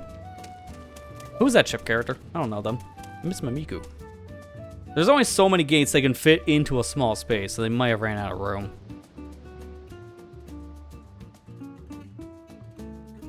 Let's see. Is it... let me just open the mod folder, because I'll just get the name from here. And then just look it up on Game Banana.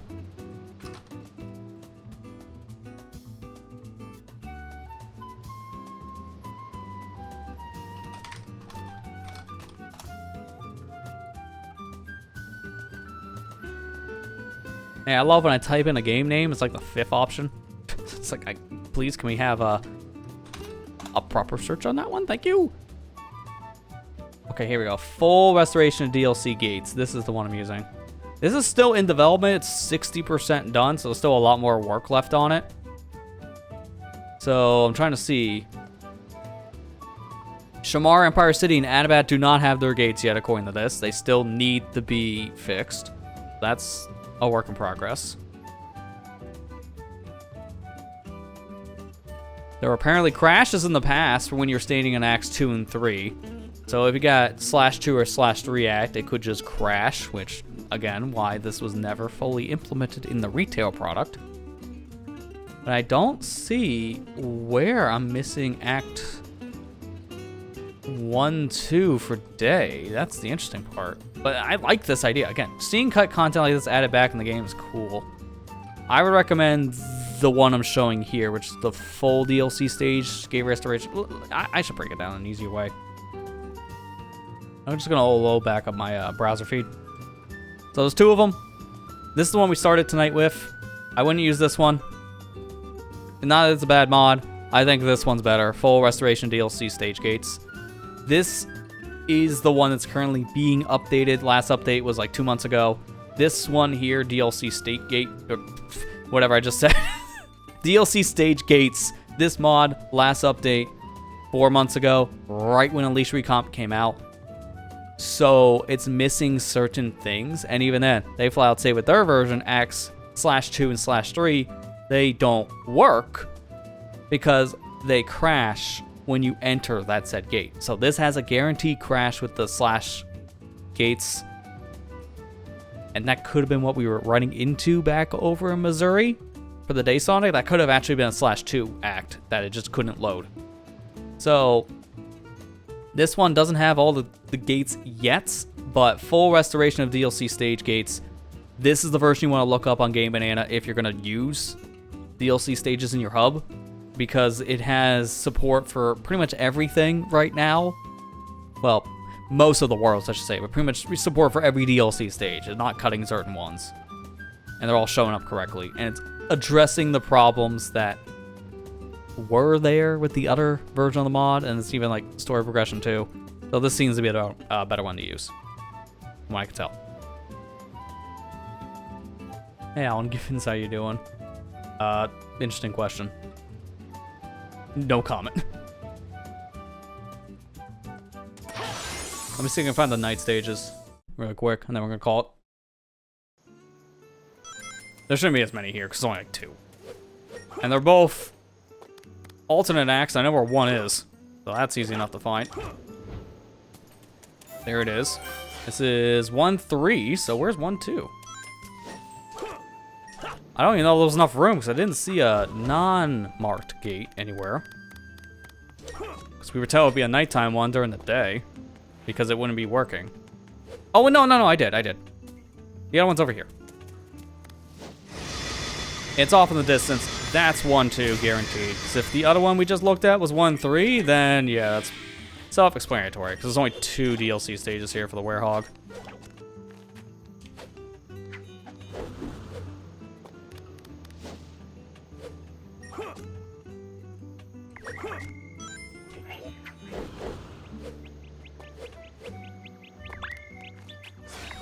Yep, there it is. 1-2. It just bugs me every time I see it says you didn't do anything when I clearly did. So then where? There's no way they just missed Act 1, 2. They've had to restore that gate somewhere, but where could they shove it? It's the only place I didn't check. Is it in here? Does that make sense? Yeah, there you go. We're in the corner. That makes sense. The only place I didn't look. Okay. So all the DLC gates here work, and they all exist. I just want to see what they're talking about really quick in the other areas, but yeah, I'll pretty much everything I expected. I'll do Empire, because it's literally right next door. And all I gotta do is one fancy jump like this, and we're already at the other side. Yeah, always the corners indeed. Yeah, there's nothing here. There's nothing here that's not normally here already. So there's only gonna be like 2 gates, and they're both the standard levels.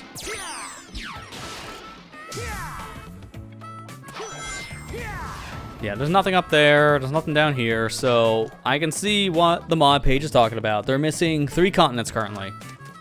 That's a little disappointing, but also, it's an in-development mod. I can't blame them. It's a passion project. It's not something that they're getting paid for. So, you can never blame a mod that's not fully developed yet, because it's not like I'm getting a game that costs 70 bucks and still needs patches that actually work correctly, and it's missing content.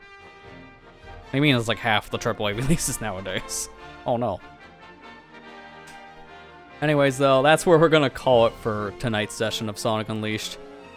We got 4 continents fully cleared out with Apatos, Missouri, Spagonia, and Holoska. And notice how they're not updating the goal rings. These goal rings, they're not for DLC at all. So, when you account for the hot dog missions that we have left, and then like the... Actually, no, they are counting. Never mind. Man, I'm just tired. I forgot. They do actually account. Because 610, if I uninstall my mod right now, or my DLC right now, I think that drops down. I can see. If I go to install, this might not hook the game. Well, I'm fine with that, because it's a whole different window. Oh, actually it did. I'm surprised. Is there a way to nuke? No, you can't. Okay, well, I have another solution to get rid of my DLC. The game's just not going to agree with me. But it will work, trust me.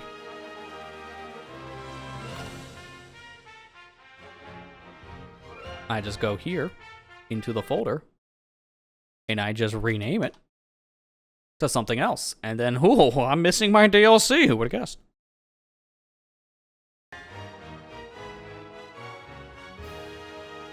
Yep, sure enough, gone. So this was 6 of 10 at night.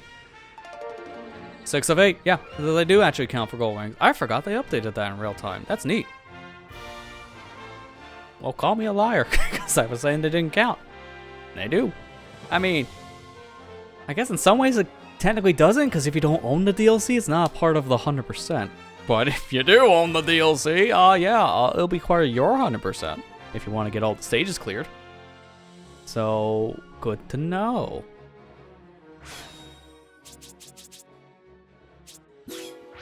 I'm gonna go to the installer, because I just like the music. I'm restoring the DLC with just changing the name back, but I just want to see, does it... Hey, it fixed it. There you go. I just like hearing this song, so I'm just gonna leave it here. So that's it for tonight's session of Sonic Unleashed. 4 continents down, 4 more to go, and we'll get through those next session. So join us back here next week for more of the Sonic Unleashed stuff, finish up the DLC, and then at that point, it's nothing but tedium left, because it's just a bunch of hot dog missions. And 1 S rank that we're saving for last. That's it.